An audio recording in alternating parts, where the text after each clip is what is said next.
Welcome to the Wandering Mind Wayfinder, a channel dedicated to help calm the restless mind before bed. Let our narrations take your mind off the busy day and ease you into a relaxed state for sleep. In this installment, we will be reading H.P. Lovecraft's At the Mountains of Madness. Join us for this thrilling tale and allow my voice to focus and calm you. If you enjoy listening, remember to like the video and hit subscribe. Chapter 1. I am forced into speech because men of science have refused to follow my advice without knowing why. It is altogether against my will that I tell my reasons for opposing this contemplated invasion of the Antarctic, with its vast fossil hunt and its wholesale boring and melting of the ancient ice cap. And I am the more reluctant because my warning may be in vain. Doubt of the real facts, as I must reveal them, is inevitable. Yet if I suppressed what will seem extravagant and incredible, there would be nothing left. The hitherto withheld photographs, both ordinary and aerial, will count in my favor, for they are damnably vivid and graphic. Still, they will be doubted because of the great lengths to which clever fakery can be carried. The ink drawings, of course, will be jeered at as obvious impostures, notwithstanding a strangeness of technique which art experts ought to remark and puzzle over. In the end, I must rely on the judgment and standing of the few scientific leaders who have, on the one hand, sufficient independence of thought to weigh my data on its own hideously convincing merits, or in the light of certain primordial and highly baffling myth cycles, and on the other hand, sufficient influence to deter the exploring world in general from any rash and overambitious program in the region of those mountains of madness. It is an unfortunate fact that relatively obscure men like myself and my associates, connected only with a small university, have little chance of making an impression where matters of a wildly bizarre or highly controversial nature are concerned. It is further against us that we are not, in the strictest sense, specialists in the fields which came primarily to be concerned. As a geologist, my object in leading the Miskatonic University expedition was wholly that of securing deep-level specimens of rock and soil from various parts of the Antarctic continent, aided by the remarkable drill devised by Professor Frank H. Pabody of our engineering department. I had no wish to be a pioneer in any other field than this, but I did hope that the use of this new mechanical appliance at different points along previously explored paths would bring to light materials of a sort hitherto unreached by the ordinary methods of collection. Pabody's drilling apparatus, as the public already knows from our reports, was unique and radical in its lightness, portability, and capacity to combine the ordinary artesian drill principle with the principle of the small circular rock drill in such a way as to cope quickly with strata of varying hardness. Steel head, jointed rods, gasoline motor, collapsible wooden derrick, dynamiting paraphernalia, cording, rubbish removal auger, and sectional piping for bores 5 inches wide and up to 1,000 feet deep all formed, with needed accessories, no greater load than 3 7-dog sledges could carry, this being made possible by the clever aluminum alloy of which most of the metal objects were fashioned.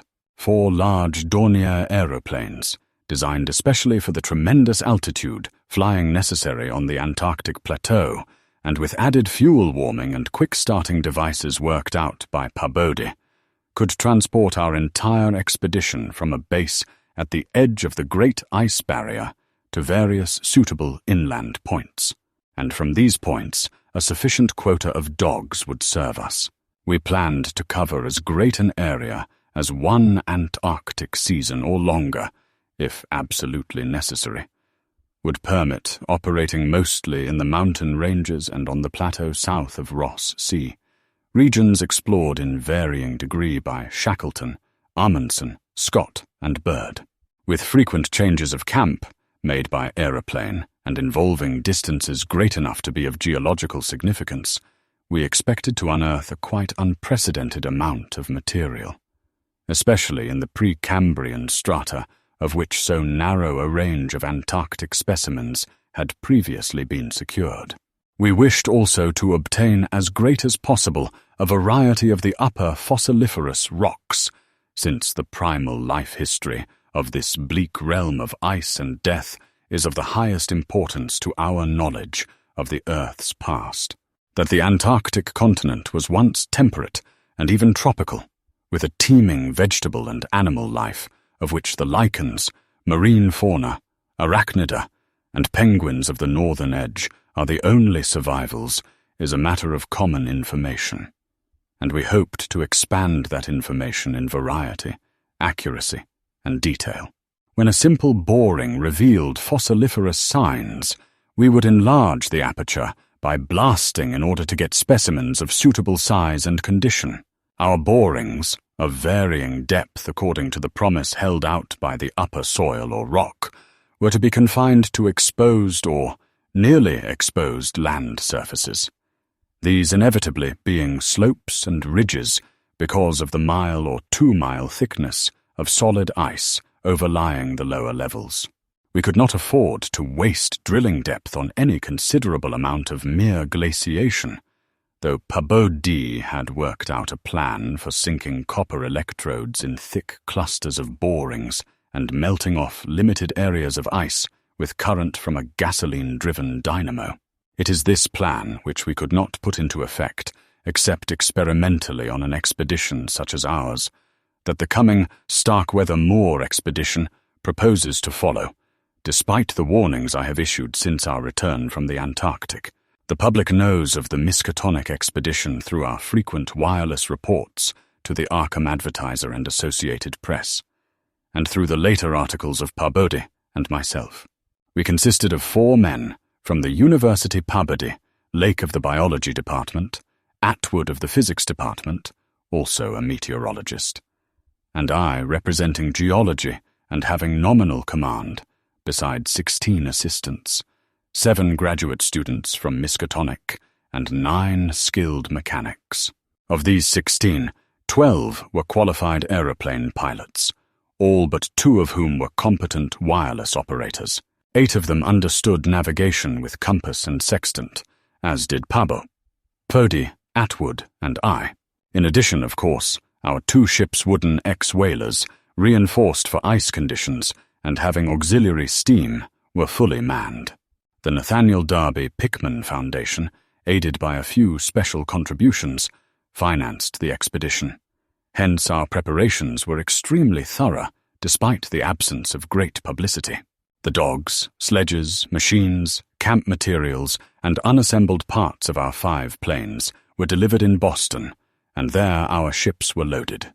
We were marvelously well equipped for our specific purposes, and in all matters pertaining to supplies, regimen, transportation, and camp construction, we profited by the excellent example of our many recent and exceptionally brilliant predecessors. It was the unusual number and fame of these predecessors which made our own expedition ample, though it was so little noticed by the world at large. As the newspapers told, we sailed from Boston Harbor on September 2nd, 1930, taking a leisurely course down the coast and through the Panama Canal, and stopping at Samoa and Hobart, Tasmania, at which latter place we took on final supplies. None of our exploring party had ever been in the polar regions before, hence we all relied greatly on our ship captains J. B. Douglas, commanding the brig Arkham, and serving as commander of the sea party, and Georg Thorfinson, commanding the bark Miskatonic, both veteran whalers in Antarctic waters. As we left the inhabited world behind, the sun sank lower and lower in the north, and stayed longer and longer above the horizon each day. At about 62 degrees south latitude, we sighted our first icebergs table-like objects with vertical sides, and just before reaching the Antarctic Circle, which we crossed on October 20th with appropriately quaint ceremonies, we were considerably troubled with field ice. The falling temperature bothered me considerably after our long voyage through the tropics, but I tried to brace up for the worse rigors to come. On many occasions, the curious atmospheric effects enchanted me vastly. These including a strikingly vivid mirage, the first I had ever seen, in which distant bergs became the battlements of unimaginable cosmic castles. Pushing through the ice, which was fortunately neither extensive nor thickly packed, we regained open water at south latitude 67 degrees, east longitude 175 degrees. On the morning of October the 26th, a strong land blink appeared on the south, and before noon we all felt a thrill of excitement at beholding a vast, lofty, and snow-clad mountain chain which opened out and covered the whole vista ahead. At last we had encountered an outpost of the great unknown continent and its cryptic world of frozen death. These peaks were obviously the Admiralty Range, discovered by Ross, and it would now be our task to round Cape Adare and sail down the east coast of Victoria Land to our contemplated base on the shore of McMurdo Sound, at the foot of the volcano Erebus in south latitude 77°99. The last lap of the voyage was vivid and fancy-stirring, great barren peaks of mystery looming up constantly against the west, as the low northern sun of noon or the still lower horizon, grazing southern sun of midnight, poured its hazy reddish rays over the white snow, bluish ice and water lanes, and black bits of exposed granite slope. Through the desolate summits swept raging intermittent gusts of the terrible Antarctic wind, whose cadences sometimes held vague suggestions of a wild and half-sentient musical piping, with notes extending over a wide range, and which for some subconscious mnemonic reason seemed to me disquieting and even dimly terrible. Something about the scene reminded me of the strange and disturbing Asian paintings of Nicholas Roerich, and of the still stranger and more disturbing descriptions of the evilly fabled plateau of Leng, which occur in the dreaded Necronomicon of the mad Arab Abdul al-Hazred. I was rather sorry, later on, that I had ever looked into that monstrous book at the college library. On the 7th of November, sight of the westward range having been temporarily lost, we passed Franklin Island, and the next day descried the cones of Martz, Erebus and Terror on Ross Island ahead, with the long line of the Parry Mountains beyond. There now stretched off to the east the low, white line of the Great Ice Barrier, rising perpendicularly to a height of 200 feet, like the rocky cliffs of Quebec, and marking the end of southward navigation. In the afternoon we entered McMurdo Sound, and stood off the coast in the lee of smoking Mount Erebus. The Skoriac Peak towered up some 12,700 feet against the eastern sky, like a Japanese print of the sacred Fujiyama, while beyond it rose the white, ghost-like height of Mount Terror, 10,900 feet in altitude, and now extinct as a volcano.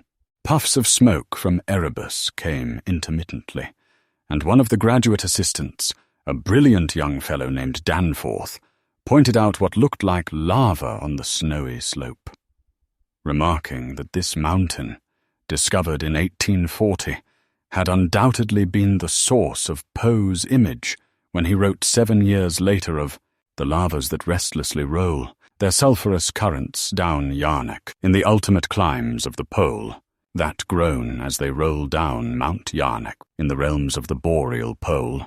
Danforth was a great reader of bizarre material, and had talked a good deal of Poe.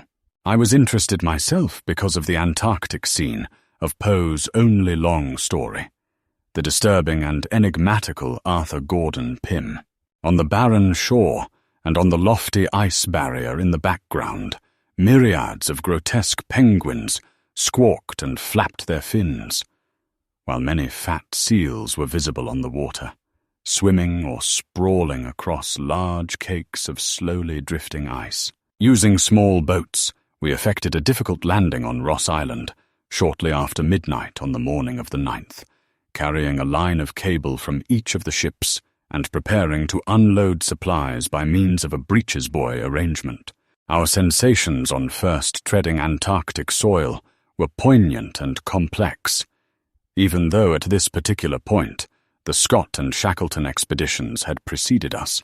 Our camp on the frozen shore below the volcano's slope was only a provisional one, headquarters being kept aboard the Arkham. We landed all our drilling apparatus, dogs, sledges, tents, provisions, gasoline tanks, experimental ice-melting outfit, cameras, both ordinary and aerial, aeroplane parts, and other accessories, including 3 small portable wireless outfits, besides those in the planes, capable of communicating with the Arkham's large outfit from any part of the Antarctic continent that we would be likely to visit. The ship's outfit, communicating with the outside world, was to convey press reports to the Arkham Advertiser's powerful wireless station on Kingsport Head, Mass. We hoped to complete our work during a single Antarctic summer, but if this proved impossible, we would winter on the Arkham, sending the Miskatonic north before the freezing of the ice for another summer's supplies. I need not repeat what the newspapers have already published about our early work, of our ascent of Mount Erebus, our successful mineral borings at several points on Ross Island, and the singular speed with which Pabady's apparatus accomplished them, even through solid rock layers, our provisional test of the small ice-melting equipment, our perilous ascent of the Great Barrier with sledges and supplies, and our final assembling of 5 huge aeroplanes at the camp atop the barrier. The health of our land party, 20 men and 55 Alaskan sledge dogs, was remarkable, though of course we had so far encountered no really destructive temperatures or windstorms. For the most part, the thermometer varied between 0 and 20 degrees or 25 degrees above, and our experience with New England winters had accustomed us to rigors of this sort. The barrier camp was semi-permanent and destined to be a storage cache for gasoline, provisions, dynamite, and other supplies. Only 4 of our planes were needed to carry the actual exploring material, the 5th being left with a pilot and 2 men from the ships at the storage cache, to form a means of reaching us from the Arkham in case all our exploring planes were lost. Later, when not using all the other planes for moving apparatus, we would employ 1 or 2 in a shuttle transportation service between this cache and another permanent base on the Great Plateau, from 600 to 700 miles southward, beyond Beardmore Glacier. Despite the almost unanimous accounts of appalling winds and tempests that pour down from the plateau, we determined to dispense with intermediate bases, taking our chances in the interest of economy and probable efficiency. Wireless reports have spoken of the breathtaking 4-hour non-stop flight of our squadron on November 21st over the lofty shelf ice, with vast peaks rising on the west, and the unfathomed silences echoing to the sound of our engines. Wind troubled us only moderately, and our radio compasses helped us through the one opaque fog we encountered, when the vast rise loomed ahead between latitudes 83 degrees and 84 degrees. We knew we had reached Beardmore Glacier, the largest valley glacier in the world, and that the frozen sea was now giving place to a frowning and mountainous coastline. At last we were truly entering the white, eon-dead world of the ultimate south, and even as we realized it, we saw the peak of Mount Nansen in the eastern distance, towering up to its height of almost 15,000 feet. The successful establishment of the southern base above the glacier in latitude 86°7, east longitude 174°23, and the phenomenally rapid and effective borings and blastings made at various points reached by our sledge trips and short aeroplane flights are matters of history, as is the arduous and triumphant ascent of Mount Nansen by Pabody and 2 of the graduate students, Gedney and Carroll, December 13th to 15. We were some 8,500 feet above sea level, and when experimental drillings revealed solid ground only 12 feet down through the snow and ice at certain points, we made considerable use of the small melting apparatus and sunk bores, and performed dynamiting at many places where no previous explorer had ever thought of securing mineral specimens. The Precambrian granites and Beacon sandstones thus obtained confirmed our belief that this plateau was homogeneous with the great bulk of the continent to the west, but somewhat different from the parts lying eastward below South America, which we then thought to form a separate and smaller continent, divided from the larger one by a frozen junction of Ross and Weddell seas, though Bird has since disproved the hypothesis. In certain of the sandstones, dynamited and chiseled after boring revealed their nature, we found some highly interesting fossil markings and fragments, notably ferns, seaweeds, trilobites, crinoids, and such mollusks as linguli and gasteropods, all of which seemed of real significance in connection with the region's primordial history. There was also a queer triangular, striated marking about a foot in greatest diameter, which Lake pieced together from 3 fragments of slate brought up from a deep blasted aperture. These fragments came from a point to the westward near the Queen Alexandra Range, and Lake, as a biologist, seemed to find their curious marking unusually puzzling and provocative, though to my geological eye it looked not unlike some of the ripple effects reasonably common in the sedimentary rocks. Since slate is no more than a metamorphic formation into which a sedimentary stratum is pressed, and since the pressure itself produces odd distorting effects on any markings which may exist, I saw no reason for extreme wonder over the striated depression. On January 6th, 1931, Lake, Pabodai, Danforth, all 6 of the students, 4 mechanics and I, flew directly over the South Pole in 2 of the Great Plains, being forced down once by a sudden high wind, which fortunately did not develop into a typical storm. This was, as the papers have stated, one of several observation flights, during others of which we tried to discern new topographical features in areas unreached by previous explorers.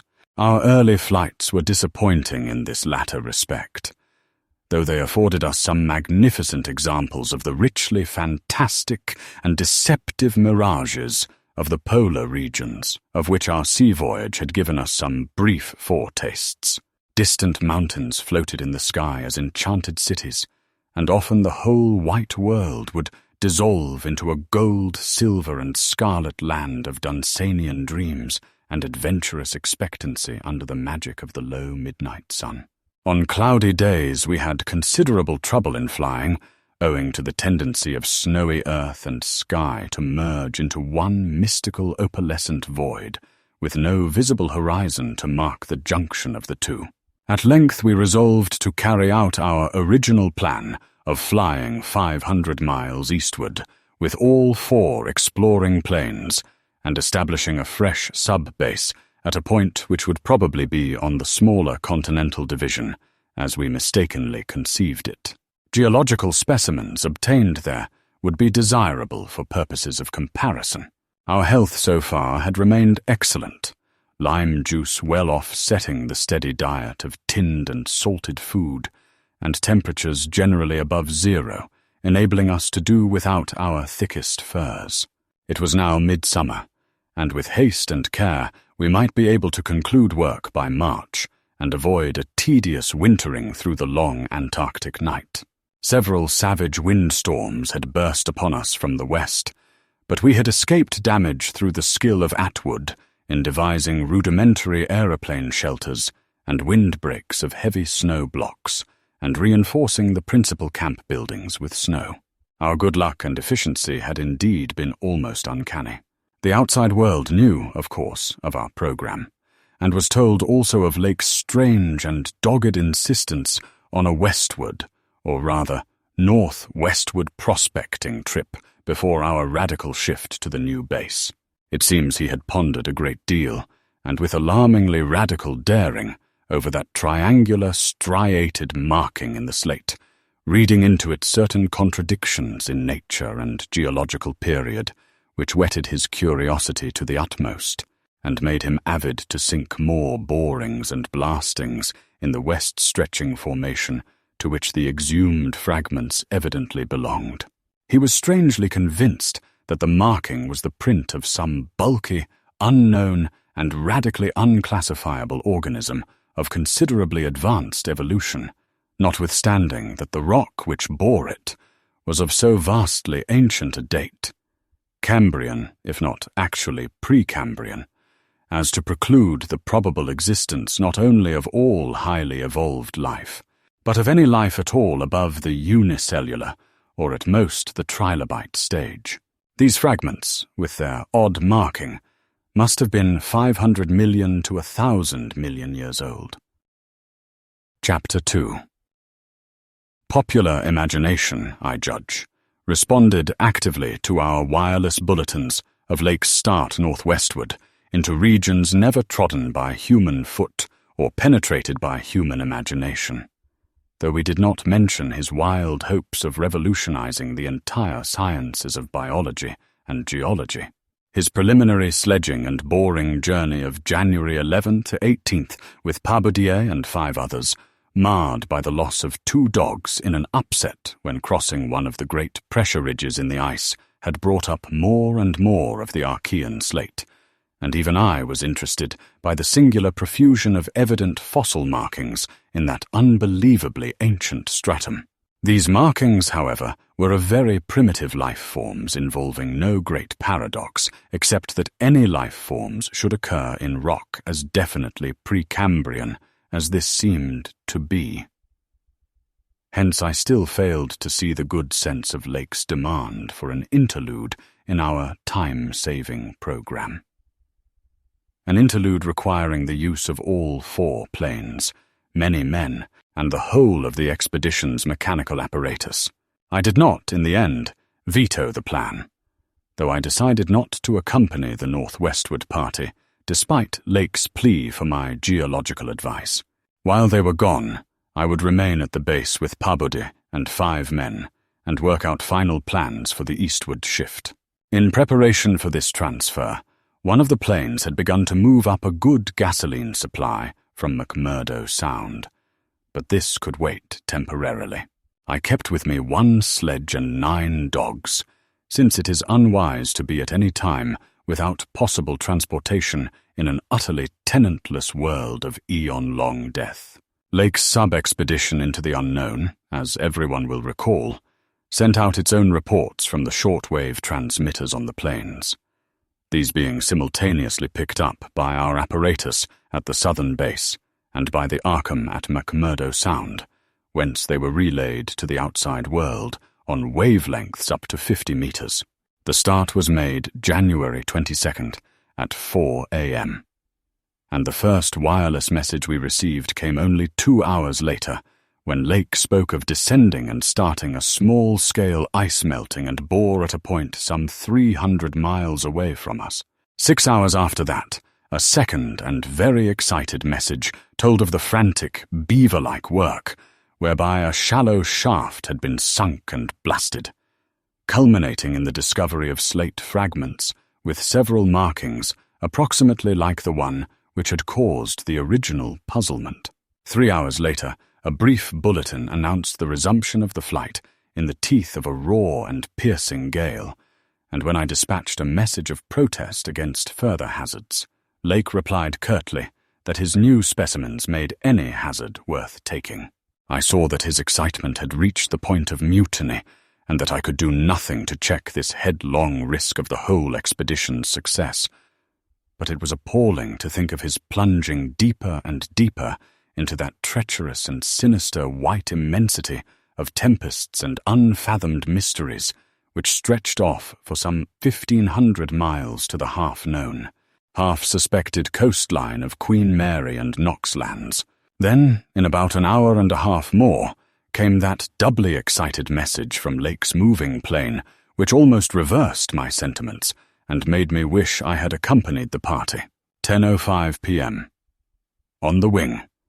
After snowstorm, have spied mountain range ahead, higher than any hitherto seen. May equal Himalayas, allowing for height of plateau. Probable latitude 76 degree Mosmifimin, longitude 103°210 E. Reaches far as can see to right and left. Suspicion of 2 smoking cones, all peaks black and bare of snow. Gale blowing off them impedes navigation. After that, Pabode, the men and I, hung breathlessly over the receiver. Thought of this titanic mountain rampart, 700 miles away, inflamed our deepest sense of adventure. And we rejoiced that our expedition, if not ourselves personally, had been its discoverers. In half an hour, Lake called us again. Moulton's plane forced down on plateau in foothills, but nobody hurt and perhaps can repair. Shall transfer essentials to other 3 for return or further moves if necessary, but no more heavy plane travel needed just now. Mountains surpass anything in imagination. I'm going up scouting in Carroll's plane, with all weight out. You can't imagine anything like this. Highest peaks must go over 35,000 feet.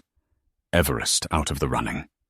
Atwood to work out height with theodolite, while Carroll and I go up. Probably wrong about cones, for formations look stratified. Possibly Precambrian slate, with other strata mixed in. Queer skyline effects, regular sections of cubes clinging to highest peaks. Whole thing marvelous in red-gold light of low sun, like land of mystery in a dream, or gateway to forbidden world of untrodden wonder. Wish you were here to study. Though it was technically sleeping time, not one of us listeners thought for a moment of retiring. It must have been a good deal the same at McMurdo Sound, where the supply cache and the Arkham were also getting the messages. For Captain Douglas gave out a call congratulating everybody on the important find, and Sherman, the cache operator, seconded his sentiments. We were sorry, of course, about the damaged aeroplane, but hoped it could be easily mended. Then at 11 p.m. came another call from Lake. Up with Carroll over highest foothills. Don't dare try really tall peaks in present weather, but shall later. Frightful work climbing, and hard going at this altitude, but worth it. Great range fairly solid, hence can't get any glimpses beyond. Main summits exceed Himalayas, and very queer. Range looks like Precambrian slate, with plain signs of many other upheaved strata. Was wrong about volcanism. Goes farther in either direction than we can see. Swept clear of snow above about 21,000 feet. Odd formations on slopes of highest mountains. Great low square blocks with exactly vertical sides, and rectangular lines of low vertical ramparts, like the old Asian castles clinging to steep mountains in Roerich's paintings. Impressive from distance. Flew close to some, and Carroll thought they were formed of smaller separate pieces, but that is probably weathering. Most edges crumbled and rounded off, as if exposed to storms and climate changes for millions of years. Parts, especially upper parts, seemed to be of lighter-coloured rock than any visible strata on slopes proper, hence an evidently crystalline origin. Close flying shews many cave mouths, some unusually regular in outline, square or semicircular. You must come and investigate. Think I saw ramparts squarely on top of one peak. Height seems about 30,000 to 35,000 feet.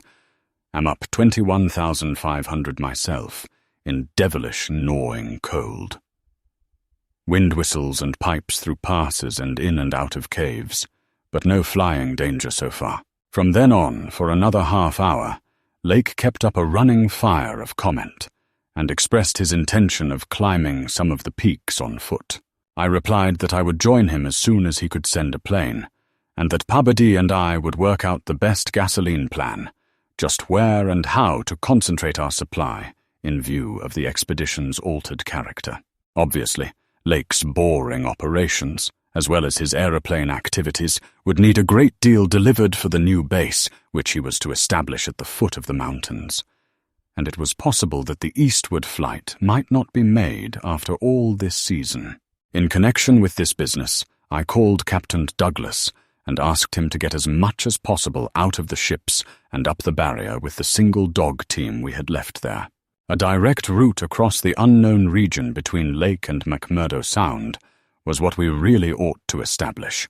Lake called me later to say that he had decided to let the camp stay where Moulton's plane had been forced down, and where repairs had already progressed somewhat. The ice sheet was very thin, with dark ground here and there visible, and he would sink some borings and blasts at that very point before making any sledge trips or climbing expeditions. He spoke of the ineffable majesty of the whole scene, and the queer state of his sensations at being in the lee of vast, silent pinnacles whose ranks shot up like a wall reaching the sky at the world's rim. Atwood's theodolite observations had placed the height of the 5 tallest peaks at from 30,000 to 34,000 feet. The windswept nature of the terrain clearly disturbed Lake, for it argued the occasional existence of prodigious gales, violent beyond anything we had so far encountered. His camp lay a little more than 5 miles from where the higher foothills abruptly rose. I could almost trace a note of subconscious alarm in his words, flashed across a glacial void of 700 miles, as he urged that we all hasten with the matter and get the strange new region disposed of as soon as possible. He was about to rest now, after a continuous day's work of almost unparalleled speed, strenuousness, and results. In the morning I had a 3-cornered wireless talk with Lake and Captain Douglas at their widely separated bases, and it was agreed that one of Lake's planes would come to my base for Pabadi, the 5 men, and myself, as well as for all the fuel it could carry. The rest of the fuel question, depending on our decision about an easterly trip, could wait for a few days, since Lake had enough for immediate camp heat and borings.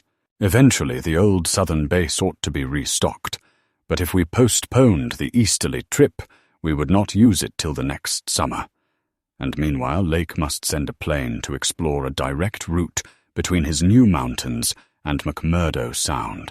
Pabodi and I prepared to close our base for a short or long period, as the case might be. If we wintered in the Antarctic, we would probably fly straight from Lake's base to the Arkham without returning to this spot.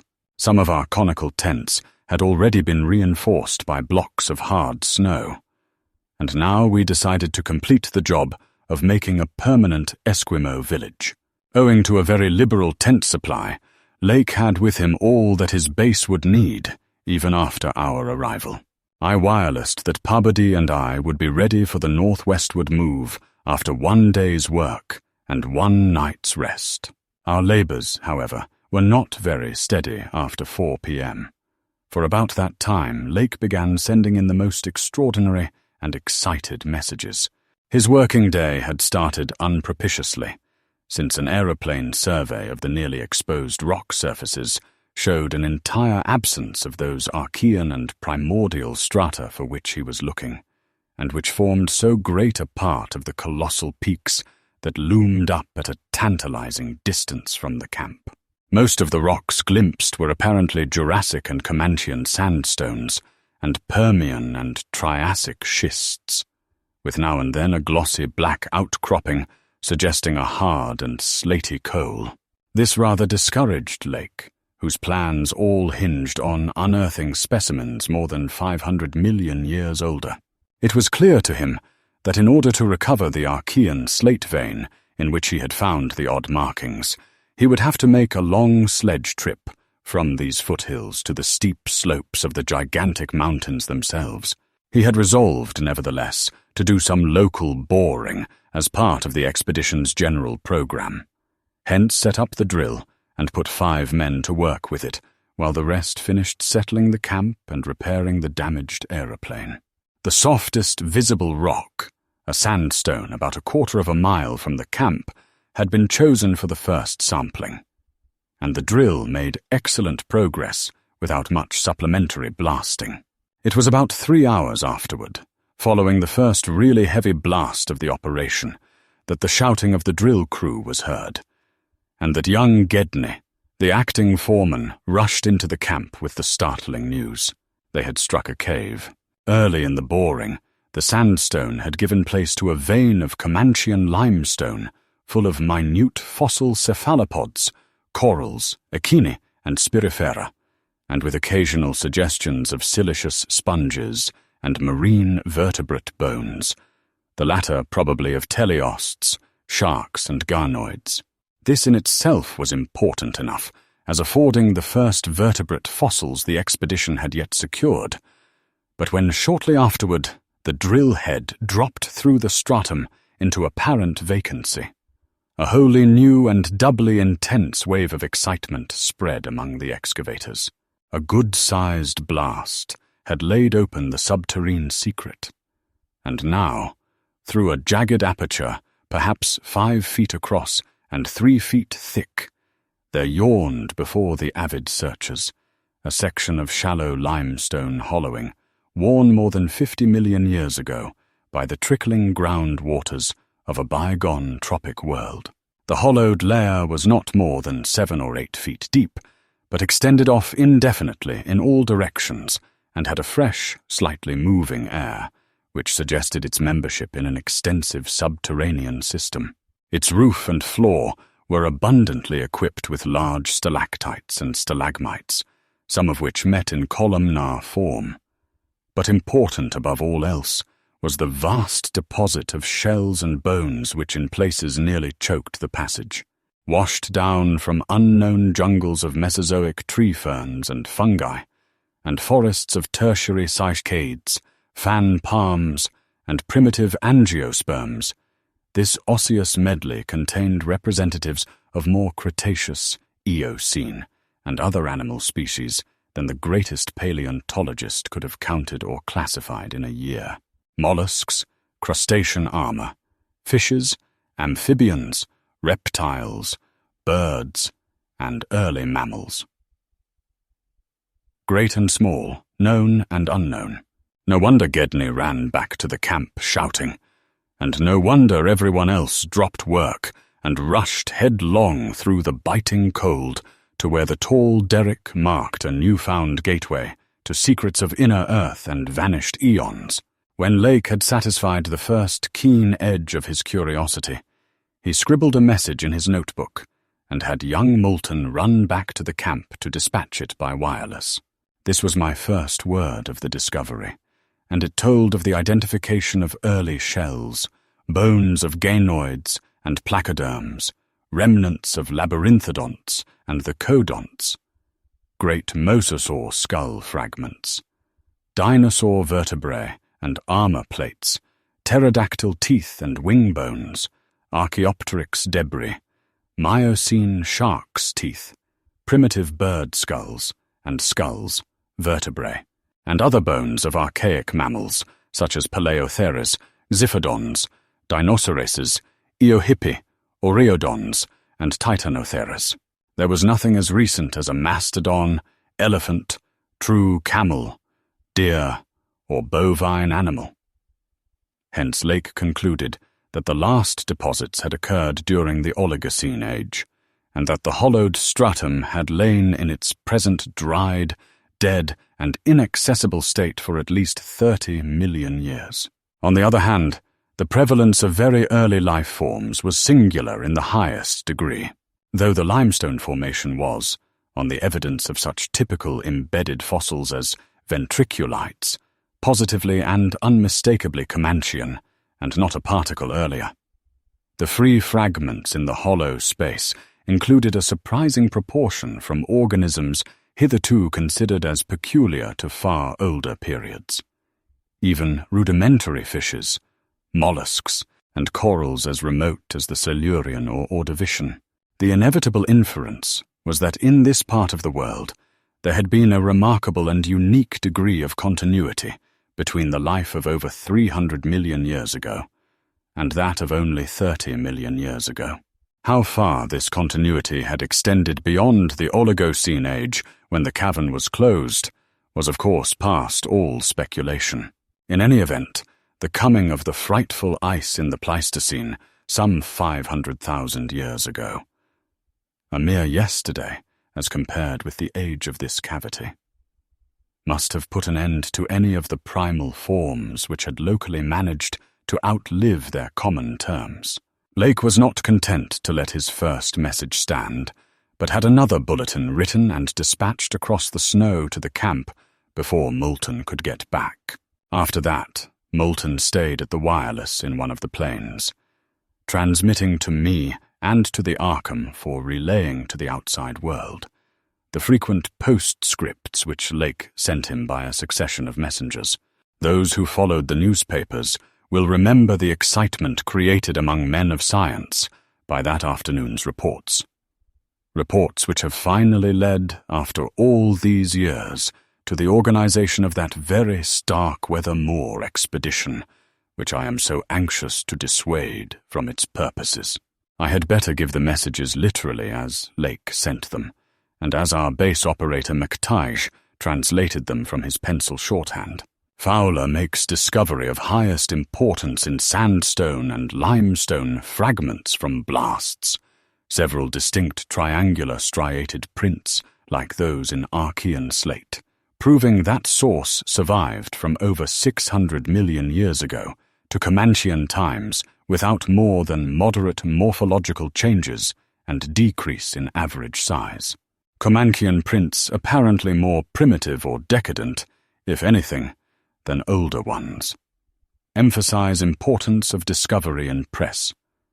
Will mean to biology what Einstein has meant to mathematics and physics. Joins up with my previous work and amplifies conclusions. Appears to indicate, as I suspected, that Earth has seen whole cycle or cycles of organic life before known, one that begins with Archaeozoic cells, was evolved and specialized not later than 1,000 million years ago, when planet was young and recently uninhabitable for any life forms or normal protoplasmic structure. Question arises when, where, and how development took place. So, later, examining certain skeletal fragments of large land and marine saurians and primitive mammals, find singular local wounds or injuries to bony structure not attributable to any known predatory or carnivorous animal of any period. Of two sorts, straight, penetrant bores and apparently hacking incisions. One or two cases of cleanly severed bone. Not many specimens affected. Am sending to camp for electric torches. Will extend search area underground by hacking away stalactites. Still later. Have found peculiar soapstone fragment about 6 inches across and 1.5 inches thick, wholly unlike any visible local formation. Greenish, but no evidences to place its period. Has curious smoothness and regularity. Shaped like 5-pointed star, with tips broken off, and signs of other cleavage at inward angles and in center of surface. Small, smooth depression in center of unbroken surface. Arouses much curiosity as to source and weathering. Probably some freak of water action. Carroll, with magnifier, thinks he can make out additional markings of geologic significance. Groups of tiny dots in regular patterns. Dogs growing uneasy as we work, and seem to hate this soapstone. Must see if it has any peculiar odor. We'll report again when Mills gets back with light and we start on underground area. So, 10:15 p.m. Important discovery. Orendorff and Watkins, working underground at 9:45 with light, found monstrous barrel-shaped fossil of wholly unknown nature. Probably vegetable, unless overgrown specimen of unknown marine radiata. Tissue evidently preserved by mineral salts. Tough as leather, but astonishing flexibility retained in places. Marks of broken-off parts at ends and around sides. 6 feet end to end, 3.5 feet central diameter, tapering to 1 foot at each end. Like a barrel with 5 bulging ridges in place of staves. Lateral breakages, as of thinnish stalks, are at equator in middle of these ridges. In furrows between ridges are curious growths. Combs or wings that fold up and spread out like fans. All greatly damaged but one, which gives almost 7-foot wing spread. Arrangement reminds one of certain monsters of primal myth, especially fabled elder things in Necronomicon. These wings seem to be membraneous, stretched on framework of glandular tubing, apparent minute orifices in frame tubing at wingtips, ends of body shriveled, giving no clue to interior or to what has been broken off there. Must dissect when we get back to camp. Can't decide whether vegetable or animal. Many features obviously of almost incredible primitiveness. Have set all hands cutting stalactites and looking for further specimens. Additional scarred bones found, but these must wait. Having trouble with dogs, they can't endure the new specimen, and would probably tear it to pieces if we didn't keep it at a distance from them. 11:30 p.m. Attention, Dyer, Peabody, Douglas. Matter of highest, I might say transcendent importance.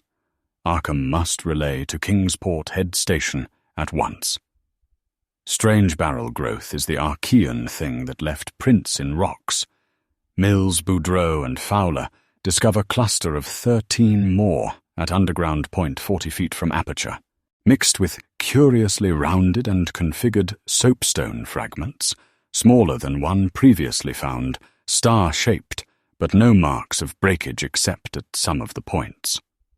Of organic specimens, 8 apparently perfect, with all appendages, have brought all to surface, leading off dogs to distance. They cannot stand the things. Give close attention to description and repeat back for accuracy. Papers must get this right. Objects are 8 feet long all over. 6'5" ridged barrel torso, 3.5 feet central diameter, 1 foot end diameters. Dark grey, flexible, and infinitely tough. 7-foot membranous wings of same colour, found folded, spread out of furrows between ridges. Wing framework tubular or glandular, of lighter grey, with orifices at wing tips. Spread wings have serrated edge. Around equator, one at central apex of each of the 5 vertical stave-like ridges, are 5 systems of light grey flexible arms or tentacles found tightly folded to torso, but expansible to maximum length of over 3 feet. Like arms of primitive crinoid. Single stalks, 3 inches diameter branch after 6 inches into 5 sub-stalks, each of which branches after 8 inches into 5 small, tapering tentacles or tendrils, giving each stalk a total of 25 tentacles. At top of torso, blunt bulbous neck of lighter grey, with gill-like suggestions.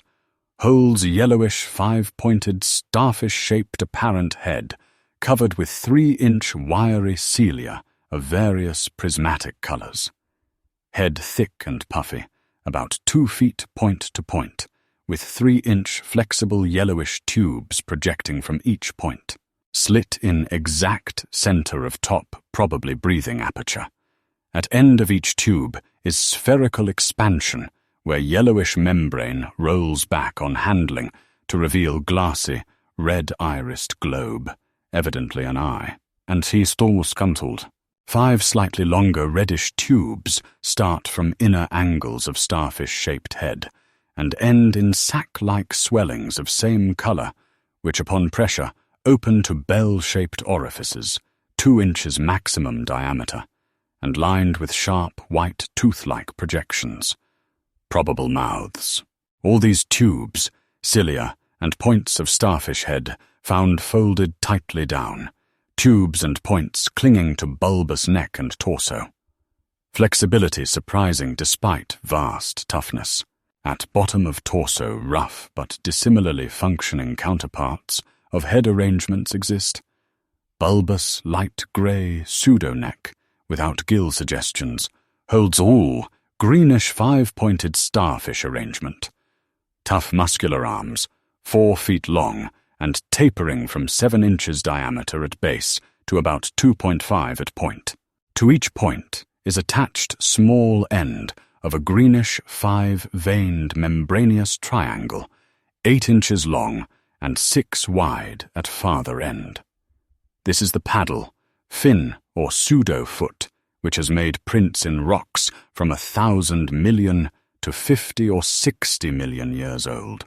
From inner angles of starfish arrangement project, 2-foot reddish tubes tapering from 3 inches diameter at base to 1 at tip. Orifices at tips. All these parts infinitely tough and leathery, but extremely flexible. 4-foot arms with paddles undoubtedly used for locomotion of some sort, marine or otherwise. When moved, display suggestions of exaggerated muscularity.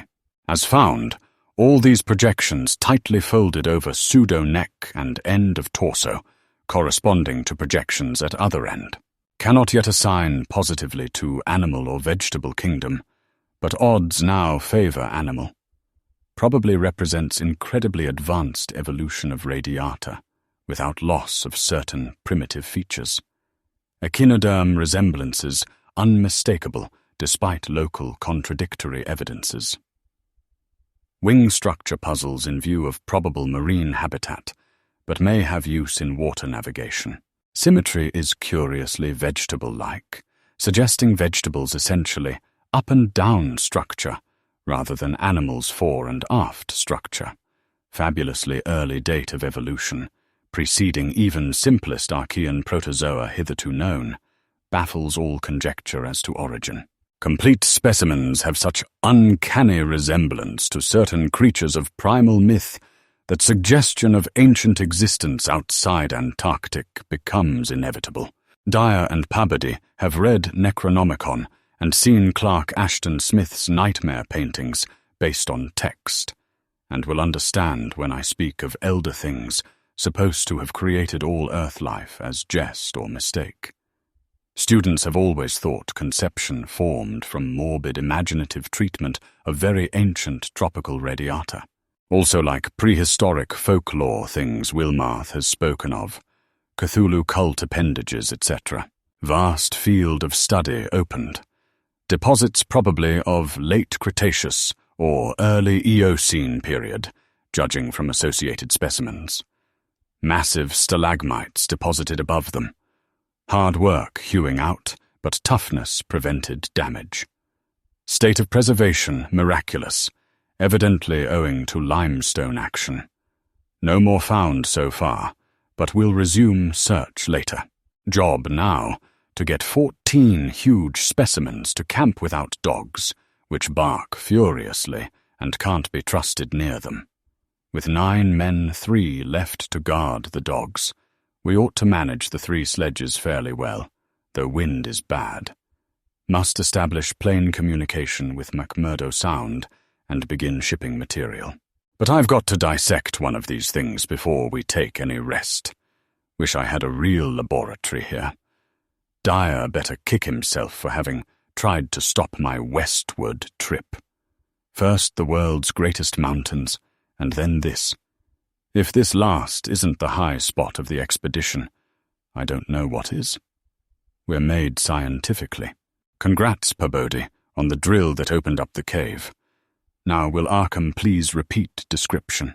The sensations of Pabody and myself at receipt of this report were almost beyond description, nor were our companions much behind us in enthusiasm.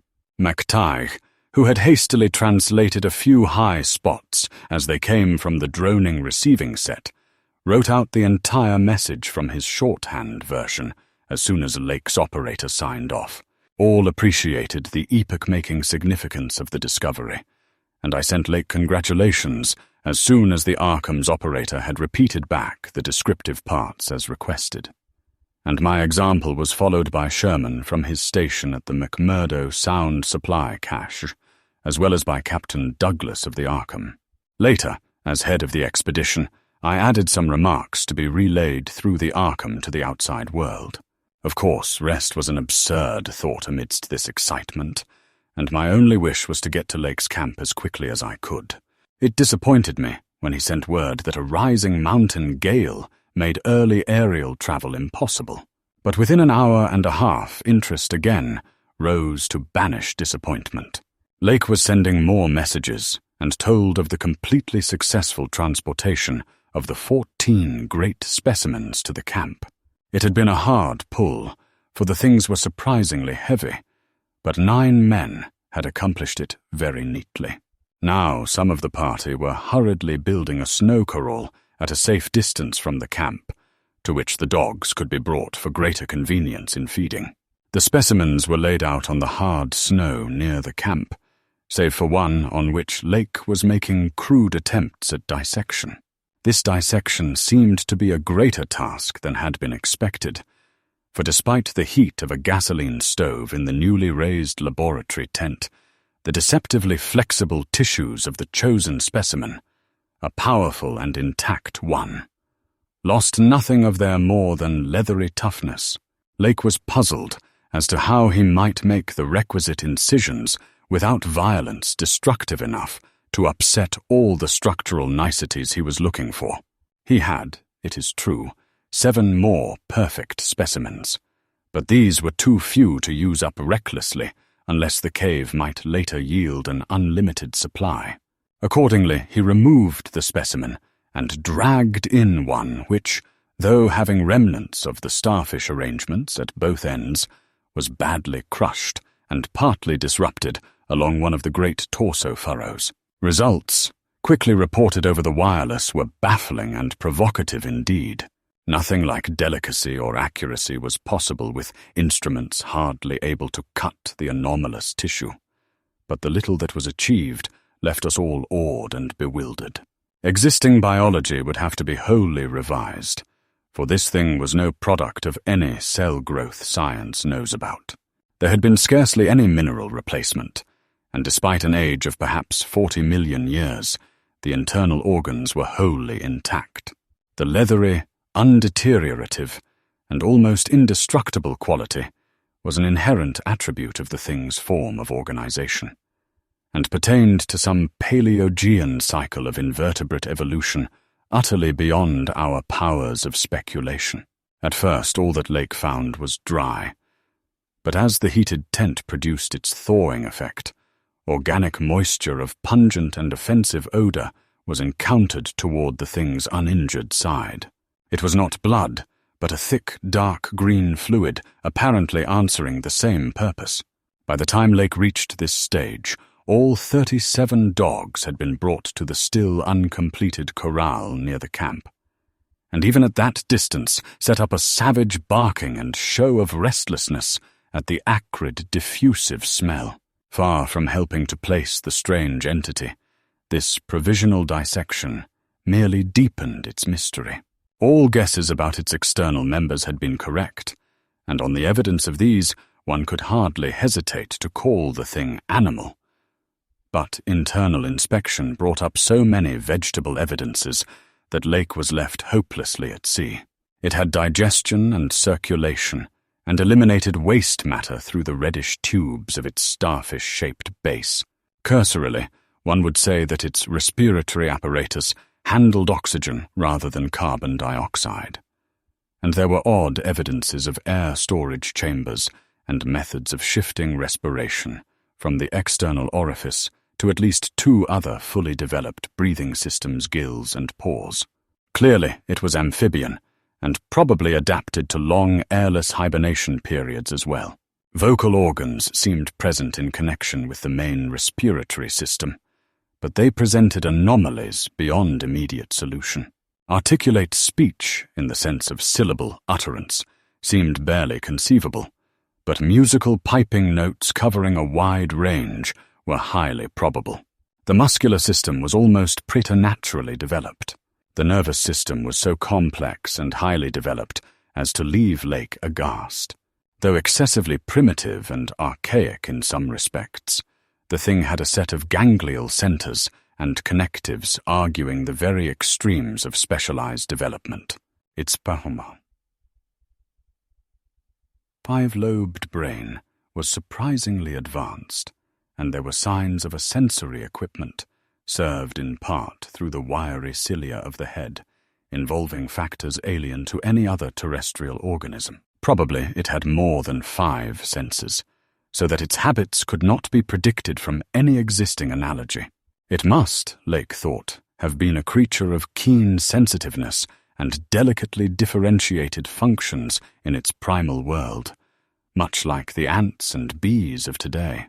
It reproduced like the vegetable cryptogams, especially the pteridophytes, having spore cases at the tips of the wings and evidently developing from a thallus or prothallus.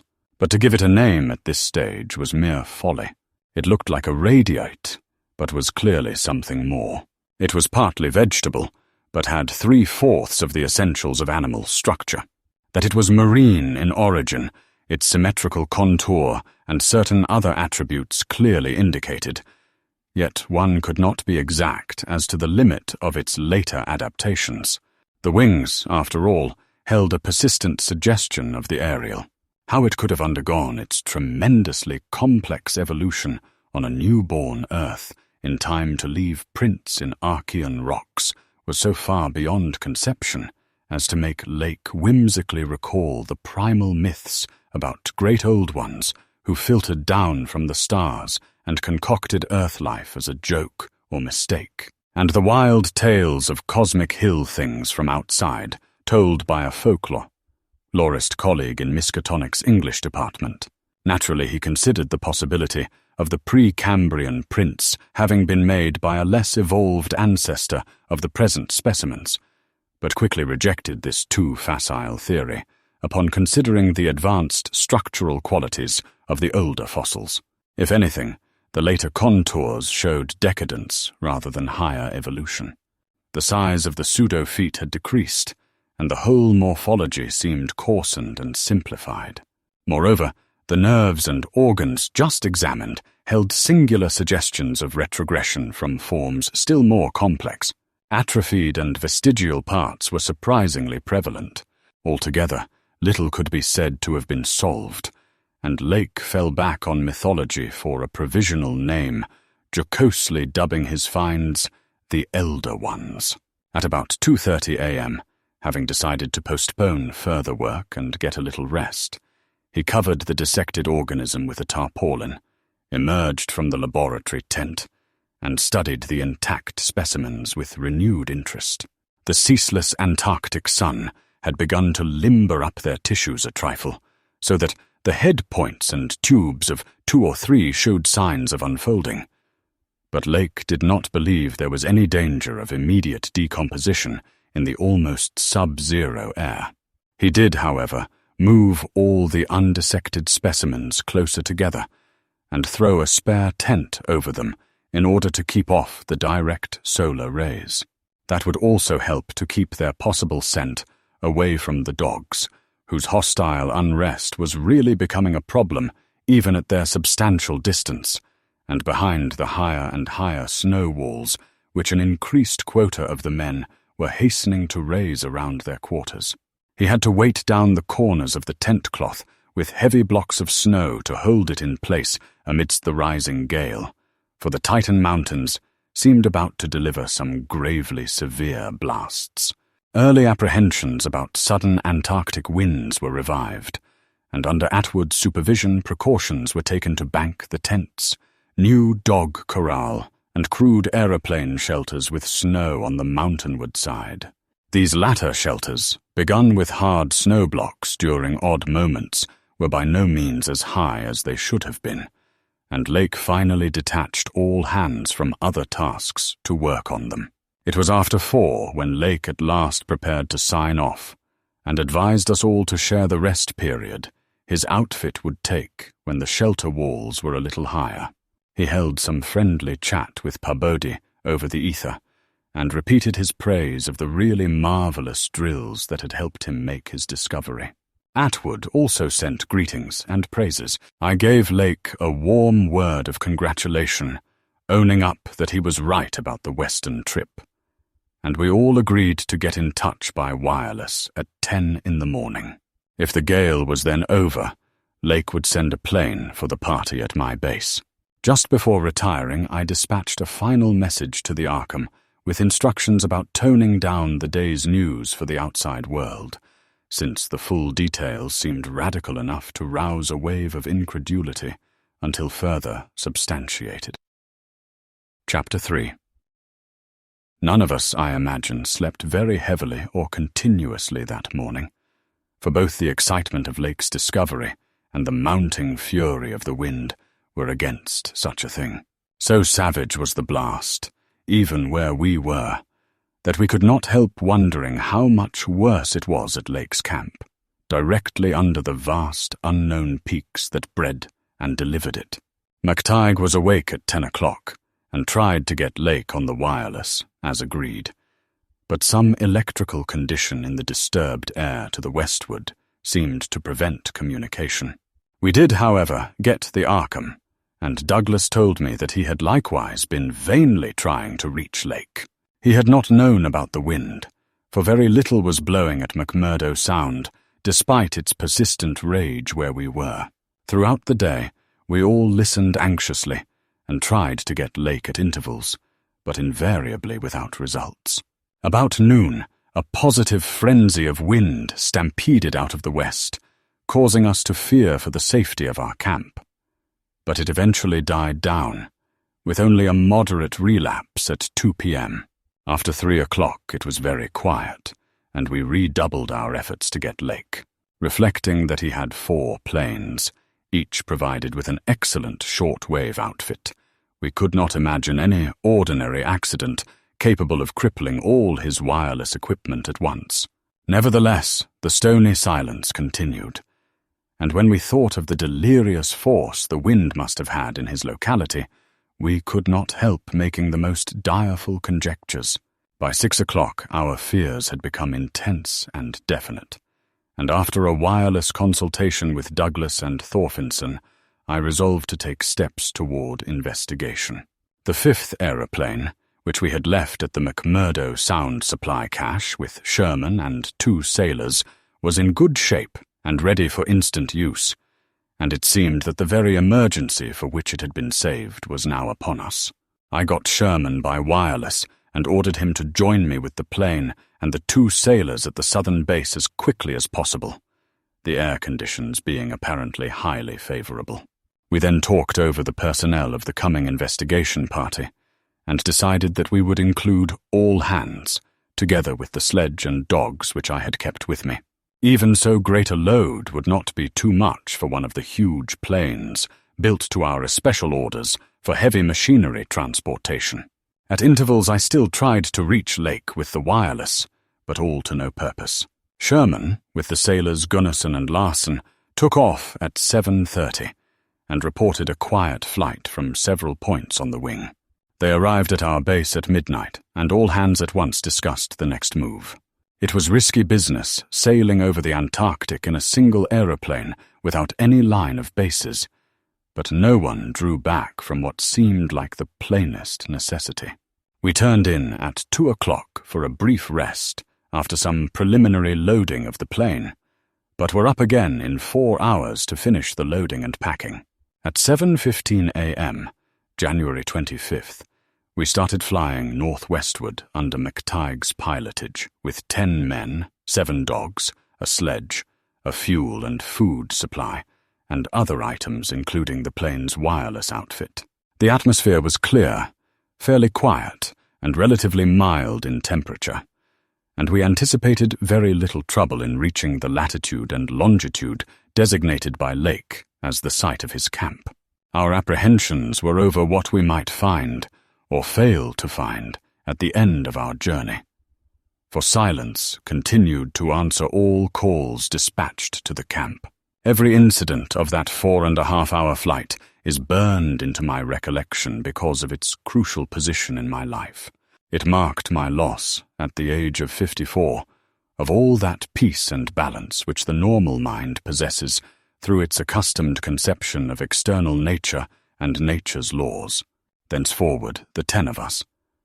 But the student Danforth and myself, above all others, were to face a hideously amplified world of lurking horrors which nothing can erase from our emotions, and which we would refrain from sharing with mankind in general if we could. The newspapers have printed the bulletins we sent from the moving plane, telling of our non-stop course, our 2 battles with treacherous upper-air gales, our glimpse of the broken surface where Lake had sunk his mid-journey shaft 3 days before, and our sight of a group of those strange, fluffy snow cylinders, noted by Amundsen and Bird as rolling in the wind across the endless leagues of frozen plateau. There came a point, though, when our sensations could not be conveyed in any words the press would understand, and a later point when we had to adopt an actual rule of strict censorship. The sailor Larsen was first to spy the jagged line of witch-like cones and pinnacles ahead, and his shouts sent everyone to the windows of the great cabined plane. Despite our speed, they were very slow in gaining prominence. Hence we knew that they must be infinitely far off, and visible only because of their abnormal height. Little by little, however, they rose grimly into the western sky, allowing us to distinguish various bare, bleak, blackish summits, and to catch the curious sense of fantasy which they inspired as seen in the reddish Antarctic light against the provocative background of iridescent ice dust clouds. In the whole spectacle there was a persistent, pervasive hint of stupendous secrecy and potential revelation, as if these stark, nightmare spires marked the pylons of a frightful gateway into forbidden spheres of dream and complex gulfs of remote time, space, and ultra-dimensionality. I could not help feeling that they were evil things, mountains of madness whose farther slopes looked out over some accursed, ultimate abyss.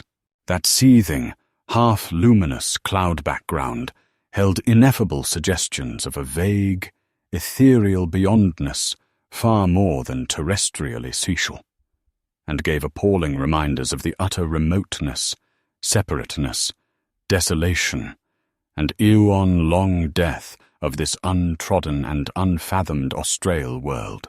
It was young Danforth who drew our notice to the curious regularities of the higher mountain skyline regularities, like clinging fragments of perfect cubes, which Lake had mentioned in his messages, and which indeed justified his comparison with the dreamlike suggestions of primordial temple ruins on cloudy Asian mountain tops, so subtly and strangely painted by Roerich. There was indeed something hauntingly Roerich-like about this whole unearthly continent of mountainous mystery. I had felt it in October when we first caught at sight of Victoria Land, and I felt it afresh now.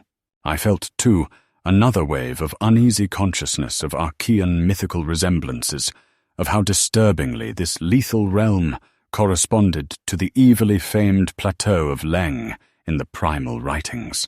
Mythologists have placed Leng in Central Asia, but the racial memory of man, or of his predecessors, is long, and it may well be that certain tales have come down from lands and mountains and temples of horror earlier than Asia and earlier than any human world we know.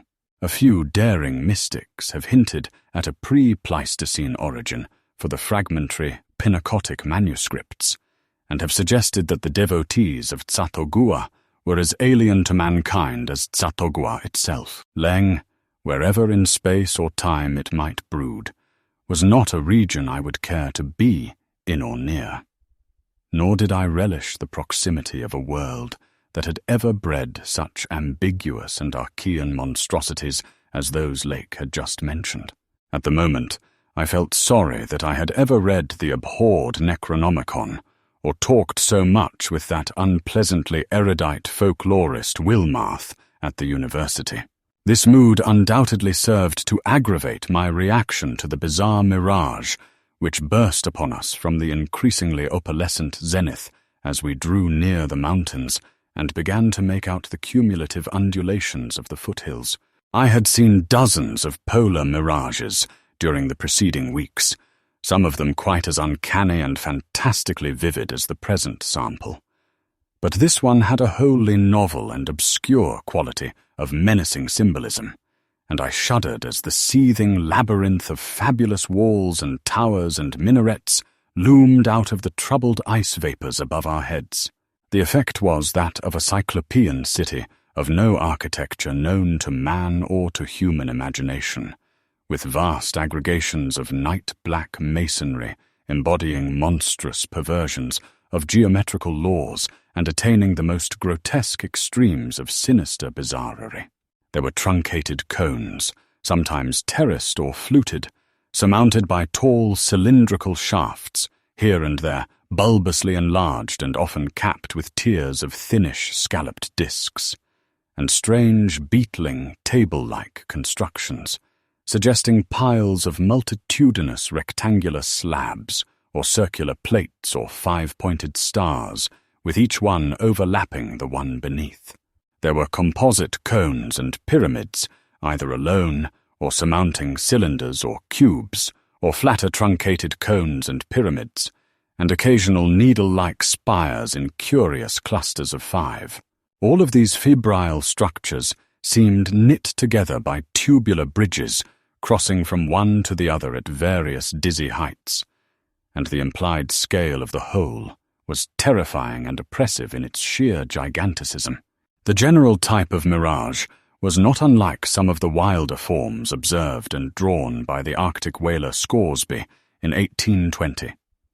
But at this time and place, with those dark, unknown mountain peaks soaring stupendously ahead, that anomalous elder world discovery in our minds, and the pall of probable disaster enveloping the greater part of our expedition, we all seemed to find in it a taint of latent malignity and infinitely evil portent. I was glad when the mirage began to break up, though in the process the various nightmare turrets and cones assumed distorted temporary forms of even vaster hideousness. As the whole illusion dissolved to churning opalescence, we began to look earthward again, and saw that our journey's end was not far off. The unknown mountains ahead rose dizzyingly up like a fearsome rampart of giants, their curious regularities showing with startling clearness even without a field glass. We were over the lowest foothills now, and could see amidst the snow, ice, and bare patches of their main plateau a couple of darkish spots which we took to be Lake's Camp, and boring. The higher foothills shot up between 5 and 6 miles away, forming a range almost distinct from the terrifying line of more than Himalayan peaks beyond them. At length, ropes.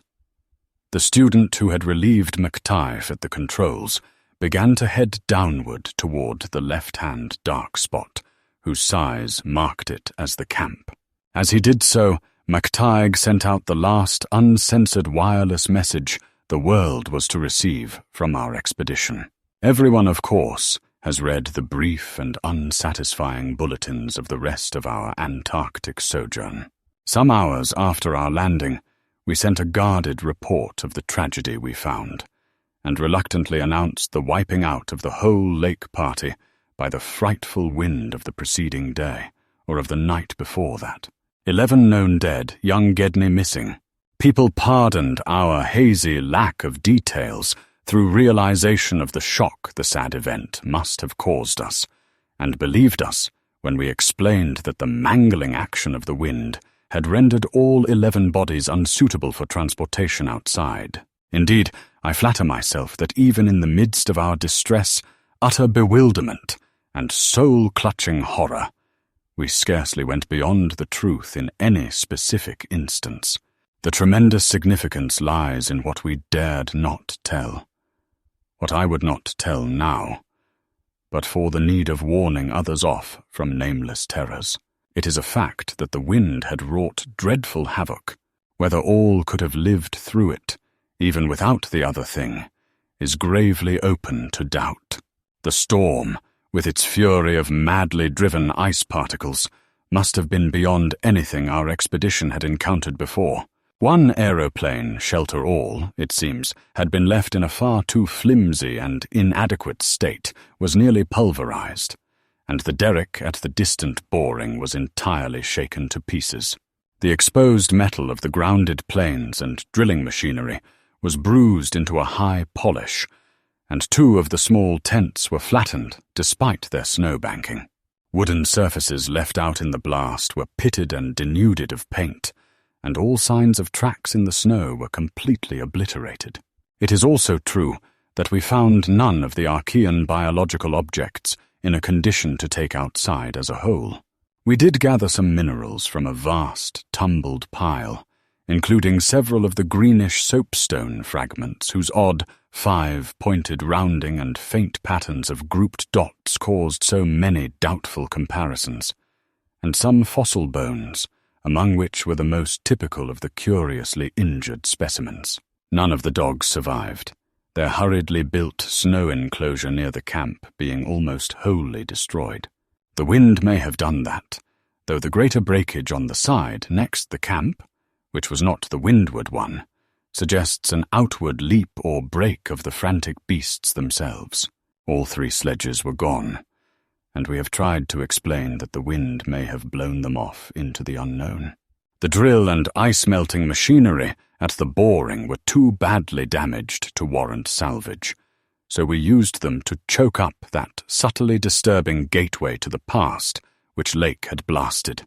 We likewise left at the camp the 2 most shaken up of the planes, since our surviving party had only 4 real pilots: Sherman, Danforth, McTighe, and ropes in all, with Danforth in a poor nervous shape to navigate.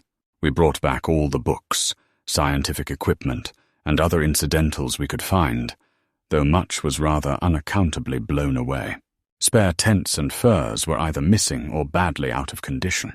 It was approximately 4 p.m., after wide plain cruising had forced us to give Gedney up for lost, that we sent our guarded message to the Arkham for relaying, and I think we did well to keep it as calm and non-committal as we succeeded in doing.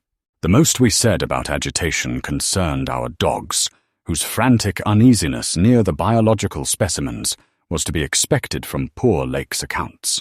We did not mention, I think, their display of the same uneasiness when sniffing around the queer greenish soapstones and certain other objects in the disordered region, objects including scientific instruments, aeroplanes, and machinery, both at the camp and at the boring, whose parts had been loosened, moved, or otherwise tampered with by winds that must have harbored singular curiosity and investigativeness. About the 14 biological specimens we were pardonably indefinite. We said that the only ones we discovered were damaged, but that enough was left of them to prove Lake's description wholly and impressively accurate. It was hard work keeping our personal emotions out of this matter, and we did not mention numbers or say exactly how we had found those which we did find. We had by that time agreed not to transmit anything suggesting madness on the part of Lake's men, and it surely looked like madness to find 6 imperfect monstrosities carefully buried upright in 9-foot snow graves under 5-pointed mounds, punched over with groups of dots in patterns exactly like those on the queer greenish soapstones dug up from Mesozoic or Tertiary times. The 8 perfect specimens mentioned by Lake seemed to have been completely blown away. We were careful, too, about the public's general peace of mind.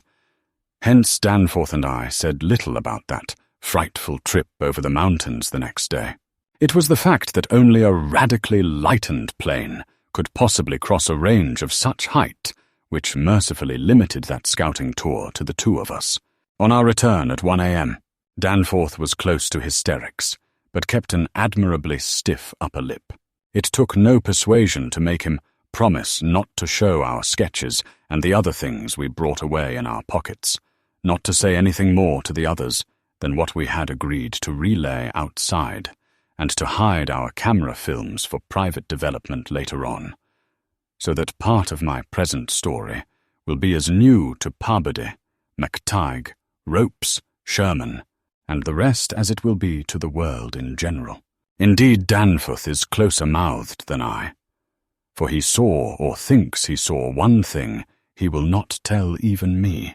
As all know, our report included a tale of a hard ascent, a confirmation of Lake's opinion that the great peaks are of Archean slate and other very primal crumpled strata unchanged since at least Middle Comanchean times, a conventional comment on the regularity of the clinging cube and rampart formations, a decision that the cave mouths indicate dissolved calcareous veins, a conjecture that certain slopes and passes would permit of the scaling and crossing of the entire range by seasoned mountaineers, and a remark that the mysterious other side holds a lofty and immense super-plateau as ancient and unchanging as the mountains themselves, 20,000 feet in elevation, with grotesque rock formations protruding through a thin glacial layer, and with low, gradual foothills between the general plateau surface and the sheer precipices of the highest peaks. This body of data is in every respect true so far as it goes, and it completely satisfied the men at the camp. We laid our absence of 16 hours, a longer time than our announced flying, landing, reconnoitering, and rock-collecting program called for, to a long mythical spell of adverse wind conditions, and told truly of our landing on the farther foothills. Fortunately, our tale sounded realistic and prosaic enough not to tempt any of the others into emulating our flight. Had any tried to do that, I would have used every ounce of my persuasion to stop them, and I do not know what Danforth would have done. While we were gone, Pabode, Sherman, Ropes, MacTaig, and Williamson had worked like beavers over Lake's two best planes, fitting them again for use despite the altogether unaccountable juggling of their operative mechanism. We decided to load all the planes the next morning and start back for our old base as soon as possible. Even though indirect, that was the safest way to work toward McMurdo Sound.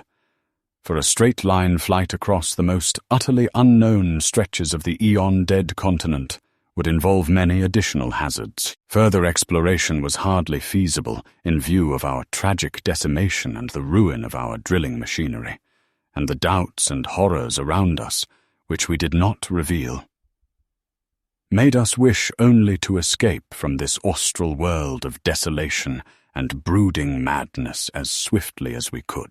As the public knows, our return to the world was accomplished without further disasters. All planes reached the old base on the evening of the next day. January 27th, after a swift, non-stop flight, and on the 28th we made McMurdo Sound in 2 laps, the one pause being very brief and occasioned by a faulty rudder in the furious wind over the ice shelf after we had cleared the great plateau.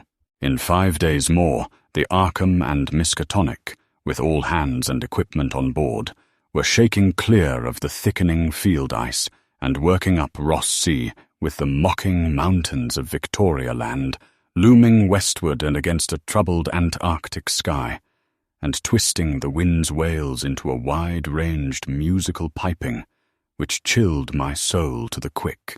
Less than a fortnight later, we left the last hint of polar land behind us, and thanked heaven that we were clear of a haunted, accursed realm, where life and death, space and time, have made black and blasphemous alliances in the unknown epochs since matter first writhed and swam on the planet's scarce cooled crust. Since our return, we have all constantly worked to discourage Antarctic exploration, and have kept certain doubts and guesses to ourselves with splendid unity and faithfulness.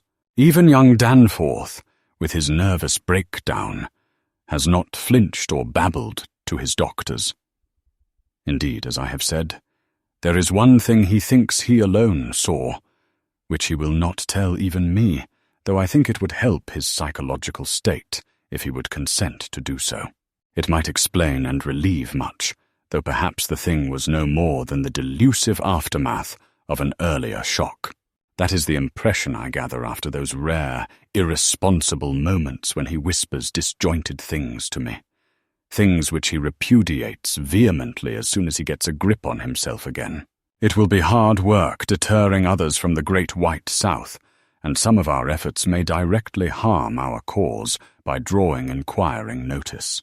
We might have known from the first that human curiosity is undying, and that the results we announced would be enough to spur others ahead on the same age-long pursuit of the unknown. Lake's reports of those biological monstrosities had aroused naturalists and paleontologists to the highest pitch, though we were sensible enough not to show the detached parts we had taken from the actual buried specimens, or our photographs of those specimens as they were found. We also refrained from showing the more puzzling of the scarred bones and greenish soapstones, while Danforth and I have closely guarded the pictures we took or drew on the super plateau across the range, and the crumpled things we smoothed, studied in terror, and brought away in our pockets. But now that Starkweather Moor party is organizing, and with a thoroughness far beyond anything our outfit attempted, if not dissuaded, they will get to the innermost nucleus of the Antarctic, and melt and bore till they bring up that which may end the world we know. So I must break through all reticences at last, even about that ultimate nameless thing beyond the mountains of madness. Chapter 4. It is only with vast hesitancy and repugnance that I let my mind go back to Lake's camp and what we really found there, and to that other thing beyond the frightful mountain wall. I am constantly tempted to shirk the details, and to let hints stand for actual facts and ineluctable deductions. I hope I have said enough already to let me glide briefly over the rest, that is, of the horror at the camp. I have told of the wind-ravaged terrain, the damaged shelters, the disarranged machinery, the varied uneasinesses of our dogs, the missing sledges and other items, the deaths of men and dogs, the absence of Gedney, and the 6 insanely buried biological specimens, strangely sound in texture for all their structural injuries, from a world 40 million years dead. I do not recall whether I mentioned that upon checking up the canine bodies, we found 1 dog missing. We did not think much about that, till later indeed. Only Danforth and I have thought of it at all. The principal things I have been keeping back relate to the bodies, and to certain subtle points which may or may not lend a hideous and incredible kind of rationale to the apparent chaos. At the time, I tried to keep the men's minds off those points, for it was so much simpler, so much more normal, to lay everything to an outbreak of madness on the part of some of Lake's party. From the look of things, that demon mountain wind must have been enough to drive any man mad in the midst of this center of all earthly mystery and desolation. The crowning abnormality, of course, was the condition of the bodies, men and dogs alike. They had all been in some terrible kind of conflict, and were torn and mangled in fiendish and altogether inexplicable ways. Death, so far as we could judge, had in each case come from strangulation or laceration. The dogs had evidently started the trouble, for the state of their ill-built corral bore witness to its forcible breakage from within. It had been set some distance from the camp because of the hatred of the animals for those hellish Archean organisms, but the precaution seemed to have been taken in vain. When left alone in that monstrous wind, behind flimsy walls of insufficient height, they must have stampeded, whether from the wind itself, or from some subtle, increasing odor emitted by the nightmare specimens. One could not say. Those specimens, of course, had been covered with a tent cloth. Yet the low Antarctic sun had beat steadily upon that cloth, and Lake had mentioned that solar heat tended to make the strangely sound and tough tissues of the things relax and expand. Perhaps the wind had whipped the cloth from over them, and jostled them about in such a way that their more pungent olfactory qualities became manifest despite their unbelievable antiquity. But whatever had happened, it was hideous and revolting enough.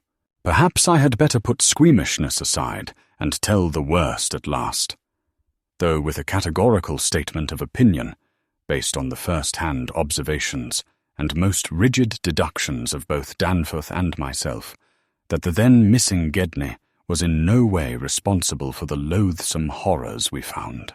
I have said that the bodies were frightfully mangled. Now I must add that some were incised and subtracted from in the most curious, cold-blooded and inhuman fashion. It was the same with dogs and men. All the healthier, fatter bodies, quadrupedal or bipedal, had had their most solid masses of tissue cut out and removed, as by a careful butcher. And around them was a strange sprinkling of salt taken from the ravaged provision chests on the plains, which conjured up the most horrible associations. The thing had occurred in one of the crude aeroplane shelters from which the plane had been dragged out, and subsequent winds had effaced all tracks which could have supplied any plausible theory. Scattered bits of clothing, roughly slashed from the human incision subjects, hinted no clues. It is useless to bring up the half-impression of certain faint snow prints in one shielded corner of the ruined enclosure, because that impression did not concern human prints at all, but was clearly mixed up with all the talk of fossil prints which poor Lake had been giving throughout the preceding weeks. One had to be careful of one's imagination in the lee of those overshadowing mountains of madness. As I have indicated, Gedney and one dog turned out to be missing in the end. When we came on that terrible shelter, we had missed 2 dogs and 2 men. But the fairly unharmed dissecting tent, which we entered after investigating the monstrous graves, had something to reveal. It was not as Lake had left it, for the covered parts of the primal monstrosity had been removed from the improvised table. Indeed, we had already realized that one of the 6 imperfect and insanely buried things we had found, the one with the trace of a peculiarly hateful odor, must represent the collected sections of the entity which Lake had tried to analyze. On and around that laboratory table were strewn other things, and it did not take long for us to guess that those things were the carefully though oddly and inexpertly dissected parts of 1 man and 1 dog. I shall spare the feelings of survivors by omitting mention of the man's identity. Lake's anatomical instruments were missing, but there were evidences of their careful cleansing. The gasoline stove was also gone, though around it we found a curious litter of matches. We buried the human parts beside the other 10 men, and the canine parts with the other 35 dogs. Concerning the bizarre smudges on the laboratory table, and on the jumble of roughly handled illustrated books scattered near it, we were much too bewildered to speculate. This formed the worst of the camp horror, but other things were equally perplexing. The disappearance of Gedney, the 1 dog, the 8 uninjured biological specimens, the 3 sledges, and certain instruments, illustrated technical and scientific books, writing materials, electric torches and batteries, food and fuel, heating apparatus, spare tents, fursuits and the like, was utterly beyond sane conjecture, as were likewise the spatter-fringed ink blots on certain pieces of paper and the evidences of curious alien fumbling and experimentation around the planes and all other mechanical devices, both at the camp and at the boring. The dogs seemed to abhor this oddly disordered machinery. Then, too, there was the upsetting of the larder, the disappearance of certain staples, and the jarringly comical heap of tin cans pried open in the most unlikely ways and at the most unlikely places. The profusion of scattered matches, intact, broken, or spent, formed another minor enigma, as did the 2 or 3 tent cloths and fur suits which we found lying about with peculiar and unorthodox slashings conceivably due to clumsy efforts at unimaginable adaptations. The maltreatment of the human and canine bodies and the crazy burial of the damaged Archean specimens were all of a piece with this apparent disintegrative madness. In view of just such an eventuality as the present one, we carefully photographed all the main evidences of insane disorder at the camp, and shall use the prints to buttress our pleas against the departure of the proposed Starkweather Moor expedition. Our first act after finding the bodies in the shelter was to photograph and open the row of insane graves with the 5-pointed snow mounds. We could not help noticing the resemblance of these monstrous mounds, with their clusters of grouped dots, to poor Lake's descriptions of the strange greenish soapstones. And when we came on some of the soapstones themselves in the great mineral pile, we found the likeness very close indeed. The whole general formation, it must be made clear, seemed abominably suggestive of the starfish head of the Archean entities, and we agreed that the suggestion must have worked potently upon the sensitized minds of Lake's overwrought party. Our own first sight of the actual buried entities formed a horrible moment, and sent the imaginations of Pabodie and myself back to some of the shocking primal myths we had read and heard.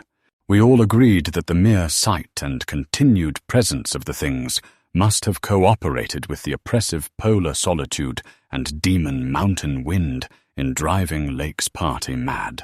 For madness centering in Gedney as the only possible surviving agent was the explanation spontaneously adopted by everybody, so far as spoken utterance was concerned, though I will not be so naive as to deny that each of us may have harbored wild guesses which sanity forbade him to formulate completely. Sherman, Pabodie, and McTighe made an exhaustive aeroplane cruise over all the surrounding territory in the afternoon, sweeping the horizon with field glasses in quest of Gedney and of the various missing things. But nothing came to light. The party reported that the Titan barrier range extended endlessly to right and left alike, without any diminution in height or essential structure. On some of the peaks, though, the regular cube and rampart formations were bolder and plainer, having doubly fantastic similitudes to Röhrig painted Asian hill ruins. The distribution of cryptical cave mouths on the black snow-denuded summits seemed roughly even as far as the range could be traced. In spite of all the prevailing horrors, we were left with enough sheer scientific zeal and adventurousness to wonder about the unknown realm beyond those mysterious mountains. As our guarded messages stated, we rested at midnight after our day of terror and bafflement, but not without a tentative plan for one or more range-crossing altitude flights in a lightened plane with aerial camera and geologist's outfit, beginning the following morning. It was decided that Danforth and I try it first, and we awaked at 7 a.m., intending an early trip, though heavy winds mentioned in our brief bulletin to the outside world delayed our start till nearly 9 o'clock. I have already repeated the non-committal story we told the men at camp and relayed outside after our return, 16 hours later. It is now my terrible duty to amplify this account by filling in the merciful blanks with hints of what we really saw in the hidden transmontane world. Hints of the revelations which have finally driven Danforth to a nervous collapse. I wish he would add a really frank word about the thing which he thinks he alone saw, even though it was probably a nervous delusion, and which was perhaps the last straw that put him where he is. But he is firm against that.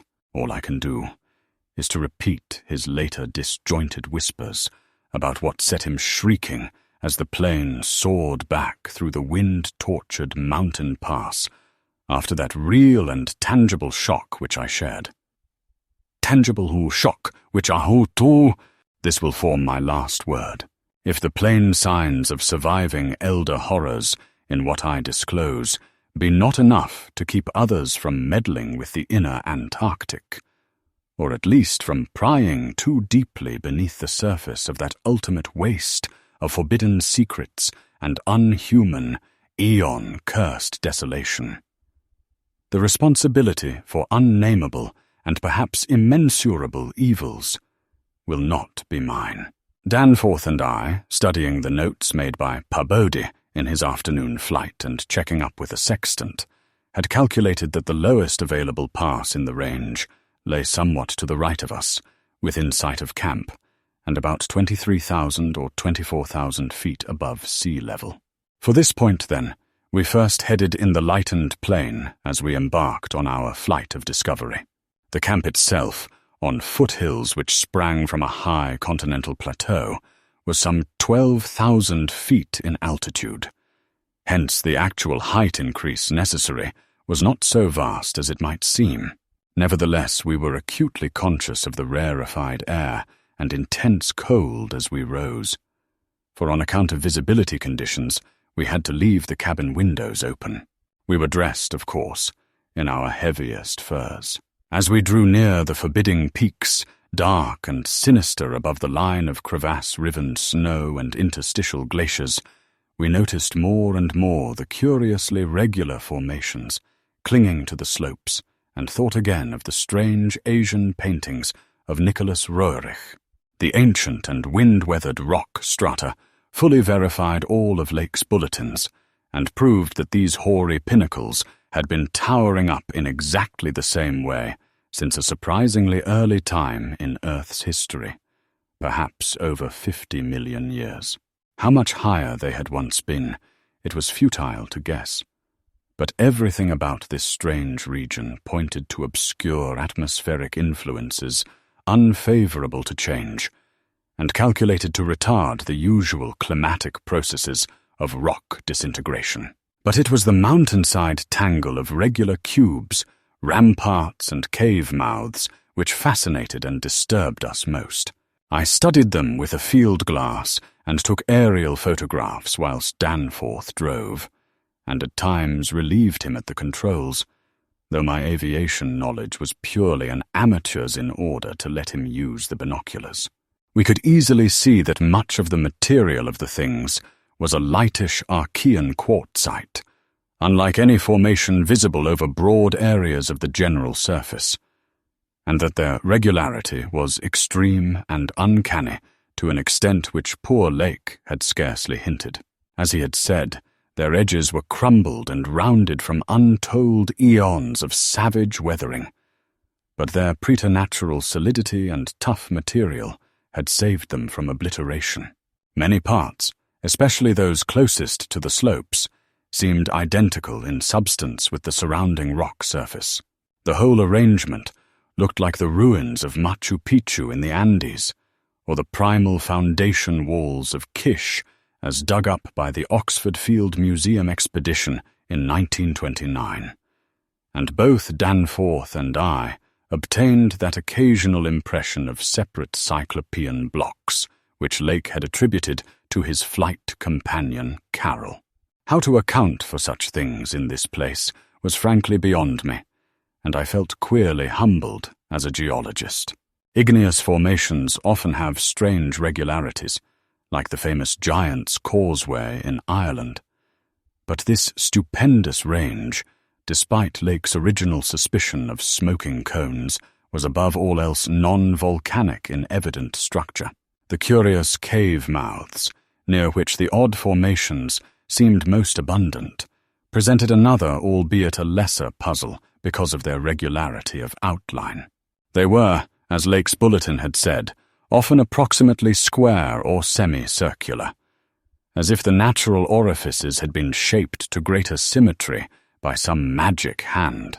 Their numerousness and wide distribution were remarkable, and suggested that the whole region was honeycombed with tunnels dissolved out of limestone strata. Such glimpses as we secured did not extend far within the caverns, but we saw that they were apparently clear of stalactites and stalagmites.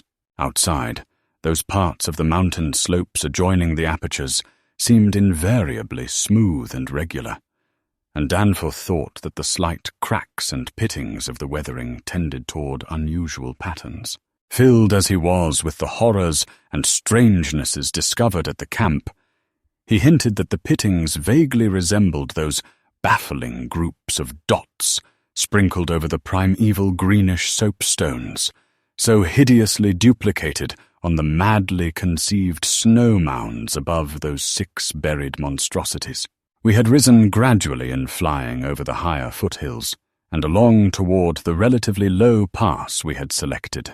As we advanced, we occasionally looked down at the snow and ice of the land route, wondering whether we could have attempted the trip with the simpler equipment of earlier days. Somewhat to our surprise, we saw that the terrain was far from difficult as such things go, and that despite the crevasses and other bad spots, it would not have been likely to deter the sledges of a Scott, a Shackleton, or an Amundsen. Some of the glaciers appeared to lead up to wind-bared passes with unusual continuity, and upon reaching our chosen pass, we found that its case formed no exception. Our sensations of tense expectancy as we prepared to round the crest and peer out over an untrodden world can hardly be described on paper, even though we had no cause to think the regions beyond the range essentially different from those already seen and traversed.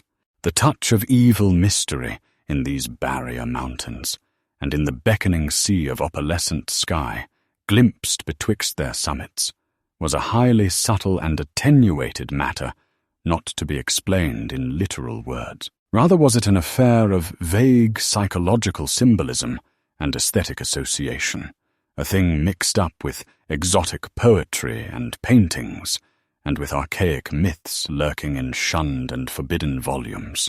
Even the wind's burden held a peculiar strain of conscious malignity, and for a second it seemed that the composite sound included a bizarre musical whistling or piping over a wide range as the blast swept in and out of the omnipresent and resonant cave mouths.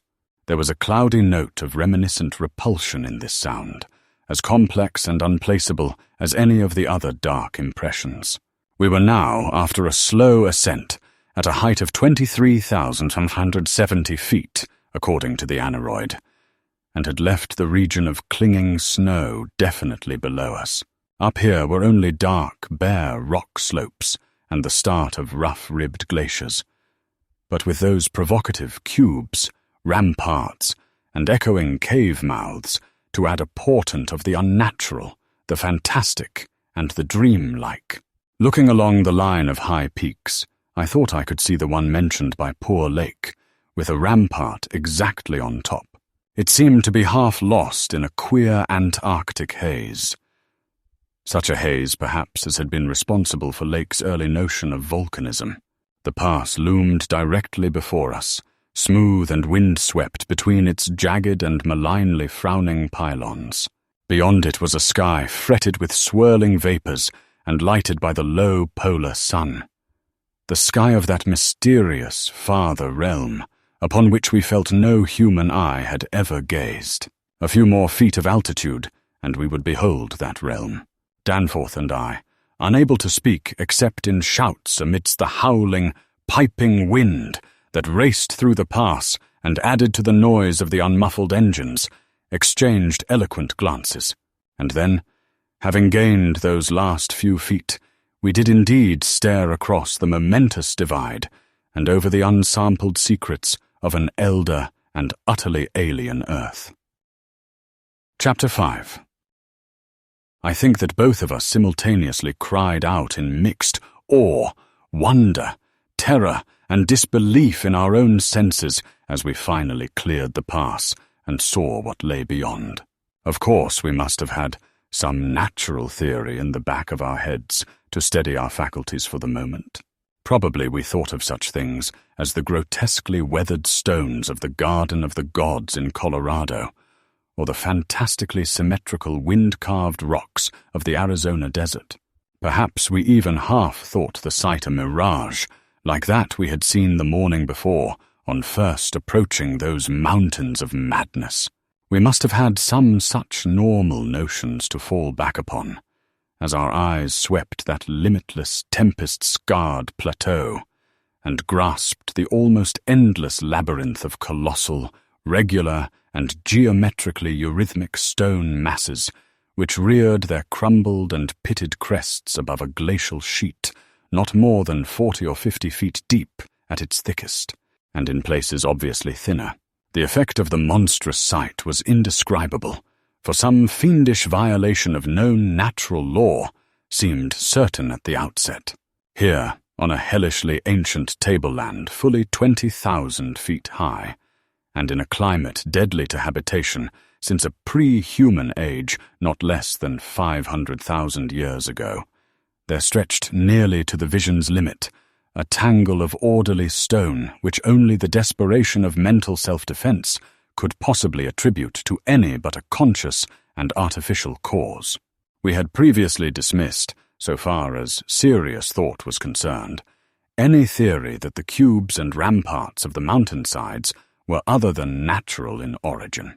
How could they be otherwise, when man himself could scarcely have been differentiated from the great apes at the time when this region succumbed to the present unbroken reign of glacial death? Yet now the sway of reason seemed irrefutably shaken, for this cyclopean maze of squared, curved, and angled blocks had features which cut off all comfortable refuge. It was very clearly the blasphemous city of the mirage in stark, objective, and ineluctable reality. That damnable portent had had a material basis after all. There had been some horizontal stratum of ice dust in the upper air, and this shocking stone survival had projected its image across the mountains according to the simple laws of reflection. Of course, the phantom had been twisted and exaggerated, and had contained things which the real source did not contain.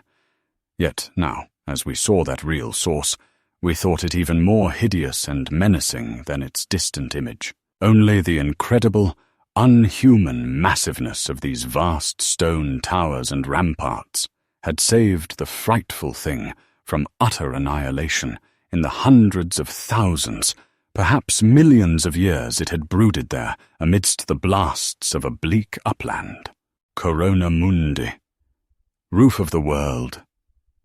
All sorts of fantastic phrases sprang to our lips as we looked dizzily down at the unbelievable spectacle.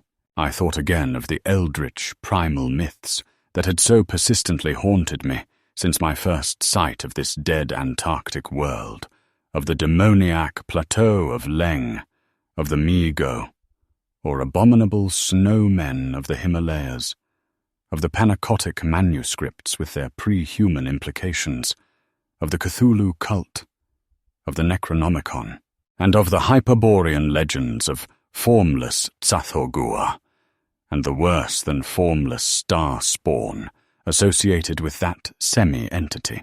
For boundless miles in every direction, the thing stretched off with very little thinning. Indeed, as our eyes followed it to the right and left, along the base of the low, gradual foothills which separated it from the actual mountain rim, we decided that we could see no thinning at all, except for an interruption at the left of the pass through which we had come.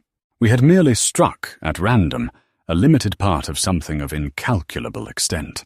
The foothills were more sparsely sprinkled with grotesque stone structures, linking the terrible city to the already familiar cubes and ramparts which evidently formed its mountain outposts. These latter, as well as the queer cave mouths, were as thick on the inner as on the outer sides of the mountains. The nameless stone labyrinth consisted, for the most part, of walls from 10 to 150 feet in ice-clear height, and of a thickness varying from 5 to 10 feet.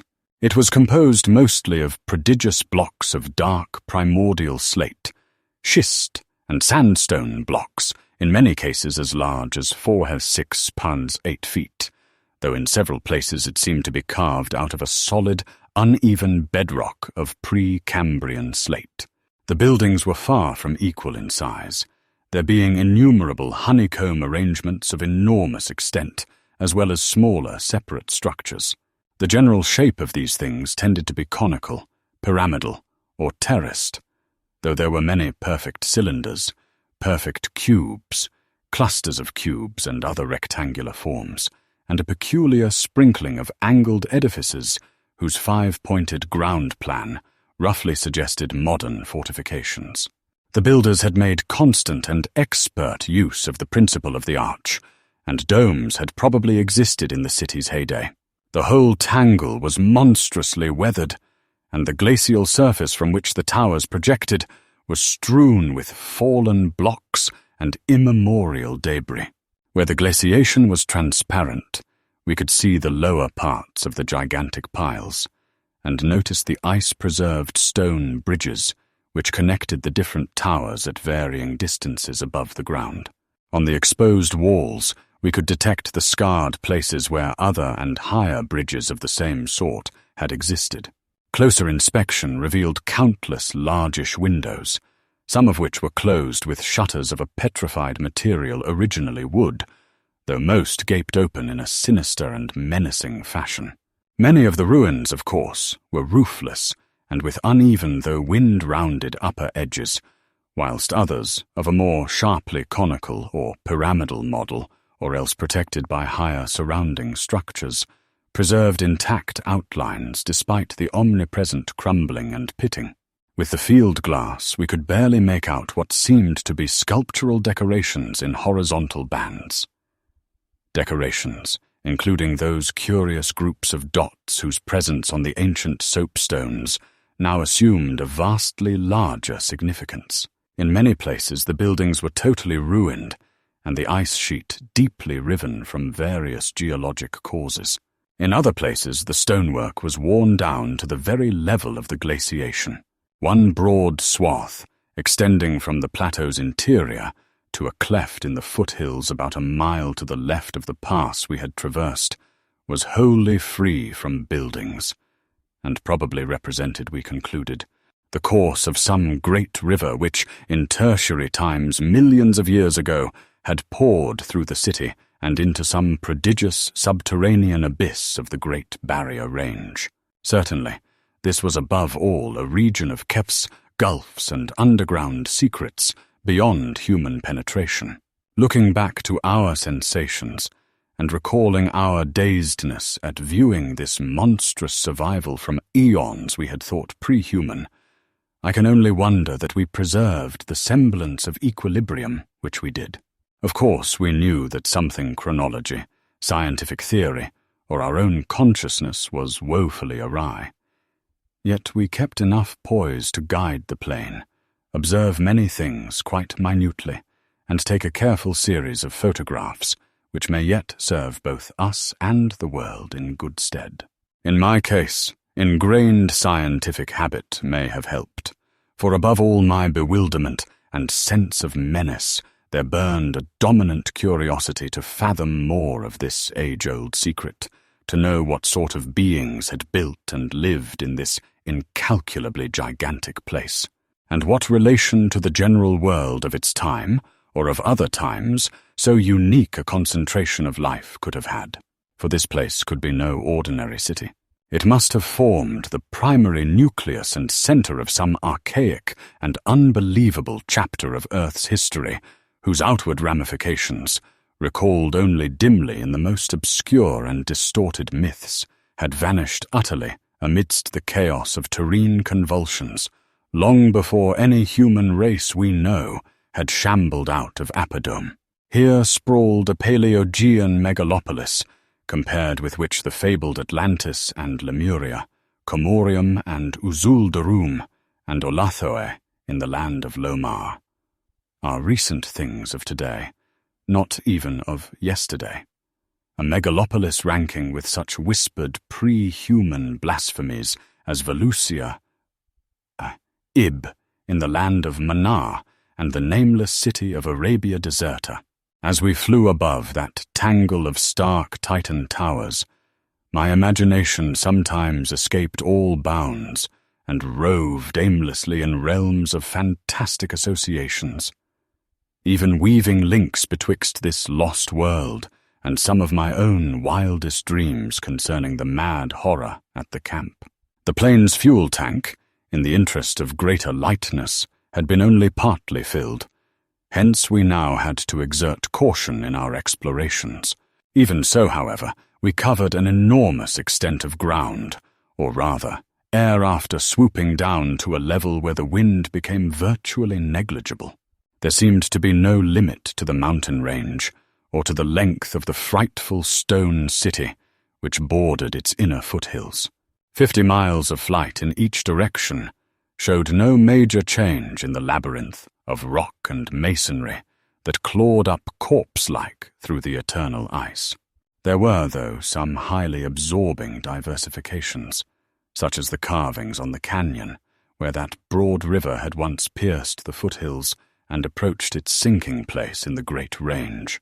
The headlands at the stream's entrance had been boldly carved into cyclopean pylons, and something about the ridgy, barrel-shaped designs stirred up oddly vague, hateful and confusing semi-remembrances in both Danforth and me. We also came upon several star-shaped open spaces, evidently public squares, and noted various undulations in the terrain. Where a sharp hill rose, it was generally hollowed out into some sort of rambling stone edifice, but there were at least 2 exceptions. Of these latter, one was too badly weathered to disclose what had been on the jutting eminence, while the other still bore a fantastic conical monument carved out of the solid rock and roughly resembling such things as the well-known Snake Tomb in the ancient valley of Petra. Flying inland from the mountains, we discovered that the city was not of infinite width, even though its length along the foothills seemed endless. After about 30 miles, the grotesque stone buildings began to thin out, and in 10 more miles we came to an unbroken waste, virtually without signs of sentient artifice. The course of the river beyond the city seemed marked by a broad, depressed line, while the land assumed a somewhat greater ruggedness, seeming to slope slightly upward as it receded in the mist-hazed west.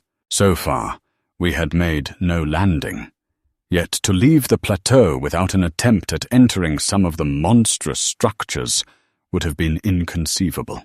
Accordingly, we decided to find a smooth place on the foothills near our navigable pass, there grounding the plane and preparing to do some exploration on foot. Though these gradual slopes were partly covered with a scattering of ruins, low flying soon disclosed an ample number of possible landing places. Selecting that nearest to the pass, since our next flight would be across the Great Range and back to camp, we succeeded about 12:30 p.m. in coming down on a smooth, hard snowfield, wholly devoid of obstacles and well adapted to a swift and favorable takeoff later on. It did not seem necessary to protect the plane with a snow banking for so brief a time, and in so comfortable an absence of high winds at this level.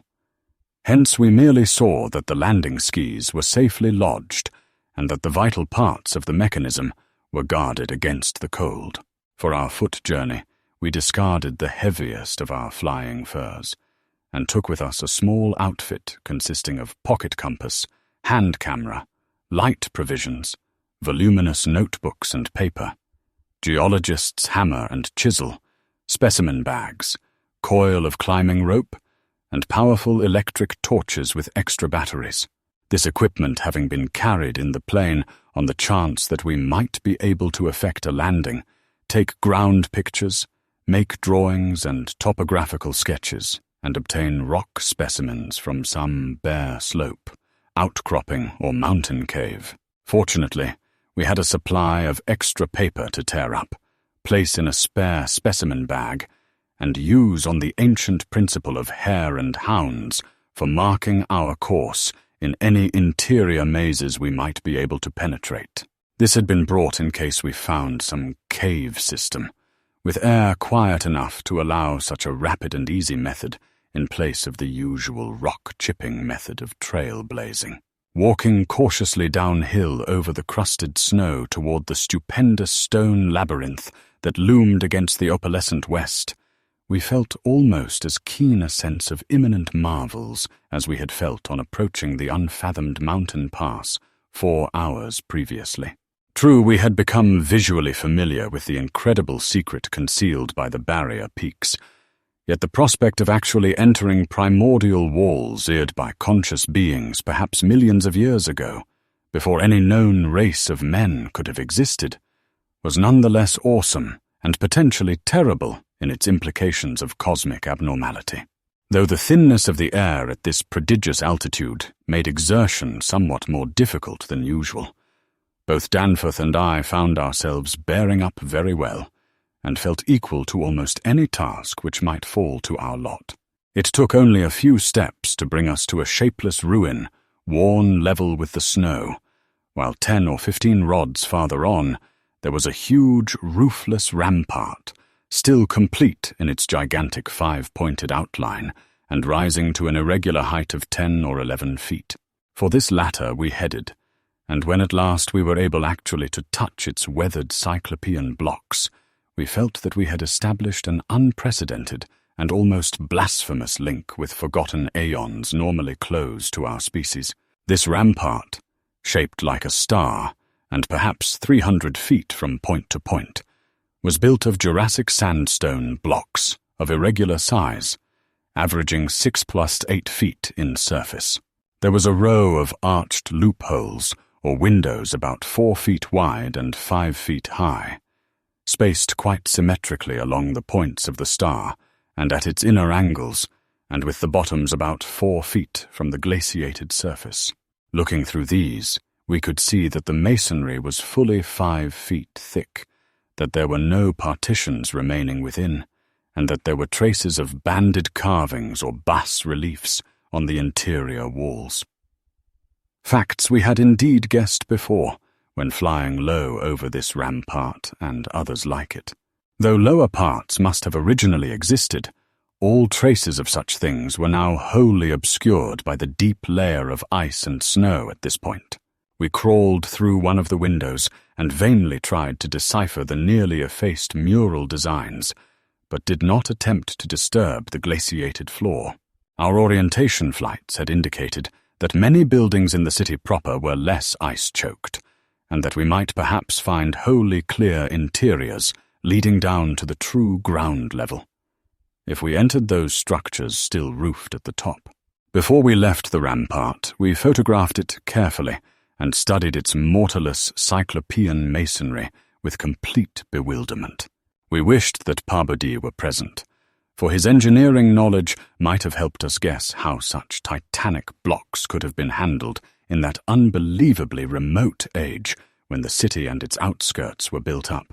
The half-mile walk downhill to the actual city, with the upper wind shrieking vainly and savagely through the skyward peaks in the background, was something whose smallest details will always remain engraved on my mind. Only in fantastic nightmares could any human beings but Danforth and me conceive such optical effects.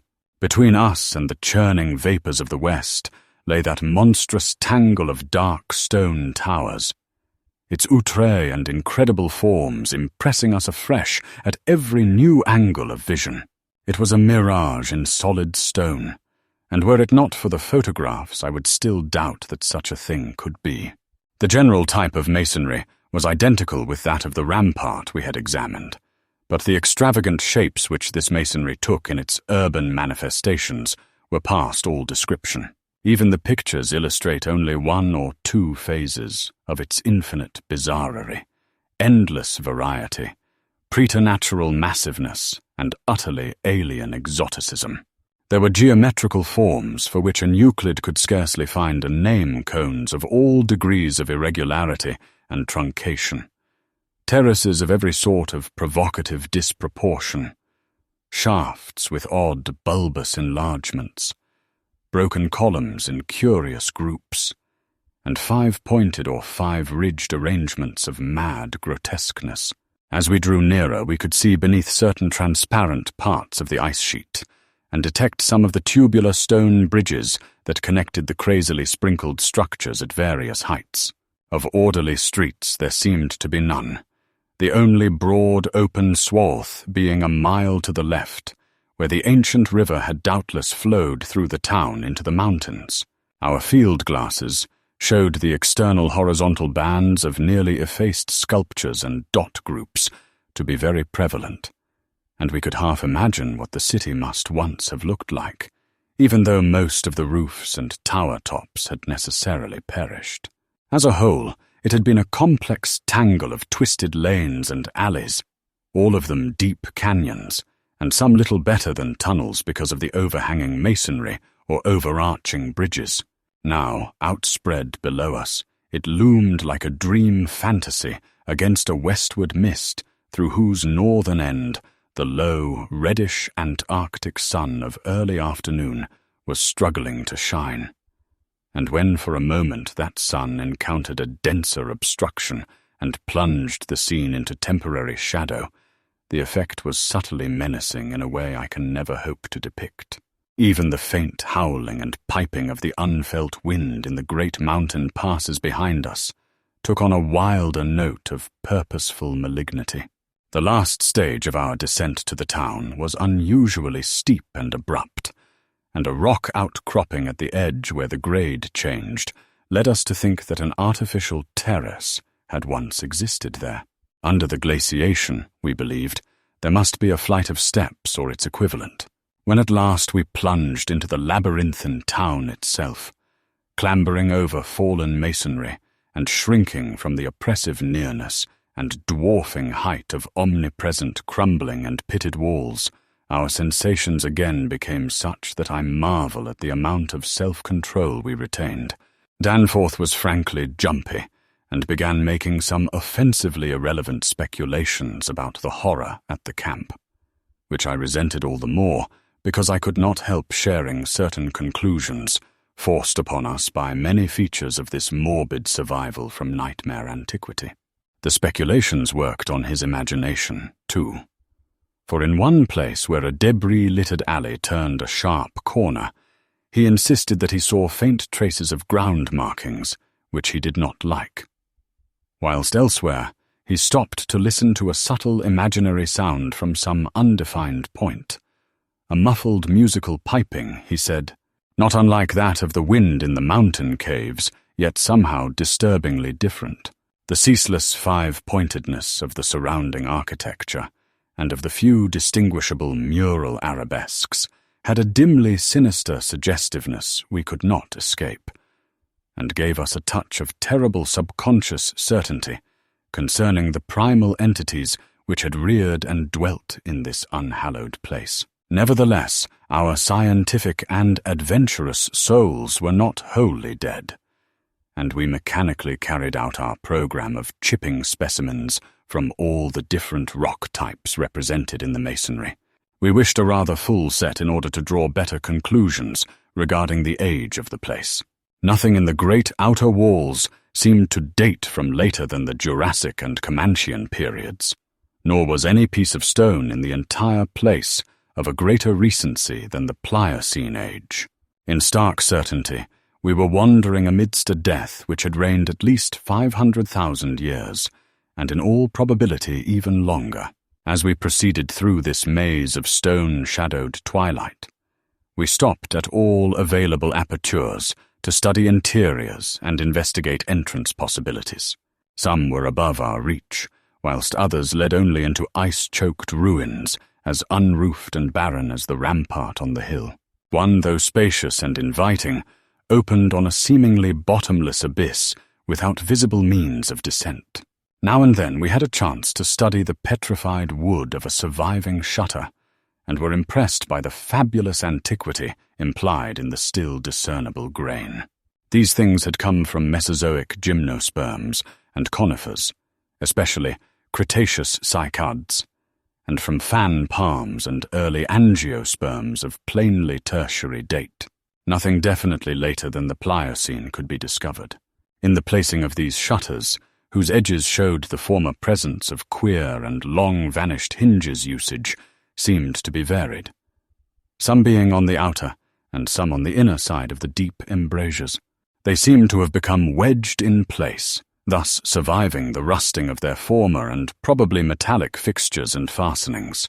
After a time, we came across a row of windows in the bulges of a colossal five-ridged cone of undamaged apex, which led into a vast, well-preserved room with stone flooring. But these were too high in the room to permit of descent without a rope. We had a rope with us, but did not wish to bother with this 20-foot drop unless obliged to, especially in this thin plateau air where great demands were made upon the heart action. This enormous room was probably a hall or concourse of some sort, and our electric torches showed bold, distinct, and potentially startling sculptures arranged round the walls in broad horizontal bands, separated by equally broad strips of conventional arabesques. We took careful note of this spot, planning to enter here unless a more easily gained interior were encountered. Finally, though, we did encounter exactly the opening we wished, an archway about 6 feet wide and 10 feet high, marking the former end of an aerial bridge which had spanned an alley about 5 feet above the present level of glaciation. These archways, of course, were flush with upper-story floors, and in this case one of the floors still existed. The building thus accessible was a series of rectangular terraces on our left, facing westward. That across the alley, where the other archway yawned, was a decrepit cylinder with no windows and with a curious bulge about 10 feet above the aperture. It was totally dark inside, and the archway seemed to open on a well of illimitable emptiness. Heaped debris made the entrance to the vast left-hand building doubly easy, yet for a moment we hesitated before taking advantage of the long-wished chance.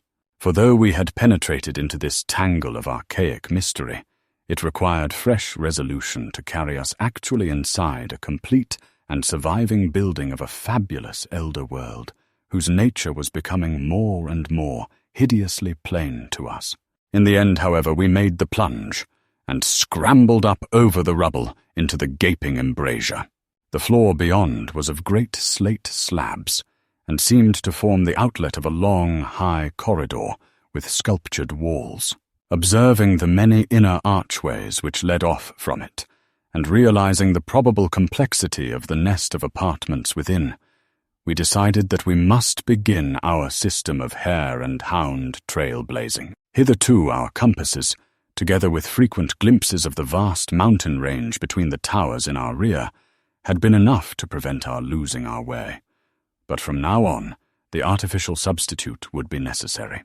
Accordingly, we reduced our extra paper to shreds of suitable size, placed these in a bag to be carried by Danforth, and prepared to use them as economically as safety would allow. This method would probably gain us immunity from straying, since there did not appear to be any strong air currents inside the primordial masonry. If such should develop, or if our paper supply should give out, we could of course fall back on the more secure, though more tedious and retarding method of rock chipping. Just how extensive a territory we had opened up, it was impossible to guess without a trial. The close and frequent connection of the different buildings made it likely that we might cross from one to another on bridges underneath the ice, except where impeded by local collapses and geologic rifts, for very little glaciation seemed to have entered the massive constructions. Almost all the areas of transparent ice had revealed the submerged windows as tightly shuttered, as if the town had been left in that uniform state until the glacial sheet came to crystallize the lower part for all succeeding time. Indeed, one gained a curious impression that this place had been deliberately closed and deserted in some dim bygone eon, rather than overwhelmed by any sudden calamity or even gradual decay.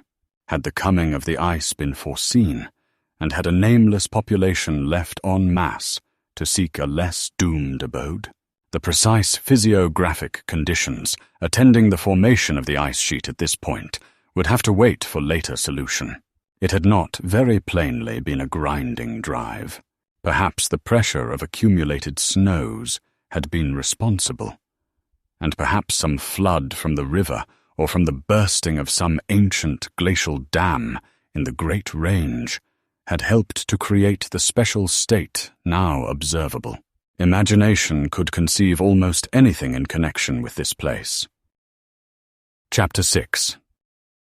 It would be cumbrous to give a detailed, consecutive account of our wanderings inside that cavernous, eon-dead honeycomb of primal masonry, that monstrous lair of elder secrets which now echoed for the first time after uncounted epochs, to the tread of human feet.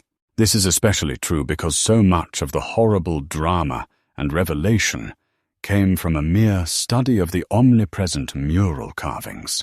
Our flashlight photographs of those carvings will do much toward proving the truth of what we are now disclosing, and it is lamentable that we had not a larger film supply with us. As it was, we made crude notebook sketches of certain salient features after all our films were used up. The building which we had entered was one of great size and elaborateness, and gave us an impressive notion of the architecture of that nameless geologic past. The inner partitions were less massive than the outer walls, but on the lower levels were excellently preserved. Labyrinthine complexity, involving curiously irregular differences in floor levels, characterized the entire arrangement, and we should certainly have been lost at the very outset but for the trail of torn paper left behind us. We decided to explore the more decrepit upper parts first of all, hence climbed aloft in the maze for a distance of some 100 feet, to where the topmost tier of chambers yawned snowily and ruinously open to the polar sky. Ascent was effected over the steep, transversely ribbed stone ramps or inclined planes, which everywhere served in lieu of stairs. The rooms we encountered were of all imaginable shapes and proportions, ranging from 5-pointed stars to triangles and perfect cubes. It might be safe to say that their general average was about 30 feet in floor area and 20 feet in height, though many larger apartments existed. After thoroughly examining the upper regions and the glacial level, we descended story by story into the submerged part, where indeed we soon saw we were in a continuous maze of connected chambers and passages, probably leading over unlimited areas outside this particular building. The cyclopean massiveness and giganticism of everything about us became curiously oppressive, and there was something vaguely but deeply unhuman in all the contours, dimensions, proportions, decorations, and constructional nuances of the blasphemously archaic stonework. We soon realized from what the carvings revealed that this monstrous city was many million years old. We cannot yet explain the engineering principles used in the anomalous balancing and adjustment of the vast rock masses, though the function of the arch was clearly much relied on. The rooms we visited were wholly bare of all portable contents, a circumstance which sustained our belief in the city's deliberate desertion.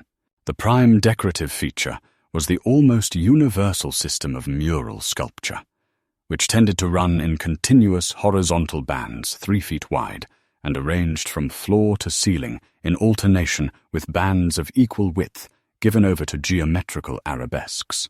There were exceptions to this rule of arrangement, but its preponderance was overwhelming.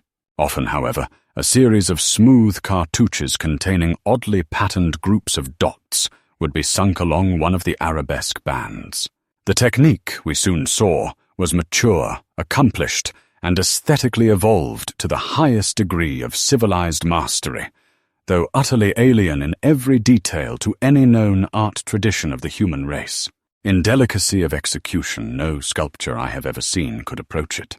The minutest details of elaborate vegetation, or of animal life, were rendered with astonishing vividness despite the bold scale of the carvings, whilst the conventional designs were marvels of skillful intricacy.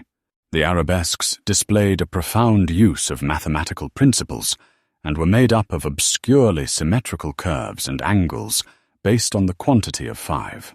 The pictorial bands followed a highly formalized tradition and involved a peculiar treatment of perspective, but had an artistic force that moved us profoundly notwithstanding the intervening gulf of vast geologic periods. Their method of design hinged on a singular juxtaposition of the cross-section with the two-dimensional silhouette, and embodied an analytical psychology beyond that of any known race of antiquity. It is useless to try to compare this art with any represented in our museums. Those who see our photographs will probably find its closest analogue in certain grotesque conceptions of the most daring futurists. The arabesque tracery consisted altogether of depressed lines whose depth on unweathered walls varied from 1 to 2 inches. When cartouches with dot groups appeared, evidently as inscriptions in some unknown and primordial language and alphabet, the depression of the smooth surface was perhaps 1.5 inches, and of the dots perhaps 1/2 inch more. The pictorial bands were in countersunk low relief, their background being depressed about 2 inches from the original wall surface. In some specimens, marks of a former coloration could be detected, though for the most part the untold eons had disintegrated and banished any pigments which may have been applied. The more one studied the marvelous technique, the more one admired the things. Beneath their strict conventionalization, one could grasp the minute and accurate observation and graphic skill of the artists. And indeed, the very conventions themselves served to symbolize and accentuate the real essence or vital differentiation of every object delineated. We felt, too, that besides these recognizable excellences, there were others lurking beyond the reach of our perceptions. Certain touches here and there gave vague hints of latent symbols and stimuli, which another mental and emotional background, and a fuller or different sensory equipment, might have made of profound and poignant significance to us. The subject matter of the sculptures obviously came from the life of the vanished epoch of their creation, and contained a large proportion of evident history. It is this abnormal historic mindedness of the primal race, a chance circumstance operating through coincidence, miraculously in our favor, which made the carving so awesomely informative to us, and which caused us to place their photography and transcription above all other considerations.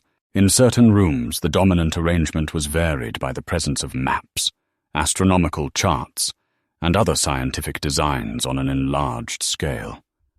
These things giving a naive and terrible corroboration to what we gathered from the pictorial friezes and dados.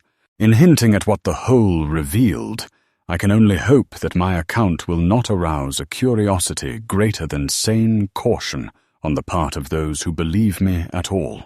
It would be tragic if any were to be allured to that realm of death and horror by the very warning meant to discourage them. Interrupting these sculptured walls were high windows and massive 12-foot doorways, both now and then retaining the petrified wooden planks, elaborately carved and polished of the actual shutters and doors. All metal fixtures had long ago vanished, but some of the doors remained in place and had to be forced aside as we progressed from room to room. Window frames with odd transparent panes, mostly elliptical, survived here and there, though in no considerable quantity. There were also frequent niches of great magnitude, generally empty, but once in a while containing some bizarre object carved from green soapstone, which was either broken or perhaps held too inferior to warrant removal. Other apertures were undoubtedly connected with bygone mechanical facilities, heating, lighting, and the like, of a sort suggested in many of the carvings. Ceilings tended to be plain, but had sometimes been inlaid with green soapstone or other tiles, mostly fallen now. Floors were also paved with such tiles, though plain stonework predominated. As I have said, all furniture and other movables were absent, but the sculptures gave a clear idea of the strange devices which had once filled these tomb-like, echoing rooms. Above the glacial sheet, the floors were generally thick with detritus, litter, and debris. But farther down, this condition decreased. In some of the lower chambers and corridors, there was little more than gritty dust or ancient incrustations, while occasional areas had an uncanny air of newly swept immaculateness. Of course, where rifts or collapses had occurred, the lower levels were as littered as the upper ones. A central court, as in other structures we had seen from the air, saved the inner regions from total darkness, so that we seldom had to use our electric torches in the upper rooms, except when studying sculptured details. Below the ice cap, however, the twilight deepened, and in many parts of the tangled ground level, there was an approach to absolute blackness. To form even a rudimentary idea of our thoughts and feelings as we penetrated this eon-silent maze of unhuman masonry, one must correlate a hopelessly bewildering chaos of fugitive moods, memories, and impressions.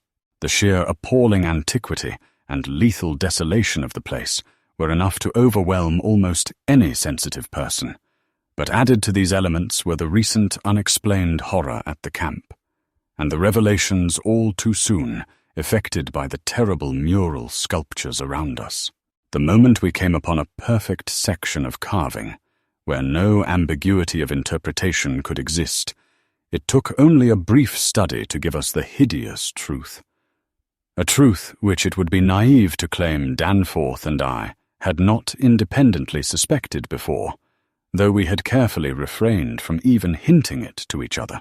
There could now be no further merciful doubt about the nature of the beings which had built and inhabited this monstrous dead city millions of years ago, when man's ancestors were primitive archaic mammals, and vast dinosaurs roamed the tropical steppes of Europe and Asia.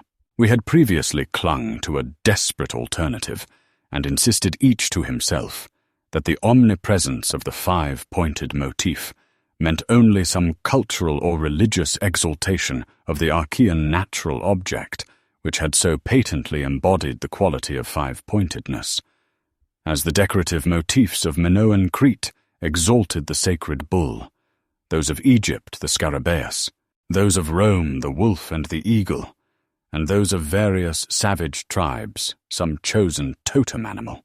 But this lone refuge was now stripped from us, and we were forced to face definitely the reason-shaking realization which the reader of these pages has doubtless long ago anticipated. I can scarcely bear to write it down in black and white, even now, but perhaps that will not be necessary. The things once rearing and dwelling in this frightful masonry in the age of dinosaurs were not indeed dinosaurs, but far worse. Mere dinosaurs were new and almost brainless objects, but the builders of the city were wise and old, and had left certain traces in rocks, even then laid down well nigh 1,000 million years. Rocks laid down before the true life of Earth had advanced beyond plastic groups of cells. Rocks laid down before the true life of Earth had existed at all. They were the makers and enslavers of that life, and above all doubt, the originals of the fiendish elder myths, which things like the Pinacotic manuscripts and the Necronomicon affrightedly hint about. They were the great old ones that had filtered down from the stars when Earth was young, the beings whose substance an alien evolution had shaped, and whose powers were such as this planet had never bred. And to think that only the day before, Danforth and I had actually looked upon fragments of their millennially fossilized substance, and that poor Lake and his party had seen their complete outlines. It is of course impossible for me to relate in proper order the stages by which we picked up what we know of that monstrous chapter of pre-human life. After the first shock of the certain revelation, we had to pause a while to recuperate, and it was fully 3 o'clock before we got started on our actual tour of systematic research. The sculptures in the building we entered were of relatively late date, perhaps 2 million years ago, as checked up by geological, biological, and astronomical features, and embodied an art which would be called decadent in comparison with that of specimens we found in older buildings after crossing bridges under the glacial sheet. One edifice hewn from the solid rock seemed to go back 40 or possibly even 50 million years to the lower Eocene or upper Cretaceous, and contained bas-reliefs of an artistry surpassing anything else, with one tremendous exception that we encountered. That was, we have since agreed, the oldest domestic structure we traversed. Were it not for the support of those flashlights soon to be made public, I would refrain from telling what I found and inferred, lest I be confined as a madman. Of course, the infinitely early parts of the patchwork tale representing the pre-terrestrial life of the star-headed beings on other planets, and in other galaxies, and in other universes, can readily be interpreted as the fantastic mythology of those beings themselves. Yet such parts sometimes involve designs and diagrams so uncannily close to the latest findings of mathematics and astrophysics that I scarcely know what to think. Let others judge when they see the photographs I shall publish. Naturally, no one set of carvings which we encountered told more than a fraction of any connected story, nor did we even begin to come upon the various stages of that story in their proper order. Some of the vast rooms were independent units so far as their designs were concerned, whilst in other cases a continuous chronicle would be carried through a series of rooms and corridors. The best of the maps and diagrams were on the walls of a frightful abyss below even the ancient ground level. A cavern, perhaps 200 feet square and 60 feet high, which had almost undoubtedly been an educational center of some sort. There were many provoking repetitions of the same material in different rooms and buildings, since certain chapters of experience and certain Haupt summaries or phases of racial history had evidently been favorites with different decorators or dwellers. Sometimes, though, variant versions of the same theme proved useful in settling debatable points and filling in gaps. I still wonder that we deduced so much in the short time at our disposal. Of course, we even now have only the barest outline, and much of that was obtained later on from a study of the photographs and sketches we made.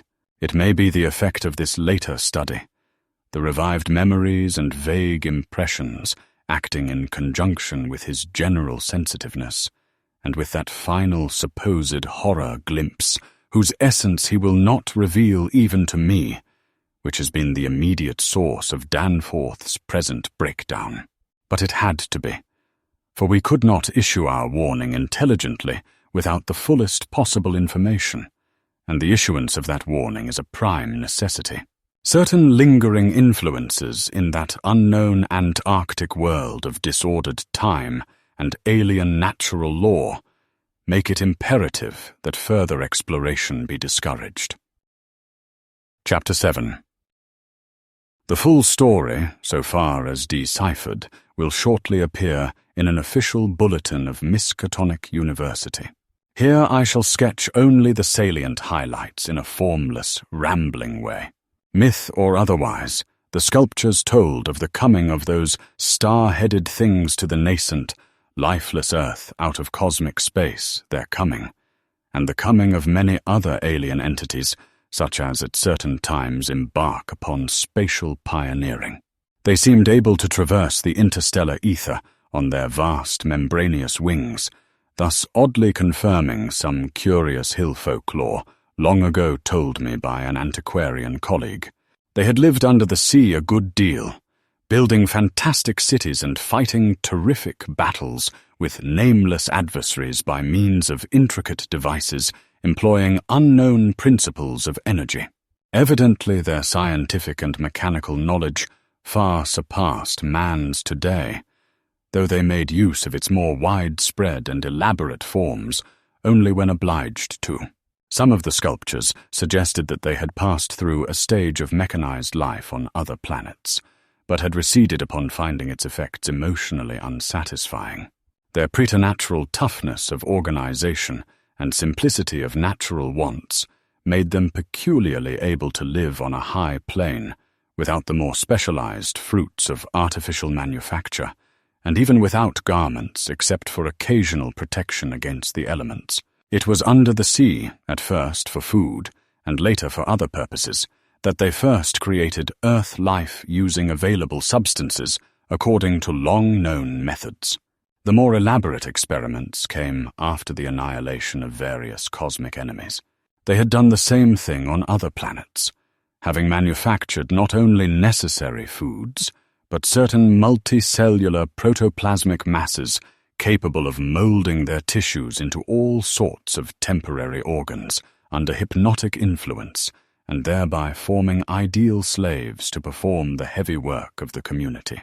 These viscous masses were without doubt what Abdul al-Hazred whispered about as the Shoggoths in his frightful Necronomicon, though even that mad Arab had not hinted that any existed on Earth except in the dreams of those who had chewed a certain alkaloidal herb.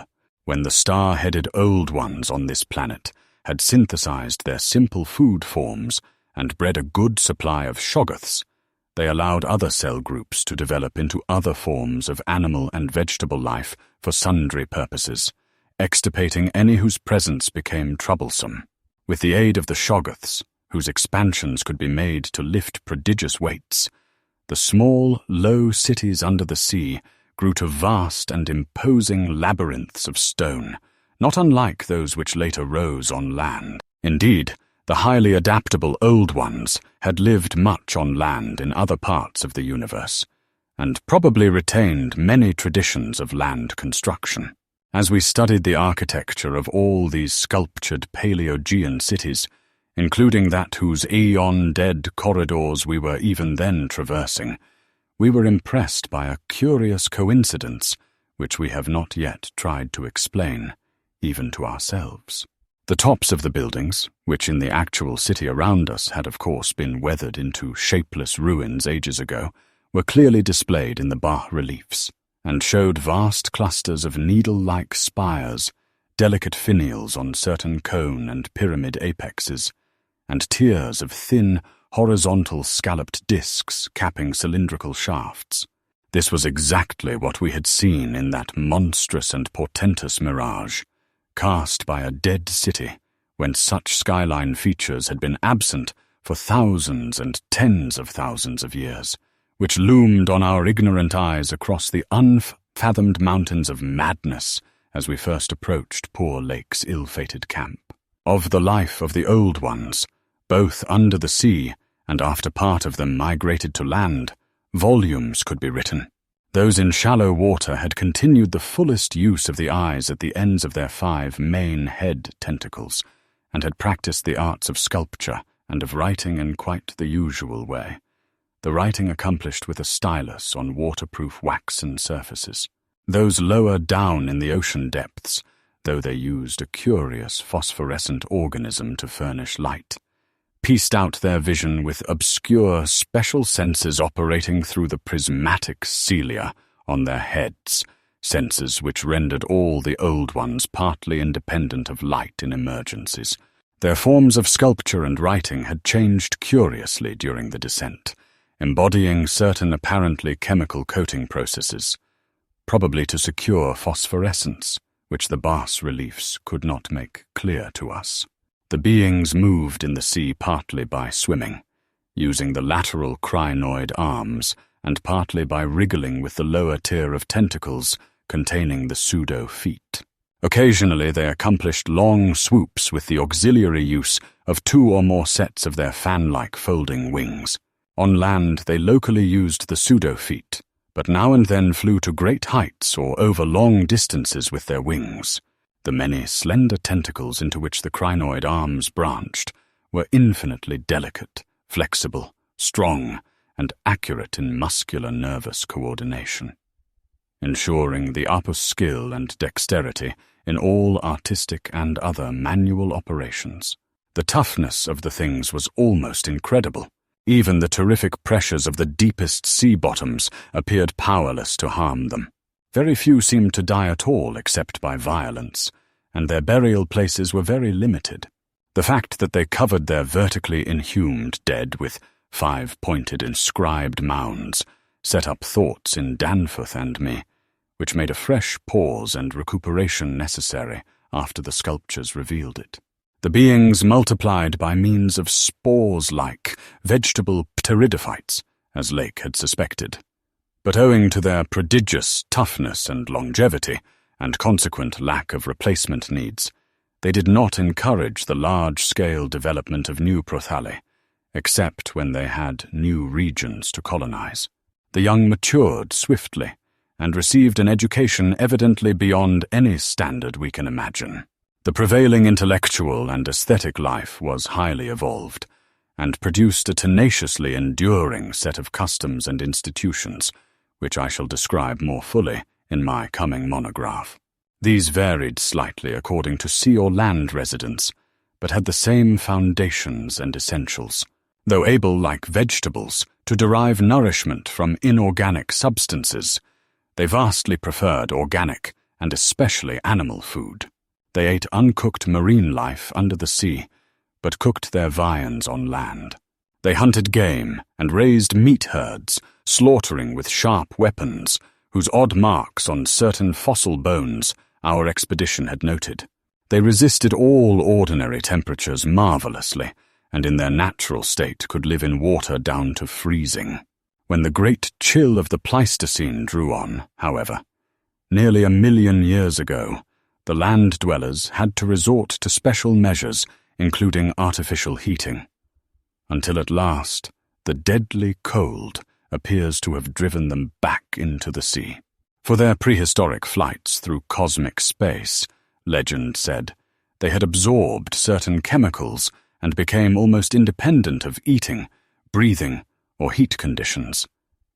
But by the time of the Great Cold, they had lost track of the method. In any case, they could not have prolonged the artificial state indefinitely without harm. Being non-pairing and semi-vegetable in structure, the old ones had no biological basis for the family phase of mammal life, but seemed to organize large households on the principles of comfortable space utility, and as we deduced from the pictured occupations and diversions of co-dwellers' congenial mental association. In furnishing their homes, they kept everything in the center of the huge rooms, leaving all the wall spaces free for decorative treatment. Lighting, in the case of the land inhabitants, was accomplished by a device probably electrochemical in nature. Both on land and underwater, they used curious tables, chairs, and couches like cylindrical frames. For they rested and slept upright, with folded-down tentacles and racks for the hinged sets of dotted surfaces forming their books. Government was evidently complex and probably socialistic, though no certainties in this regard could be deduced from the sculptures we saw. There was extensive commerce, both local and between different cities, certain small flat counters, 5-pointed and inscribed, serving as money. Probably the smaller of the various greenish soapstones found by our expedition were pieces of such currency. Though the culture was mainly urban, some agriculture and much stock-raising existed. Mining and a limited amount of manufacturing were also practiced. Travel was very frequent, but permanent migration seemed relatively rare, except for the vast colonizing movements by which the race expanded. For personal locomotion, no external aid was used, since in land, air, and water movement alike, the old ones seemed to possess excessively vast capacities for speed.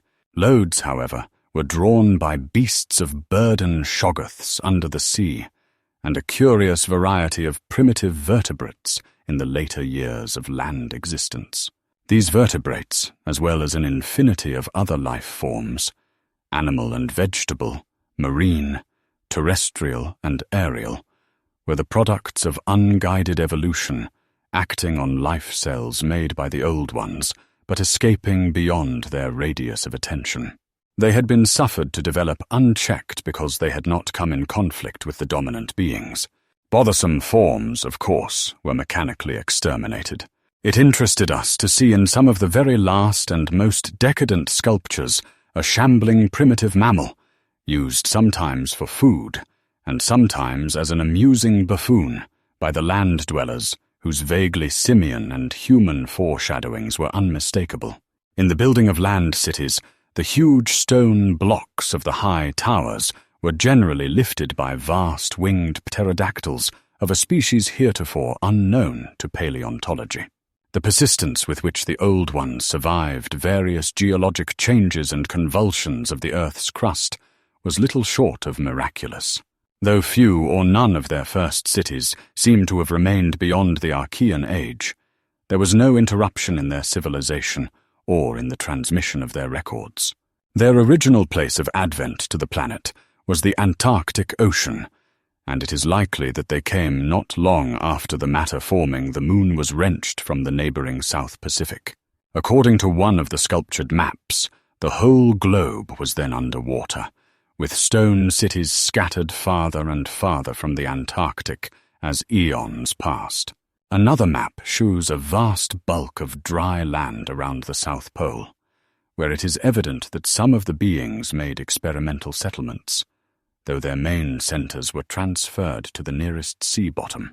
Later maps, which display this landmass as cracking and drifting, and sending certain detached parts northward, uphold in a striking way the theories of continental drift lately advanced by Taylor, Wegener, and Joly. With the upheaval of new land in the South Pacific, tremendous events began. Some of the marine cities were hopelessly shattered, yet that was not the worst misfortune. Another race, a land race of beings, shaped like octopi, and probably corresponding to the fabulous pre-human spawn of Cthulhu soon, began filtering down from cosmic infinity and precipitated a monstrous war, which for a time drove the old ones wholly back to the sea. A colossal blow in view of the increasing land settlements.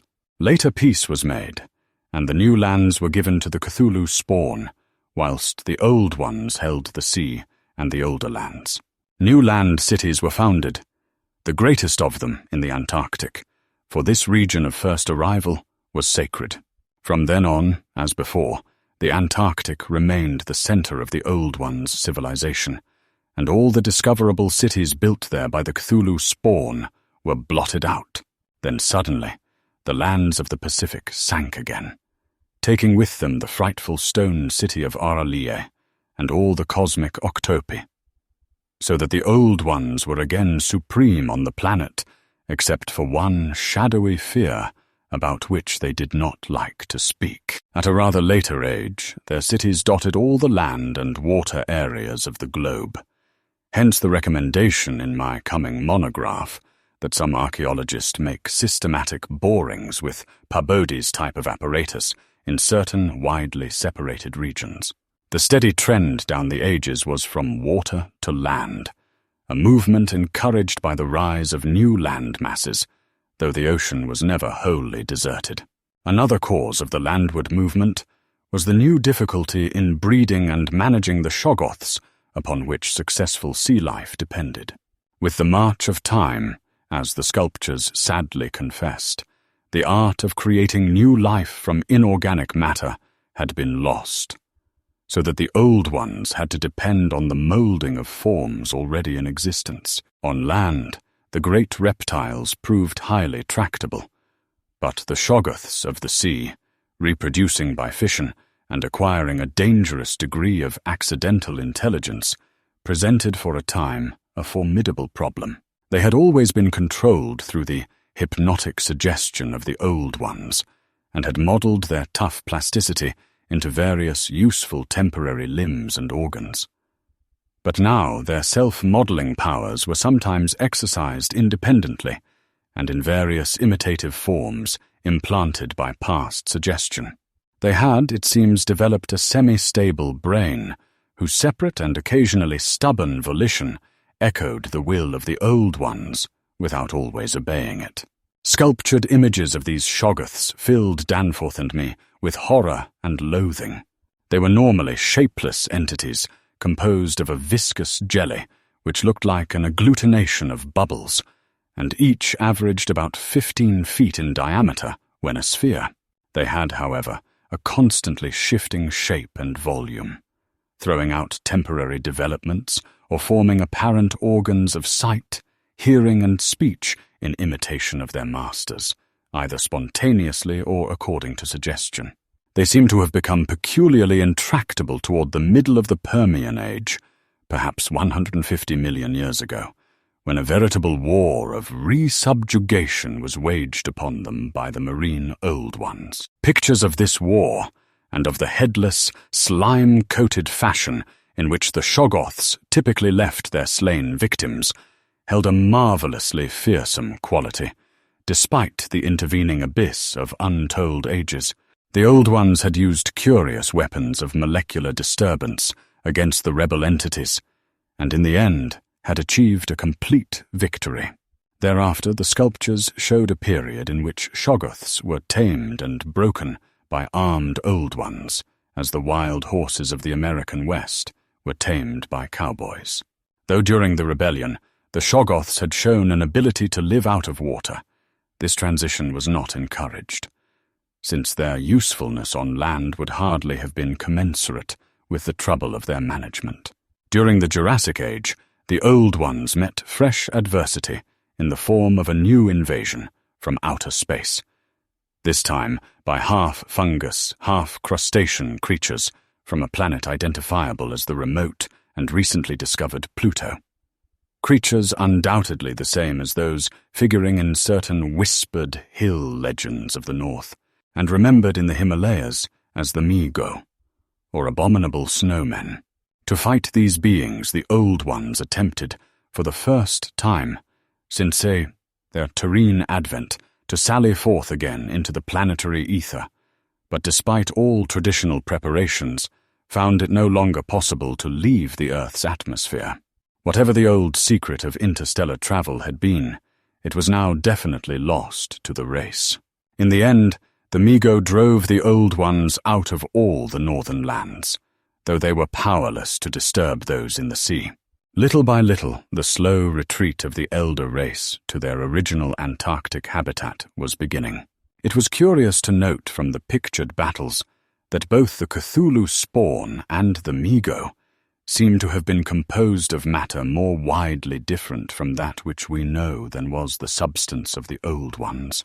They were able to undergo transformations and reintegrations impossible for their adversaries, and seem therefore to have originally come from even remoter gulfs of cosmic space. The Old Ones, but for their abnormal toughness and peculiar vital properties, were strictly material, and must have had their absolute origin within the known space-time continuum, whereas the first sources of the other beings can only be guessed at with bated breath. All this, of course, assuming that the non-terrestrial linkages and the anomalies ascribed to the invading foes are not pure mythology. Conceivably, the Old Ones might have invented a cosmic framework to account for their occasional defeats, since historical interest and pride obviously formed their chief psychological element. It is significant that their annals failed to mention many advanced and potent races of beings whose mighty cultures and towering cities figure persistently in certain obscure legends. The changing state of the world through long geologic ages appeared with startling vividness in many of the sculptured maps and scenes. In certain cases, existing science will require revision, while in other cases its bold deductions are magnificently confirmed. As I have said, the hypothesis of Taylor, Wegener, and Joly that all the continents are fragments of an original Antarctic landmass which cracked from centrifugal force and drifted apart over a technically viscous lower surface, an hypothesis suggested by such things as the complementary outlines of Africa and South America, and the way the great mountain chains are rolled and shoved up, receives striking support from this uncanny source. Maps evidently showing the Carboniferous world of 100 million or more years ago displayed significant rifts and chasms, destined later to separate Africa from the once continuous realms of Europe, then the Volusia of hellish primal legend, Asia, the Americas, and the Antarctic continent. Other charts, and most significantly, one in connection with the founding 50 million years ago of the vast dead city around us, showed all the present continents well differentiated, and in the latest discoverable specimen dating perhaps from the Pliocene age, the approximate world of today appeared quite clearly despite the linkage of Alaska with Siberia, of North America with Europe through Greenland, and of South America with the Antarctic continent through Graham Land. In the Carboniferous map, the whole globe ocean floor and rifted landmass alike bore symbols of the Old Ones' vast stone cities. But in the later charts, the gradual recession toward the Antarctic became very plain. The final Pliocene specimen, showed no land cities except on the Antarctic continent and the tip of South America, nor any ocean cities north of the 50th parallel of south latitude. Knowledge and interest in the northern world, save for a study of coastlines probably made during long exploration flights on those fan-like membranous wings, had evidently declined to zero among the old ones. Destruction of cities through the upthrust of mountains, the centrifugal rending of continents, the seismic convulsions of land or sea bottom, and other natural causes was a matter of common record, and it was curious to observe how fewer and fewer replacements were made as the ages wore on. The vast dead megalopolis that yawned around us seemed to be the last general center of the race. Built early in the Cretaceous age, after a titanic earth buckling had obliterated a still vaster predecessor not far distant, it appeared that this general region was the most sacred spot of all, where reputedly the first old ones had settled on a primal sea bottom. In the new city, many of whose features we could recognize in the sculptures, but which stretched fully 100 miles along the mountain range in each direction beyond the farthest limits of our aerial survey, there were reputed to be preserved certain sacred stones forming part of the first sea-bottom city, which were thrust up to light after long epochs in the course of the general crumpling of strata. Chapter 8. Naturally, Danforth and I studied with especial interest and a peculiarly personal sense of awe everything pertaining to the immediate district in which we were. Of this local material, there was naturally a vast abundance, and on the tangled ground level of the city, we were lucky enough to find a house of very late date, whose walls, though somewhat damaged by a neighboring rift, contained sculptures of decadent workmanship, carrying the story of the region much beyond the period of the Pliocene map, whence we derived our last general glimpse of the pre-human world. This was the last place we examined in detail, since what we found there gave us a fresh immediate objective. Certainly, we were in one of the strangest, weirdest, and most terrible of all the corners of Earth's globe. Of all existing lands, it was infinitely the most ancient, and the conviction grew upon us that this hideous upland must indeed be the fabled nightmare plateau of Leng, which even the mad author of the Necronomicon was reluctant to discuss. The great mountain chain was tremendously long starting as a low range at Luitpold Land on the coast of Weddell Sea and virtually crossing the entire continent. The really high part stretched in a mighty arc from about latitude 82° E, longitude 60° to latitude 70° E, longitude 115 arzens, with its concave side toward our camp, and its seaward end in the region of that long, ice-locked coast whose hills were glimpsed by Wilkes and Mawson at the Antarctic Circle. Yet even more monstrous exaggerations of nature seemed disturbingly close at hand.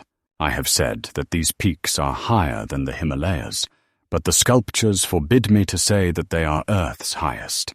That grim honor is beyond doubt reserved for something which half the sculptures hesitated to record at all, whilst others approached it with obvious repugnance and trepidation.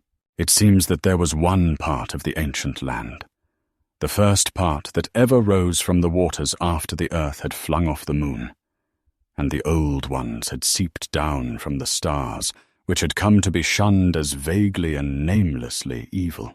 Toujours, cities built there had crumbled before their time, and had been found suddenly deserted.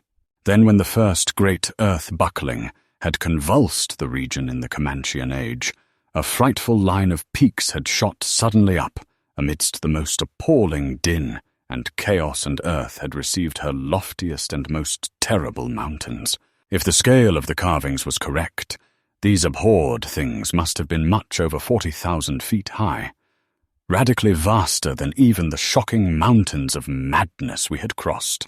They extended, it appeared, from about latitude 77° E, longitude 70° to latitude 70° E, longitude 100° less than 300 miles away from the dead city, so that we would have spied their dreaded summits in the dim western distance had it not been for that vague opalescent haze. Their northern end must likewise be visible from the long Antarctic Circle coastline at Queen Mary Land. Some of the old ones, in the decadent days, had made strange prayers to those mountains, but none ever went near them or dared to guess what lay beyond. No human eye had ever seen them, and as I studied the emotions conveyed in the carvings, I prayed that none ever might. There are protecting hills along the coast beyond them, Queen Mary and Kaiser Wilhelm lands, and I thank heaven no one has been able to land and climb those hills. I am not as skeptical about old tales and fears as I used to be, and I do not laugh now at the pre-human sculptor's notion that lightning paused meaningfully now and then at each of the brooding crests, and that an unexplained glow shone from one of those terrible pinnacles all through the long polar night. There may be a very real and very monstrous meaning in the old Pinnacotic whispers about Cadathulth in the cold waste, but the terrain close at hand was hardly less strange, even if less namelessly accursed. Soon after the founding of the city, the great mountain range became the seat of the principal temples, and many carvings showed what grotesque and fantastic towers had pierced the sky, where now we saw only the curiously clinging cubes and ramparts. In the course of ages, the caves had appeared, and had been shaped into adjuncts of the temples. With the advance of still later epochs, all the limestone veins of the region were hollowed out by groundwaters, so that the mountains, the foothills, and the plains below them were a veritable network of connected caverns and galleries. Many graphic sculptures told of explorations deep underground, and of the final discovery of the Stygian sunless sea that lurked at Earth's bowels. This vast, nighted gulf had undoubtedly been worn by the great river which flowed down from the nameless and horrible westward mountains, and which had formerly turned at the base of the Old One's range, and flowed beside that chain into the Indian Ocean, between Bud and Totten lands on Wilkes's coastline. Little by little it had eaten away the limestone hill base at its turning, till at last its sapping currents reached the caverns of the groundwaters and joined with them in digging a deeper abyss. Finally its whole bulk emptied into the hollow hills and left the old bed toward the ocean dry. Much of the later city as we now found it had been built over that former bed. The old ones, understanding what had happened, and exercising their always keen artistic sense, had carved into ornate pylons those headlands of the foothills where the great stream began its descent into eternal darkness.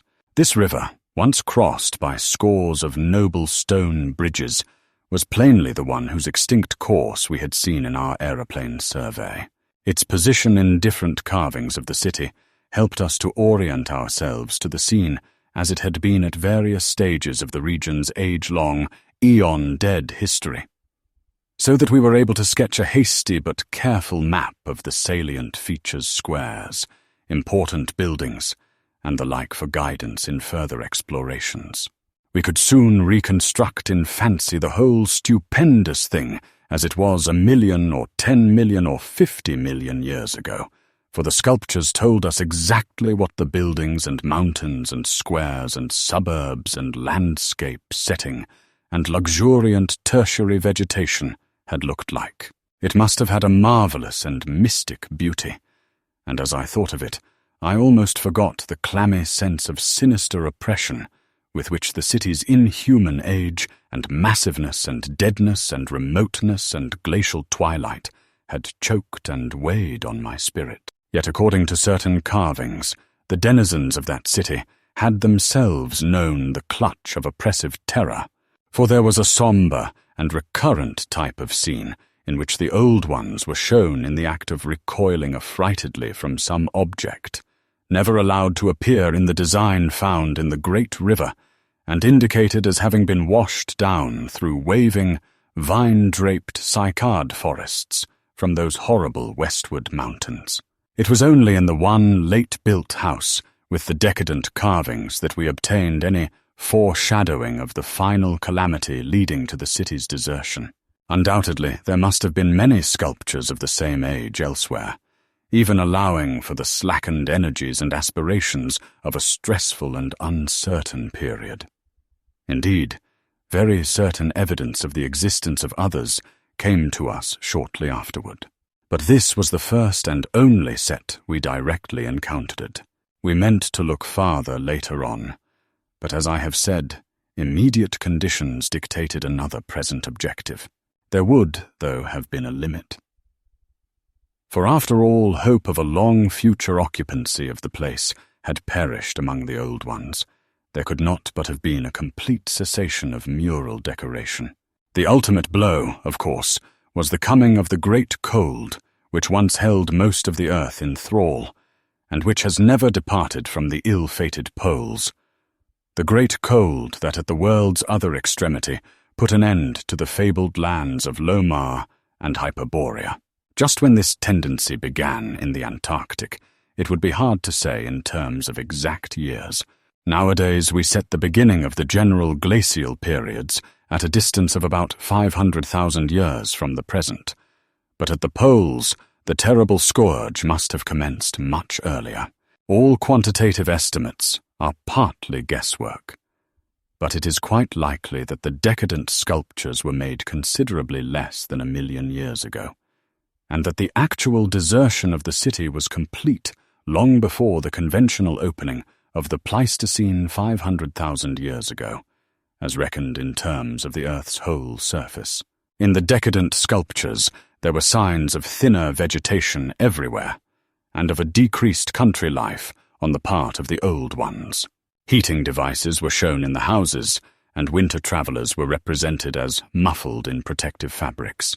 Then we saw a series of cartouches, the continuous band arrangement being frequently interrupted in these late carvings, depicting a constantly growing migration to the nearest refugees of greater warmth, some fleeing to cities under the sea off the faraway coast, and some clambering down through networks of limestone caverns in the hollow hills to the neighboring black abyss of subterrane waters. In the end, it seems to have been the neighboring abyss which received the greatest colonization.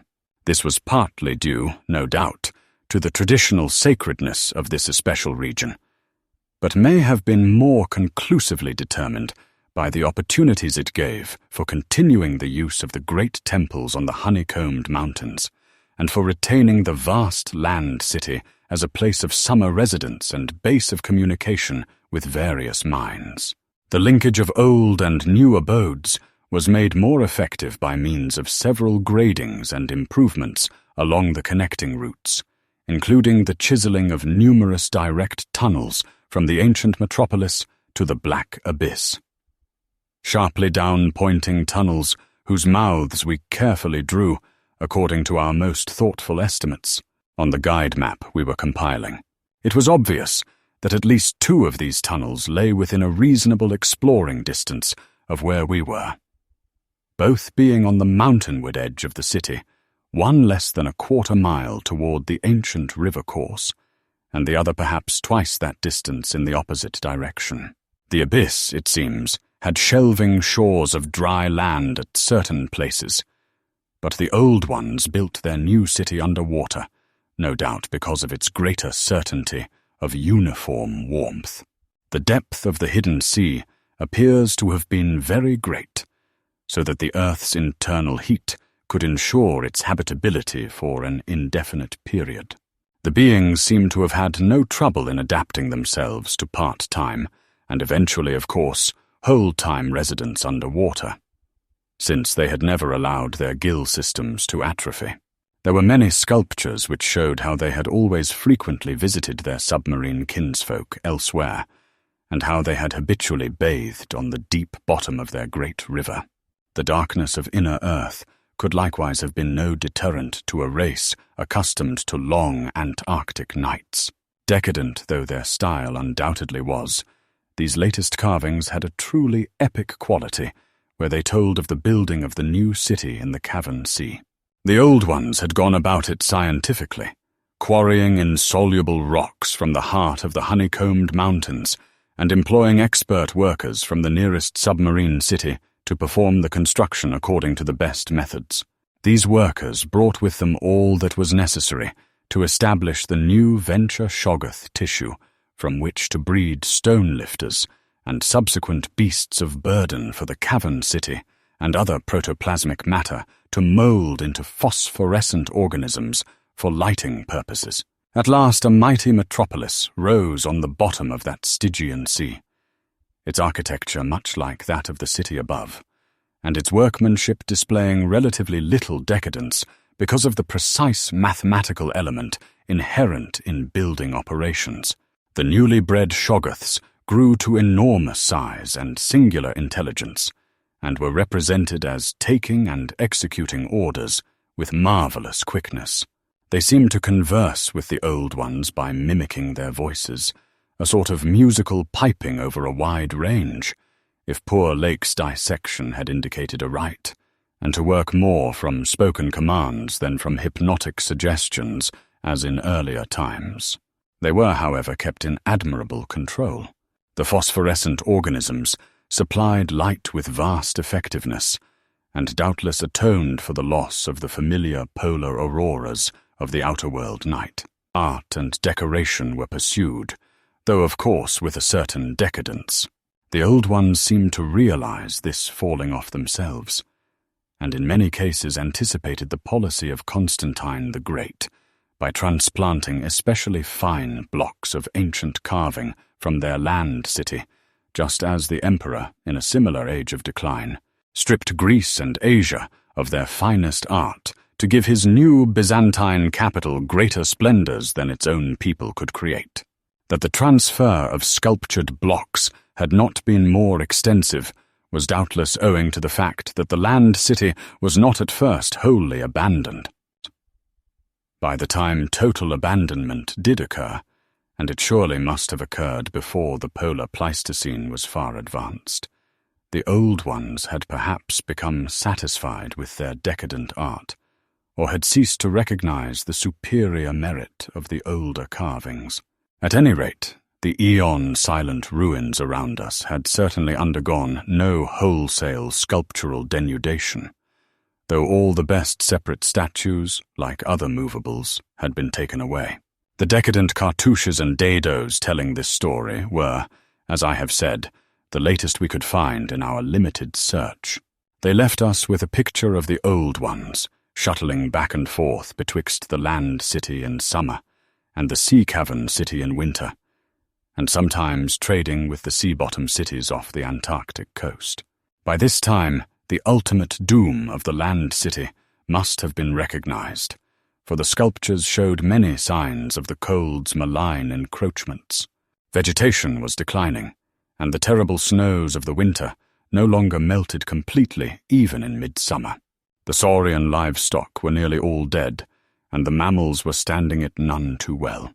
To keep on with the work of the upper world, it had become necessary to adapt some of the amorphous and curiously cold-resistant Shoggoths to land life, a thing the Old Ones had formerly been reluctant to do. The great river was now lifeless, and the upper sea had lost most of its denizens, except the seals and whales. All the birds had flown away, save only the great, grotesque penguins. What had happened afterward, we could only guess. How long had the new sea cavern city survived? Was it still down there, a stony corpse in eternal blackness? Had the subterranean waters frozen at last? To what fate had the ocean-bottom cities of the outer world been delivered? Had any of the Old Ones shifted north, ahead of the creeping ice cap? Existing geology shows no trace of their presence.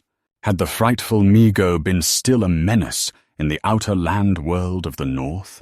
Could one be sure of what might or might not linger even to this day in the lightless and unplumbed abysses of Earth's deepest waters? Those things had seemingly been able to withstand any amount of pressure, and men of the sea have fished up curious objects at times.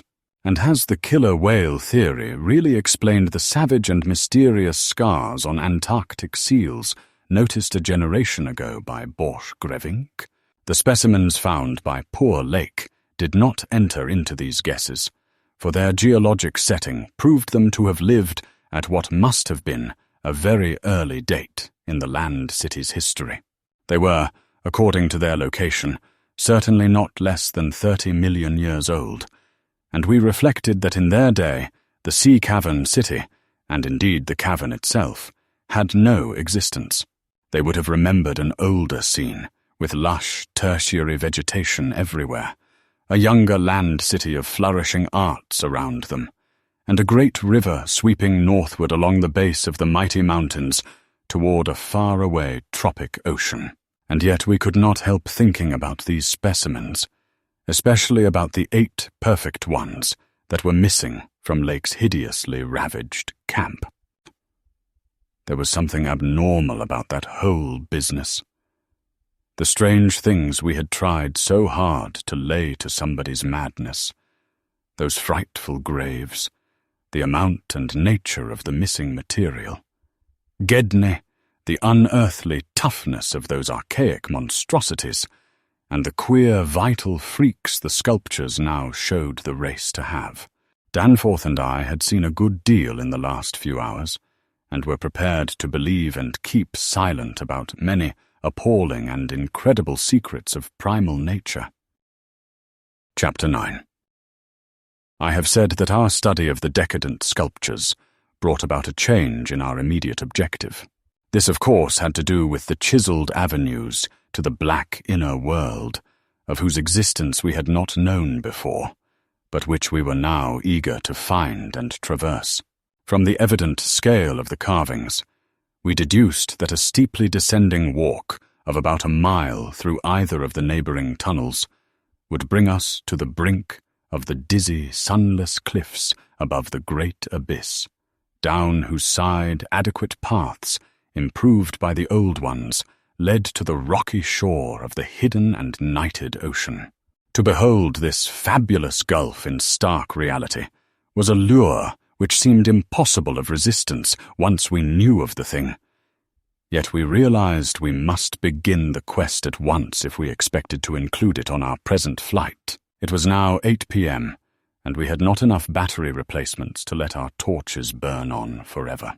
We had done so much of our studying and copying below the glacial level that our battery supply had had at least 5 hours of nearly continuous use, and despite the special dry cell formula, would obviously be good for only about 4 more, though, by keeping 1 torch unused, except for especially interesting or difficult places. We might manage to eke out a safe margin beyond that. It would not do to be without a light in these cyclopean catacombs. Hence, in order to make the abyss trip, we must give up all further mural deciphering. Of course, we intended to revisit the place for days, and perhaps weeks of intensive study and photography curiosity, having long ago got the better of horror. But just now we must hasten. Our supply of trail-blazing paper was far from unlimited, and we were reluctant to sacrifice spare notebooks or sketching paper to augment it. But we did let 1 large notebook go. If worst came to worst, we could resort to rock chipping. And of course it would be possible, even in case of really lost direction, to work up to full daylight by one channel or another, if granted sufficient time for plentiful trial and error. So at last we set off eagerly in the indicated direction of the nearest tunnel. According to the carvings from which we had made our map, the desired tunnel mouth could not be much more than a 1/4 mile from where we stood. The intervening space shewing solid-looking buildings, quite likely to be penetrable, still at a sub-glacial level. The opening itself would be in the basement, on the angle nearest the foothills of a vast 5-pointed structure of evidently public and perhaps ceremonial nature, which we tried to identify from our aerial survey of the ruins. No such structure came to our minds as we recalled our flight. Hence we concluded that its upper parts had been greatly damaged, or that it had been totally shattered in an ice rift we had noticed. In the latter case, the tunnel would probably turn out to be choked, so that we would have to try the next nearest one, the one less than a mile to the north. The intervening river course prevented our trying any of the more southerly tunnels on this trip. And indeed, if both of the neighboring ones were choked, it was doubtful whether our batteries would warrant an attempt on the next northerly one, about a mile beyond our second choice. As we threaded our dim way through the labyrinth, with the aid of map and compass traversing rooms and corridors in every stage of ruin or preservation, clambering up ramps, crossing upper floors and bridges, and clambering down again, encountering choked doorways and piles of debris, hastening now and then along finely preserved and uncannily immaculate stretches, taking false leads and retracing our way, in such cases removing the blind paper trail we had left, and once in a while striking the bottom of an open shaft through which daylight poured or trickled down. We were repeatedly tantalized by the sculptured walls along our route. Many must have told tales of immense historical importance, and only the prospect of later visits reconciled us to the need of passing them by. As it was, we slowed down once in a while and turned on our second torch. If we had had more films, we would certainly have paused briefly to photograph certain bas-reliefs. But time-consuming hand-copying was clearly out of the question. I come now once more to a place where the temptation to hesitate, or to hint rather than state, is very strong. It is necessary, however, to reveal the rest in order to justify my course in discouraging further exploration. We had wormed our way very close to the computed site of the tunnel's mouth, having crossed a second-story bridge to what seemed plainly the tip of a pointed wall, and descended to a ruinous corridor, especially rich in decadently elaborate and apparently ritualistic sculptures of late workmanship. When, about 8:30 p.m., Danforth's keen young nostrils gave us the first hint of something unusual. If we had had a dog with us, I suppose we would have been warned before. At first we could not precisely say what was wrong with the formerly crystal-pure air, but after a few seconds our memories reacted only too definitely. Let me try to state the thing without flinching.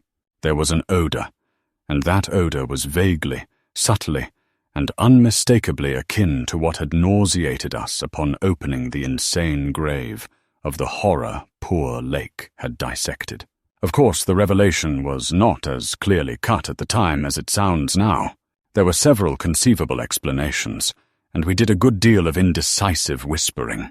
Most important of all, we did not retreat without further investigation, for having come this far, we were loath to be balked by anything short of certain disaster. Anyway, what we must have suspected was altogether too wild to believe. Such things did not happen in any normal world. It was probably sheer irrational instinct which made us dim our single torch, tempted no longer by the decadent and sinister sculptures that leered menacingly from the oppressive walls, and which softened our progress to a cautious tiptoeing and crawling over the increasingly littered floor and heaps of debris. Danforth's eyes as well as nose proved better than mine, for it was likewise he who first noticed the queer aspect of the debris after we had passed many half-choked arches leading to chambers and corridors on the ground level. It did not look quite as it ought, after countless thousands of years of desertion, and when we cautiously turned on more light, we saw that a kind of swath seemed to have been lately tracked through it. The irregular nature of the litter precluded any definite marks, but in the smoother places there were suggestions of the dragging of heavy objects. Once we thought there was a hint of parallel tracks, as if of runners. This was what made us pause again. It was during that pause that we caught simultaneously this time the other odor ahead.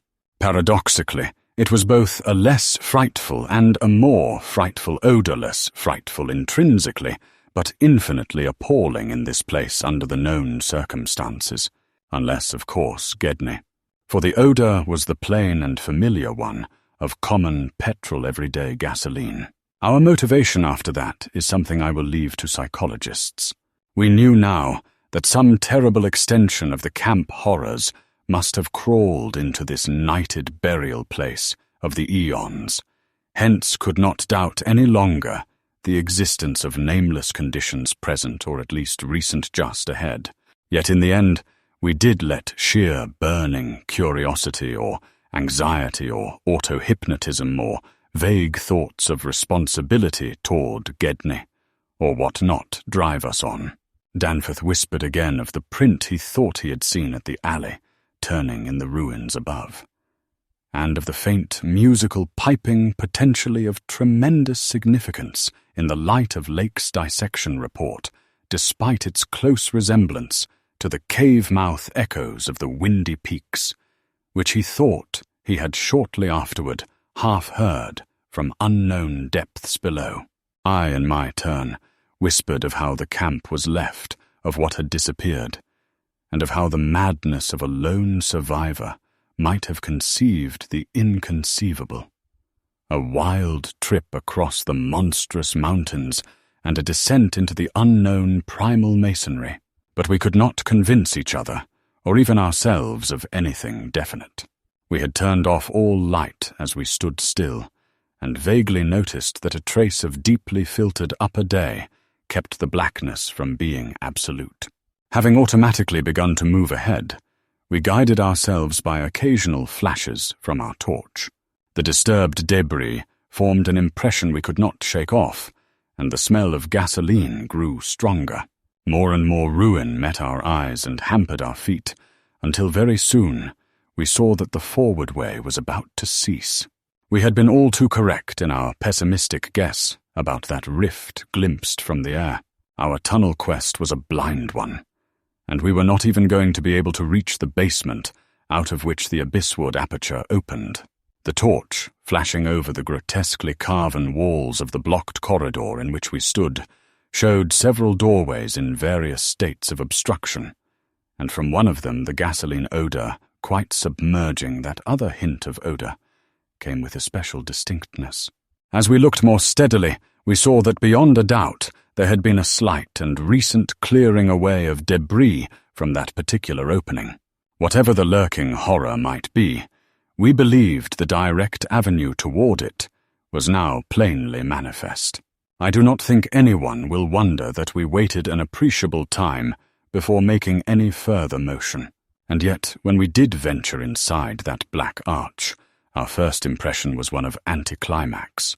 For amidst the littered expanse of that sculptured crypt, a perfect cube with sides of about 20 feet, there remained no recent object of instantly discernible size, so that we looked instinctively, though in vain, for a farther doorway. In another moment, however, Danforth's sharp vision had descried a place where the floor debris had been disturbed, and we turned on both torches full strength.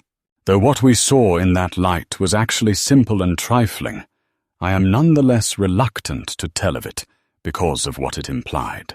It was a rough leveling of the debris, upon which several small objects lay carelessly scattered, and at one corner of which a considerable amount of gasoline must have been spilled lately enough to leave a strong odor even at this extreme superplateau altitude. In other words, it could not be other than a sort of camper camp made by questing beings who, like us, had been turned back by the unexpectedly choked way to the abyss. Let me be plain. The scattered objects were, so far as substance was concerned, all from Lake's camp, and consisted of tin cans as queerly opened as those we had seen at that ravaged place, many spent matches, 3 illustrated books more or less curiously smudged, an empty ink bottle with its pictorial and instructional carton, a broken fountain pen, some oddly snipped fragments of fur and tent cloth, a used electric battery with circular of directions, a folder that came with our type of tent heater, and a sprinkling of crumpled papers. It was all bad enough, but when we smoothed out the papers and looked at what was on them, we felt we had come to the worst. We had found certain inexplicably blotted papers at the camp, which might have prepared us. Yet the effect of the sight down there in the pre-human vaults of a nightmare city was almost too much to bear. A mad Gedney might have made the groups of dots in imitation of those found on the greenish soapstones, just as the dots on those insane five-pointed grave mounds might have been made. And he might conceivably have prepared rough, hasty sketches, varying in their accuracy or lack of it, which outlined the neighboring parts of the city, and traced the way from a circularly represented place outside our previous route, a place we identified as a great cylindrical tower in the carvings, and as a vast circular gulf glimpsed in our aerial survey, to the present five-pointed structure, and the Sansu tunnel mouth therein. He might, I repeat, have prepared such sketches, for those before us were quite obviously compiled as our own, had been from late sculptures somewhere in the glacial labyrinth, though not from the ones which we had seen and used.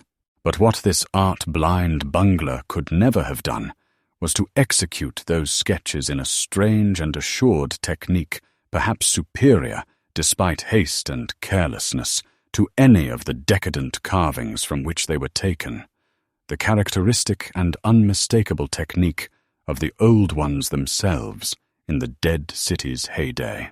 There are those who will say Danforth and I were utterly mad not to flee for our lives after that, since our conclusions were now, notwithstanding their wildness, completely fixed, and of a nature I need not even mention to those who have read my account as far as this.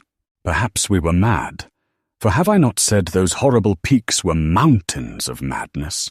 But I think I can detect something of the same spirit, albeit in a less extreme form, in the men who stalk deadly beasts through African jungles to photograph them or study their habits.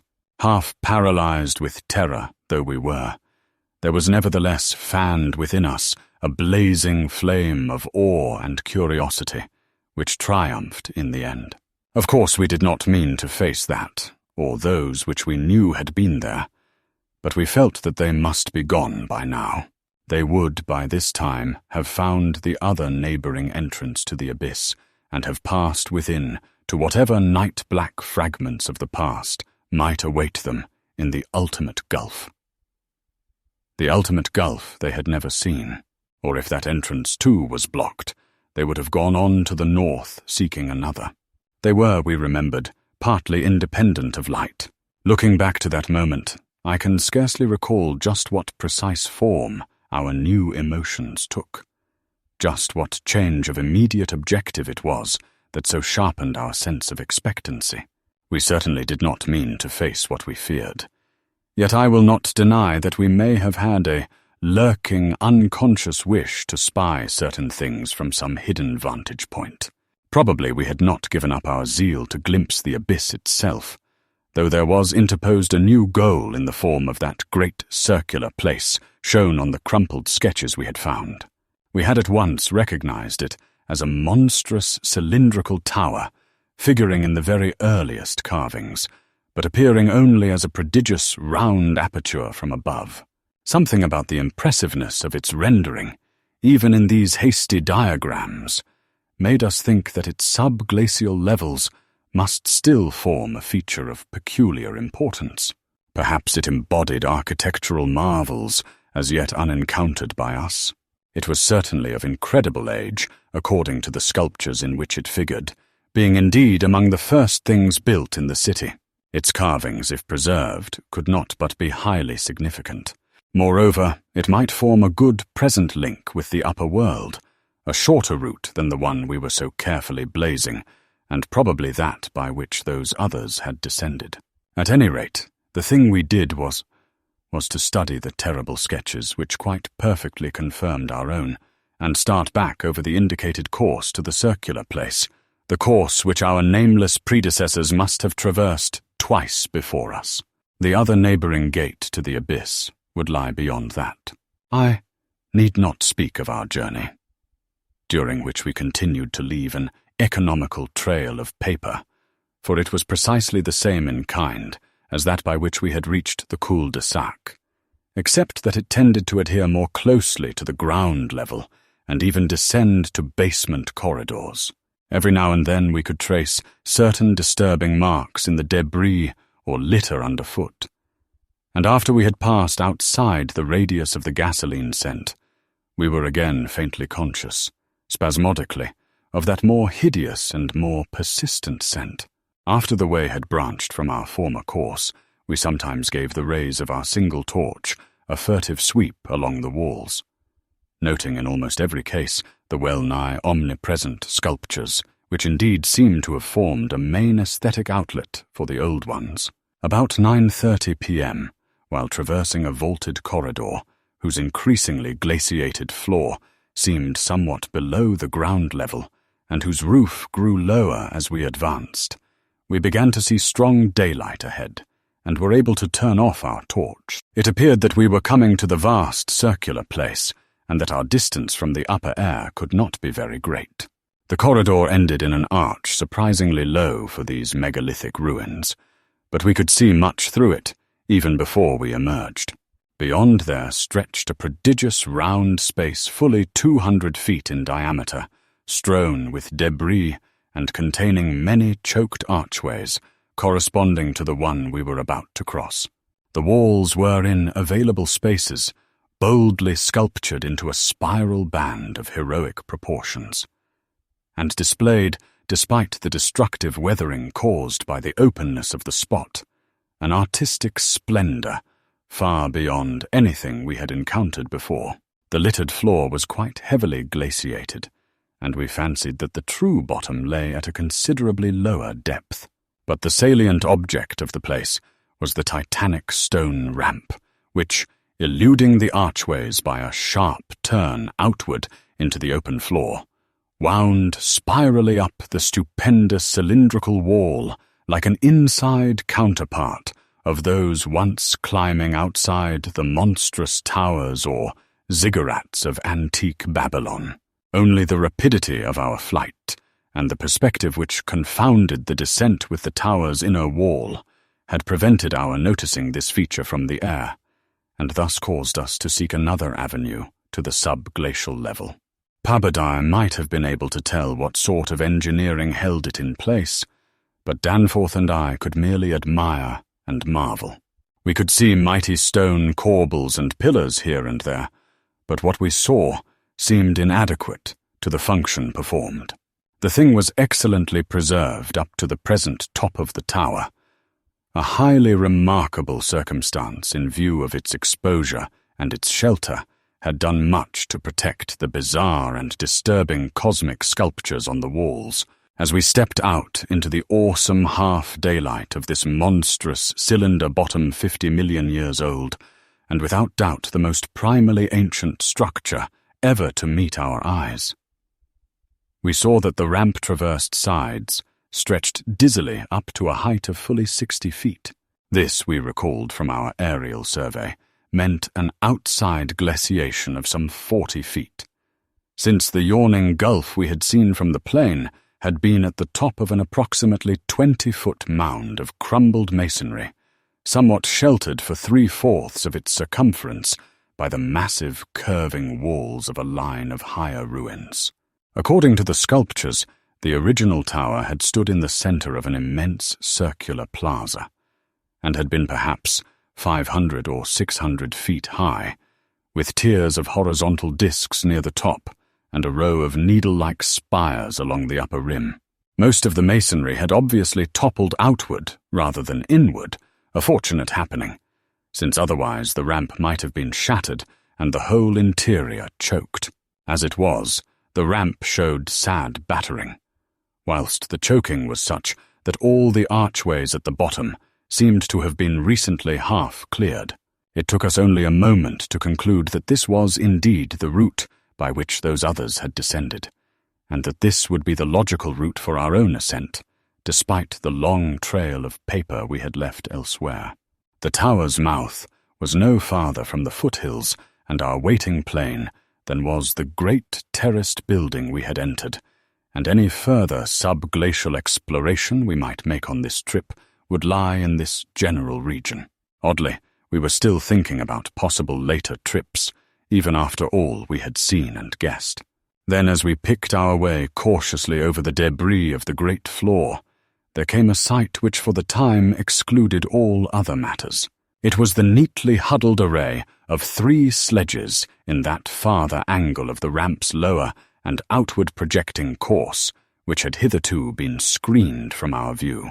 There they were, the 3 sledges missing from Lake's camp, shaken by a hard usage which must have included forcible dragging along great reaches of snowless masonry and debris, as well as much hand portage over utterly unnavigable places. They were carefully and intelligently packed and strapped, and contained things memorably familiar enough: the gasoline stove, fuel cans, instrument cases, provision tins, tarpaulins obviously bulging with books, and some bulging with less obvious contents. Everything derived from Lake's equipment. After what we had found in that other room, we were in a measure prepared for this encounter. The really great shock came when we stepped over and undid one tarpaulin, whose outlines had peculiarly disquieted us. It seems that others as well as Lake had been interested in collecting typical specimens, for there were 2 here, both stiffly frozen, perfectly preserved, patched with adhesive plaster where some wounds around the neck had occurred, and wrapped with patent care to prevent further damage. They were the bodies of young Gedney and the missing dog. Chapter 10. Many people will probably judge us callous as well as mad for thinking about the northward tunnel and the abyss so soon after our somber discovery, and I am not prepared to say that we would have immediately revived such thoughts, but for a specific circumstance which broke in upon us and set up a whole new train of speculations. We had replaced the tarpaulin over poor Gedney, and were standing in a kind of mute bewilderment when the sounds finally reached our consciousness. The first sounds we had heard since descending out of the open, where the mountain wind whined faintly from its unearthly heights. Well known and mundane though they were, their presence in this remote world of death was more unexpected and unnerving than any grotesque or fabulous tones could possibly have been, since they gave a fresh upsetting to all our notions of cosmic harmony. Had it been some trace of that bizarre musical piping over a wide range which Lake's dissection report had led us to expect in those others, and which, indeed, our overwrought fancies had been reading into every wind howl we had heard since coming on the camp horror. It would have had a kind of hellish congruity with the eon-dead region around us. A voice from other epochs belongs in a graveyard of other epochs. As it was, however, the noise shattered all our profoundly seated adjustments, all our tacit acceptance of the inner Antarctic as a waste, as utterly and irrevocably void of every vestige of normal life as the sterile disk of the moon. What we heard was not the fabulous note of any buried blasphemy of elder Earth from whose supernal toughness an age-denied polar sun had evoked a monstrous response. Instead, it was a thing so mockingly normal and so unerringly familiarized by our sea days off Victoria Land and our camp days at McMurdo Sound that we shuddered to think of it here, where such things ought not to be. To be brief, it was simply the raucous squawking of a penguin.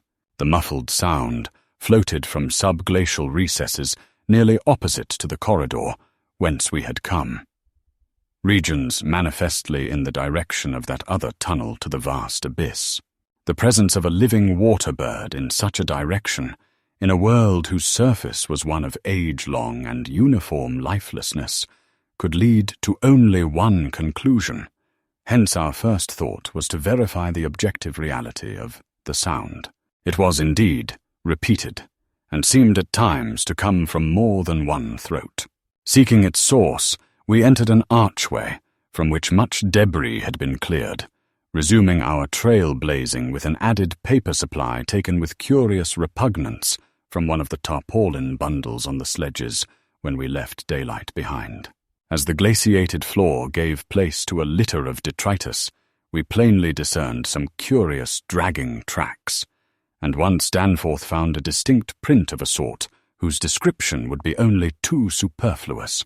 The course indicated by the penguin cries was precisely what our map and compass prescribed as an approach to the more northerly tunnel mouth, and we were glad to find that a bridgeless thoroughfare on the ground and basement levels seemed open. The tunnel, according to the chart, ought to start from the basement of a large pyramidal structure, which we seemed vaguely to recall from our aerial survey as remarkably well preserved. Along our path, the single torch showed a customary profusion of carvings, but we did not pause to examine any of these. Suddenly a bulky white shape loomed up ahead of us, and we flashed on the second torch. It is odd how wholly this new quest had turned our minds from earlier fears of what might lurk near. Those other ones, having left their supplies in the great circular place, must have planned to return after their scouting trip toward or into the abyss. Yet we had now discarded all caution concerning them as completely as if they had never existed. This white waddling thing was fully 6 feet high, yet we seemed to realize at once that it was not one of those others. They were larger and dark, and according to the sculptures, their motion over land surfaces was a swift, assured matter, despite the queerness of their sea-borne tentacle equipment. But to say that the white thing did not profoundly frighten us would be vain. We were indeed clutched for an instant by a primitive dread almost sharper than the worst of our reasoned fears regarding those others. Then came a flash of anticlimax as the white shape sidled into a lateral archway to our left to join 2 others of its kind, which had summoned it in raucous tones. For it was only a penguin, albeit of a huge, unknown species, larger than the greatest of the known king penguins, and monstrous in its combined albinism and virtual eyelessness. When we had followed the thing into the archway, and turned both our torches on the indifferent and unheeding group of 3, we saw that they were all eyeless albinos of the same unknown and gigantic species. Their size reminded us of some of the archaic penguins depicted in the Old One's sculptures, and it did not take us long to conclude that they were descended from the same stock, undoubtedly surviving through a retreat to some warmer inner region, whose perpetual blackness had destroyed their pigmentation and atrophied their eyes to mere useless slits. That their present habitat was the vast abyss we sought was not for a moment to be doubted, and this evidence of the gulf's continued warmth and habitability filled us with the most curious and subtly perturbing fancies. We wondered, too, what had caused these 3 birds to venture out of their usual domain. The state and silence of the great dead city made it clear that it had at no time been an habitual seasonal rookery, whilst the manifest indifference of the trio to our presence made it seem odd that any passing party of those others should have startled them. Was it possible that those others had taken some aggressive action or tried to increase their meat supply? We doubted whether that pungent odor which the dogs had hated could cause an equal antipathy in these penguins, since their ancestors had obviously lived on excellent terms with the Old Ones, an amicable relationship which must have survived in the abyss below, as long as any of the Old Ones remained. Regretting, in a flare-up of the old spirit of pure science, that we could not photograph these anomalous creatures, we shortly left them to their squawking and pushed on toward the abyss, whose openness was now so positively proved to us, and whose exact direction occasional penguin tracks made clear. Not long afterward, a steep descent in a long, low, doorless, and peculiarly sculptureless corridor led us to believe that we were approaching the tunnel mouth at last. We had passed 2 more penguins, and heard others immediately ahead. Then the corridor ended in a prodigious open space which made us gasp involuntarily, a perfect inverted hemisphere, obviously deep underground, fully 100 feet in diameter and 50 feet high, with low archways opening around all parts of the circumference but one, and that one yawning cavernously with a black-arched aperture which broke the symmetry of the vault to a height of nearly 15 feet. It was the entrance to the great abyss. In this vast hemisphere, whose concave roof was impressively, though decadently carved to a likeness of the primordial celestial dome, a few albino penguins waddled aliens there, but indifferent and unseeing. The black tunnel yawned indefinitely off at a steep descending grade, its aperture adorned with grotesquely chiseled jambs and lintel. From that cryptical mouth we fancied a current of slightly warmer air, and perhaps even a suspicion of vapor proceeded, and we wondered what living entities other than penguins the limitless void below and the contiguous honeycombings of the land and the Titan mountains might conceal.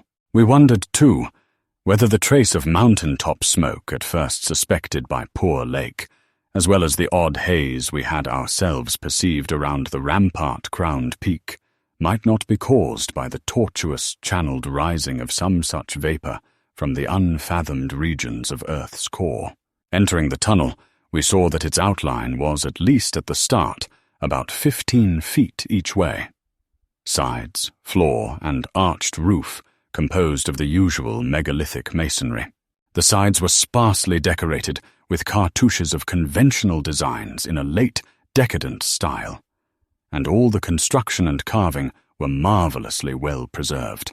The floor was quite clear, except for a slight detritus bearing outgoing penguin tracks and the inward tracks of those others. The farther one advanced, the warmer it became, so that we were soon unbuttoning our heavy garments. We wondered whether there were any actually igneous manifestations below, and whether the waters of that sunless sea were hot. After a short distance, the masonry gave place to solid rock, though the tunnel kept the same proportions and presented the same aspect of carved regularity. Occasionally its varying grade became so steep that grooves were cut in the floor. Several times we noted the mouths of small lateral galleries not recorded in our diagrams, none of them such as to complicate the problem of our return, and all of them welcome as possible refugees in case we met unwelcome entities on their way back from the abyss. The nameless scent of such things was very distinct. Doubtless it was suicidally foolish to venture into that tunnel under the known conditions, but the lure of the unplumbed is stronger in certain persons than most suspect indeed. It was just such a lure which had brought us to this unearthly polar waste in the first place. We saw several penguins as we passed along, and speculated on the distance we would have to traverse. The carvings had led us to expect a steep downhill walk of about a mile to the abyss, but our previous wanderings had shown us that matters of scale were not wholly to be depended on. After about a quarter of a mile, that nameless scent became greatly accentuated, and we kept very careful track of the various lateral openings we passed. There was no visible vapor as at the mouth, but this was doubtless due to the lack of contrasting, cooler air. The temperature was rapidly ascending, and we were not surprised to come upon a careless heap of material shudderingly familiar to us. It was composed of furs and tent cloth taken from Lake's camp, and we did not pause to study the bizarre forms into which the fabrics had been slashed. Slightly beyond this point, we noticed a decided increase in the size and number of the side galleries, and concluded that the densely honeycombed region beneath the higher foothills must now have been reached. The nameless scent was now curiously mixed with another and scarcely less offensive odor, of what nature we could not guess, though we thought of decaying organisms and perhaps unknown subterrane fungi. Then came a startling expansion of the tunnel, for which the carvings had not prepared us, a broadening and rising into a lofty, natural-looking elliptical cavern with a level floor, some 75 feet long and 50 broad, and with many immense side passages leading away into cryptical darkness. Though this cavern was natural in appearance, an inspection with both torches suggested that it had been formed by the artificial destruction of several walls between adjacent honeycombings. The walls were rough, and the high vaulted roof was thick with stalactites, but the solid rock floor had been smoothed off and was free from all debris, detritus, or even dust to a positively abnormal extent. Except for the avenue through which we had come, this was true of the floors of all the great galleries opening off from it, and the singularity of the condition was such as to set us vainly puzzling. The curious new photor, which had supplemented the nameless scent, was excessively pungent here, so much so that it destroyed all trace of the other. Something about this whole place, with its polished and almost glistening floor, struck us as more vaguely baffling and horrible than any of the monstrous things we had previously encountered. The regularity of the passage immediately ahead, as well as the larger proportion of penguin droppings there, prevented all confusion as to the right course amidst this plethora of equally great cave mouths. Nevertheless, we resolved to resume our paper trail blazing if any further complexity should develop, for dust tracks, of course, could no longer be expected. Upon resuming our direct progress, we cast a beam of torchlight over the tunnel walls and stopped short in amazement at the supremely radical change which had come over the carvings in this part of the passage. We realized, of course, the great decadence of the Old One's sculpture at the time of the tunneling, and had indeed noticed the inferior workmanship of the arabesques in the stretches behind us. But now, in this deeper section beyond the cavern, there was a sudden difference, wholly transcending explanation, a difference in basic nature as well as in mere quality, and involving so profound and calamitous a degradation of skill that nothing in the hitherto observed rate of decline could have led one to expect it. This new and degenerate work was coarse, bold, and wholly lacking in delicacy of detail. It was countersunk, with exaggerated depth in bands following the same general line as the sparse cartouches of the earlier sections. But the height of the reliefs did not reach the level of the general surface. Danforth had the idea that it was a second carving, a sort of palimpsest formed after the obliteration of a previous design. In nature, it was wholly decorative and conventional, and consisted of crude spirals and angles roughly following the quintile mathematical tradition of the Old Ones, yet seeming more like a parody than a perpetuation of that tradition. We could not get it out of our minds that some subtly but profoundly alien element had been added to the aesthetic feeling behind the technique. An alien element, Danforth guessed, that was responsible for the manifestly laborious substitution. It was like, yet disturbingly unlike, what we had come to recognize as the Old One's art, and I was persistently reminded of such hybrid things as the ungainly Palmyrene sculptures fashioned in the Roman manner. That others had recently noticed this belt of carving was hinted by the presence of a used torch battery on the floor in front of one of the most characteristic designs. Since we could not afford to spend any considerable time in study, we resumed our advance after a cursory look, though frequently casting beams over the walls to see if any further decorative changes developed. Nothing of the sort was perceived, though the carvings were in places rather sparse because of the numerous mouths of smooth-floored lateral tunnels. We saw and heard fewer penguins, but thought we caught a vague suspicion of an infinitely distant chorus of them somewhere deep within the earth. The new and inexplicable odor was abominably strong, and we could detect scarcely a sign of that other nameless scent. Puffs of visible vapor ahead bespoke increasing contrasts in temperature, and the relative nearness of the sunless sea cliffs of the great abyss. Then, quite unexpectedly, we saw certain obstructions on the polished floor ahead, obstructions which were quite definitely not penguins, and turned on our second torch after making sure that the objects were quite stationary. Chapter 11. Still another time have I come to a place where it is very difficult to proceed. I ought to be hardened by this stage.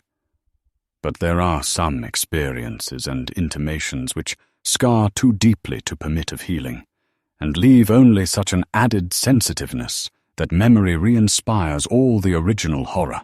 We saw, as I have said, certain obstructions on the polished floor ahead, and I may add that our nostrils were assailed almost simultaneously by a very curious intensification of the strange prevailing footor, now quite plainly mixed with the nameless stench of those others which had gone before us. The light of the second torch left no doubt of what the obstructions were, and we dared approach them only because we could see, even from a distance, that they were quite as past all harming power as had been the 6 similar specimens unearthed from the monstrous star-mounded graves at Poor Lake's camp. They were indeed as lacking in completeness as most of those we had unearthed, though it grew plain from the thick, dark green pool gathering around them that their incompleteness was of infinitely greater recency. There seemed to be only 4 of them, whereas Lake's bulletins would have suggested no less than 8 as forming the group which had preceded us. To find them in this state was wholly unexpected, and we wondered what sort of monstrous struggle had occurred down here in the dark. Penguins, attacked in a body, retaliate savagely with their beaks, and our ears now made certain the existence of a rookery far beyond. Had those others disturbed such a place and aroused murderous pursuit?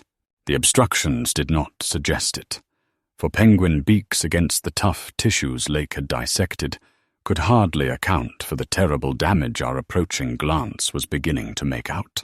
Besides, the huge blind birds we had seen appeared to be singularly peaceful. Had there then been a struggle among those others, and were the absent 4 responsible? If so, where were they? Were they close at hand and likely to form an immediate menace to us? We glanced anxiously at some of the smooth-floored lateral passages as we continued our slow and frankly reluctant approach. Whatever the conflict was, it had clearly been that which had frightened the penguins into their unaccustomed wandering. It must, then, have arisen near that faintly heard rookery in the incalculable gulf beyond, since there were no signs that any birds had normally dwelt here. Perhaps, we reflected, there had been a hideous running fight, with the weaker party seeking to get back to the cached sledges when their pursuers finished them.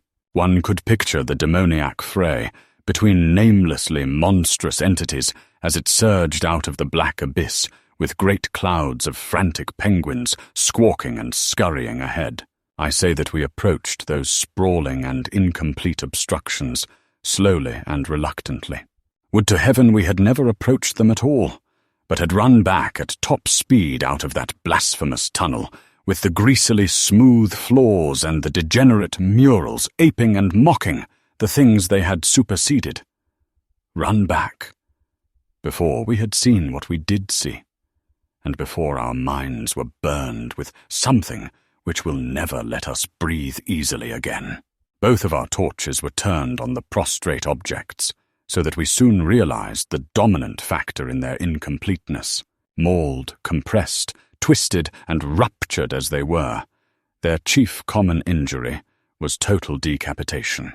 From each one, the tentacled starfish head had been removed, and as we drew near, we saw that the manner of removal looked more like some hellish tearing or suction than like any ordinary form of cleavage.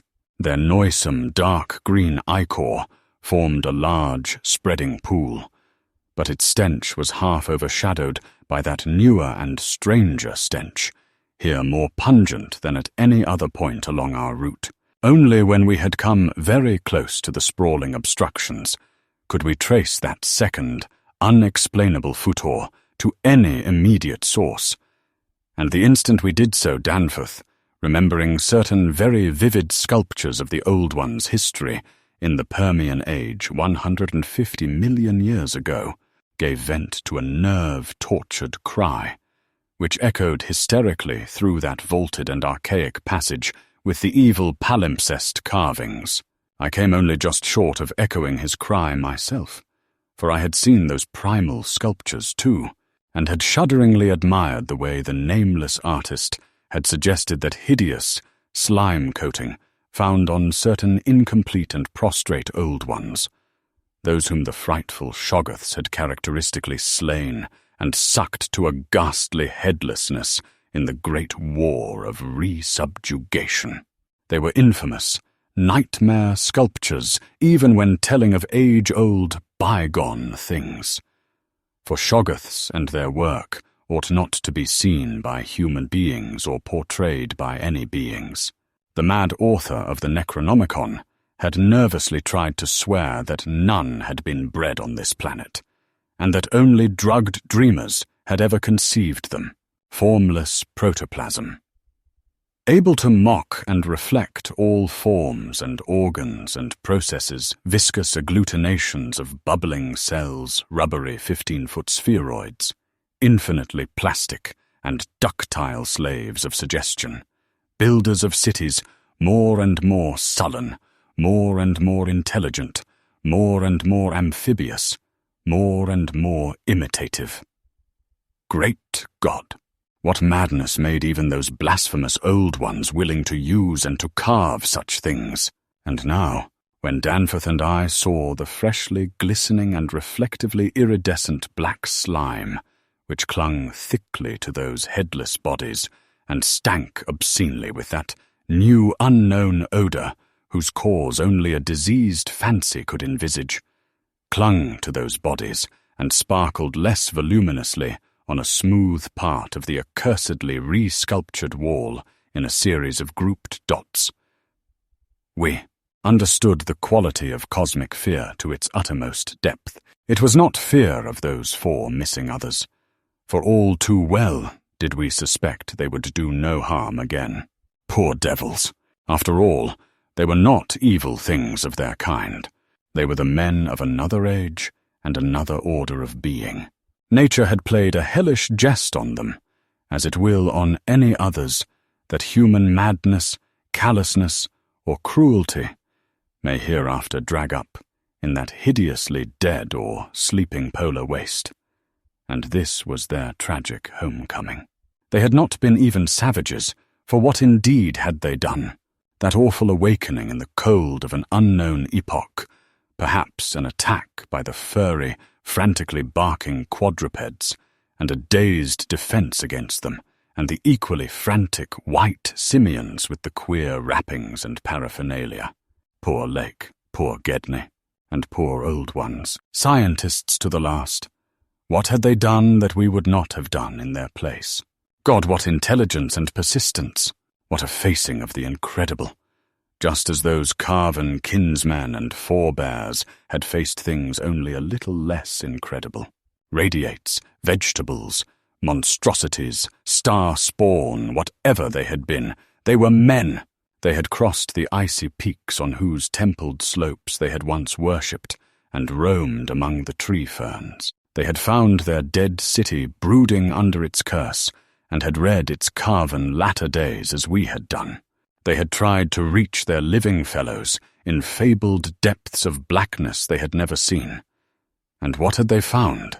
All this flashed in unison through the thoughts of Danforth and me, as we looked from those headless, slime-coated shapes to the loathsome palimpsest sculptures and the diabolical dot groups of fresh slime on the wall beside them, looked and understood what must have triumphed and survived down there in the cyclopean water city of that nighted penguin-fringed abyss, whence even now a sinister curling mist had begun to belch pallidly, as if in answer to Danforth's hysterical scream. The shock of recognizing that monstrous slime and headlessness had frozen us into mute, motionless statues, and it is only through later conversations that we have learned of the complete identity of our thoughts at that moment. It seemed eons that we stood there, but actually it could not have been more than 10 or 15 seconds. That hateful pallid mist curled forward, as if veritably driven by some remoter advancing bulk. And then came a sound which upset much of what we had just decided, and in so doing broke the spell and enabled us to run like mad, past squawking, confused penguins over our former trail back to the city, along ice-sunken megalithic corridors to the great open circle, and up that archaic spiral ramp in a frenzied automatic plunge for the sane outer air and light of day. The new sound, as I have intimated, upset much that we had decided, because it was what poor Lake's dissection had led us to attribute to those we had just judged dead. It was, Danforth later told me, precisely what he had caught in infinitely muffled form when at that spot beyond the alley corner above the glacial level, and it certainly had a shocking resemblance to the wind pipings we had both heard around the lofty mountain caves. At the risk of seeming puerile, I will add another thing too, if only because of the surprising way Danforth's impression chimed with mine. Of course, common reading is what prepared us both to make the interpretation, though Danforth has hinted at queer notions about unsuspected and forbidden sources to which Poe may have had access when writing his Arthur Gordon Pym a century ago. It will be remembered that in that fantastic tale there is a word of unknown but terrible and prodigious significance connected with the Antarctic, and screamed eternally by the gigantic, spectrally snowy birds of that malign region's core. Tekelili. Tekelili.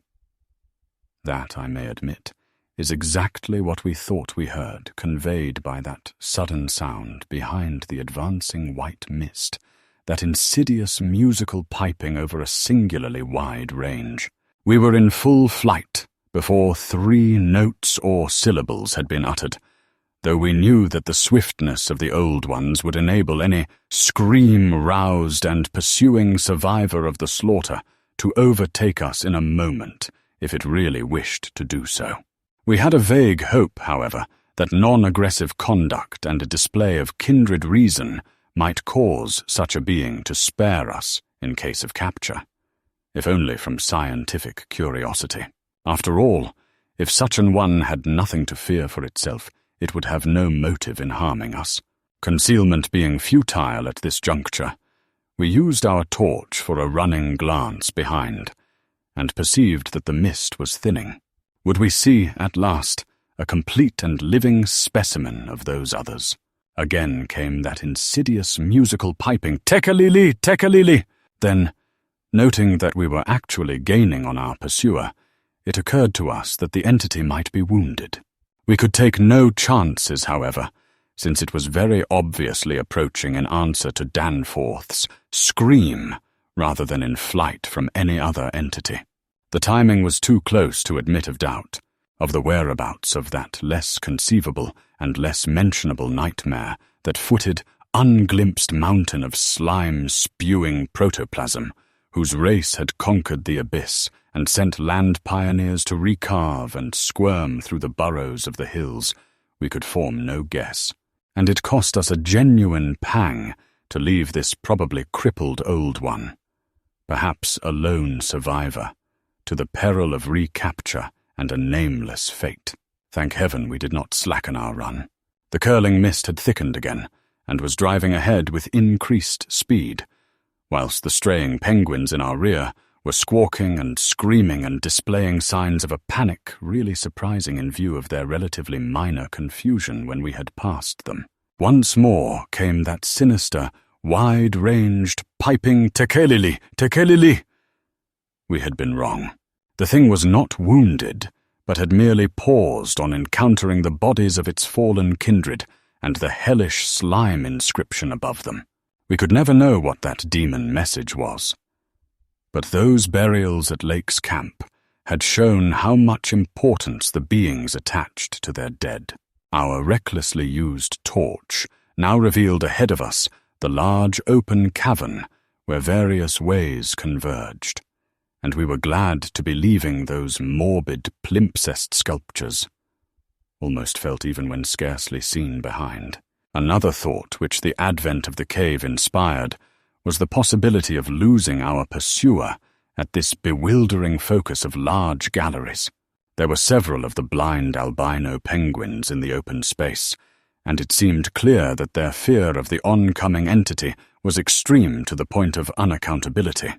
If at that point we dimmed our torch to the very lowest limit of travelling need, keeping it strictly in front of us, The frightened, squawking motions of the huge birds in the mist might muffle our footfalls, screen our true course, and somehow set up a false lead.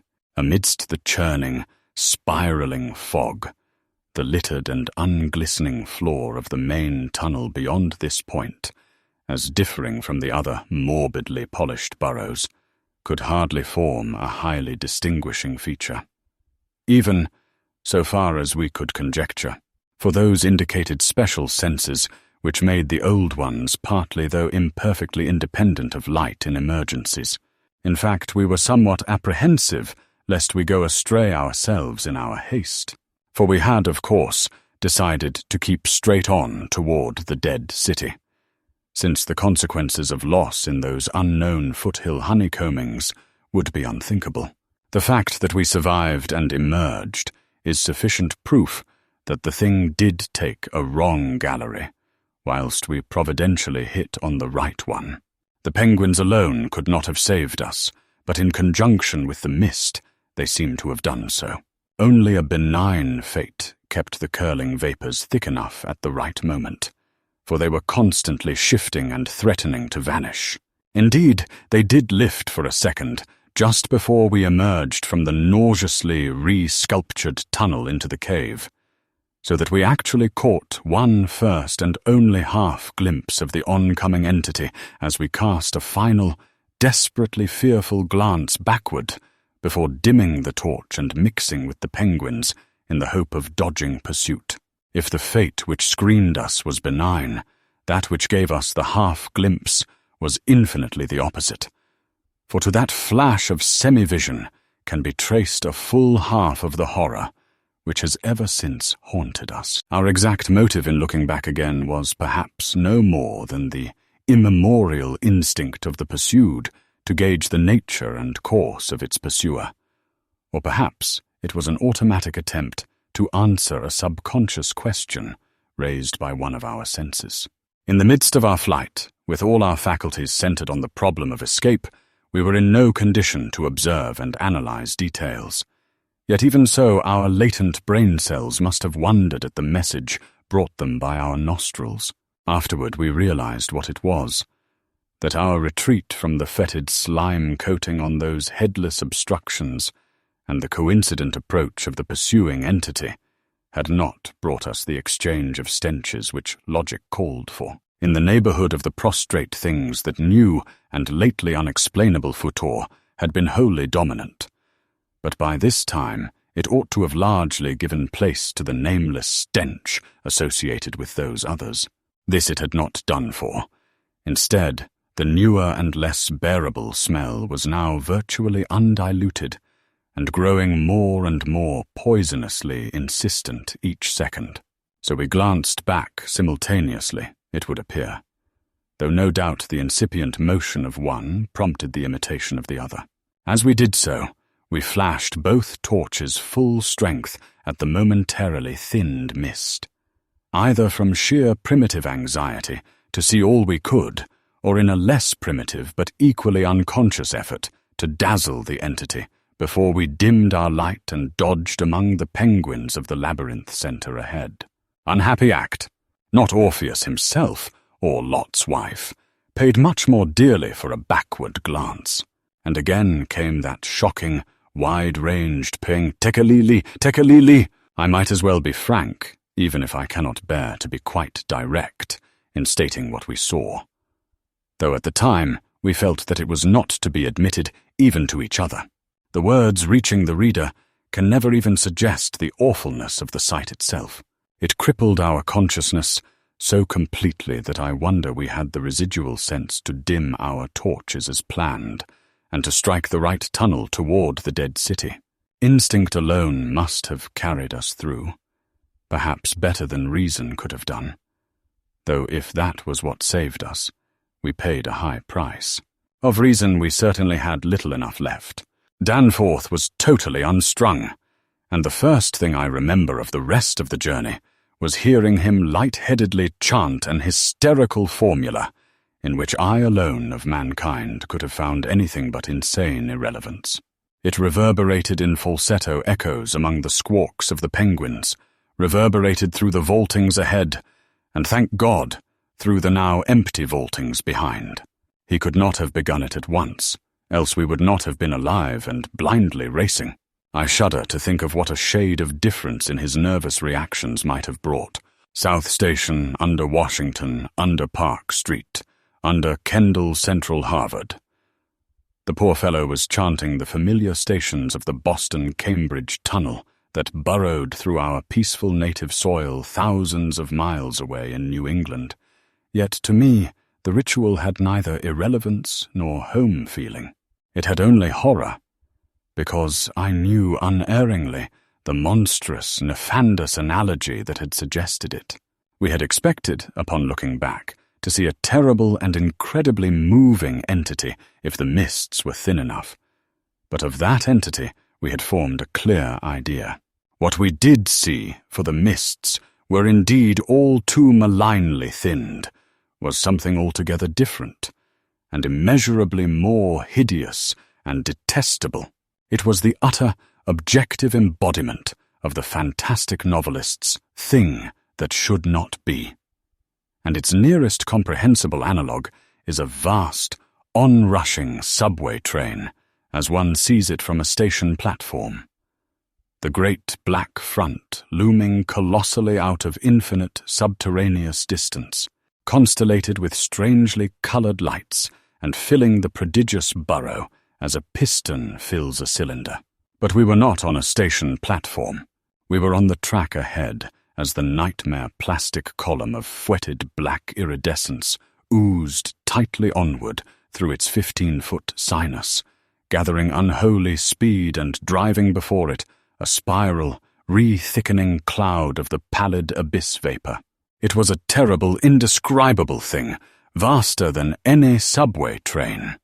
A shapeless congeries of protoplasmic bubbles, faintly self-luminous, and with myriads of temporary eyes, forming and unforming as pustules of greenish light all over the tunnel-filling front that bore down upon us, crushing the frantic penguins and slithering over the glistening floor that it and its kind had swept so evilly free of all litter. Still came that eldritch, mocking cry, "Tekeli-li! Tekeli-li!" And at last we remembered that the demoniac Shoggoth's given life, thought, and plastic organ patterns solely by the old ones, and having no language save that which the dot groups expressed, had likewise no voice save the imitated accents of their bygone masters. Chapter 12. Danforth and I have recollections of emerging into the great sculptured hemisphere and of threading our back trail through the cyclopean rooms and corridors of the dead city. Yet these are purely dream fragments involving no memory of volition, details, or physical exertion. It was as if we floated in a nebulous world or dimension without time, causation, or orientation. The grey half-daylight of the vast circular space sobered us somewhat. But we did not go near those cached sledges or look again at poor Gedney and the dog. They have a strange and titanic mausoleum, and I hope the end of this planet will find them still undisturbed. It was while struggling up the colossal spiral incline that we first felt the terrible fatigue and short breath which our race through the thin plateau air had produced. But not even the fear of collapse could make us pause before reaching the normal outer realm of sun and sky.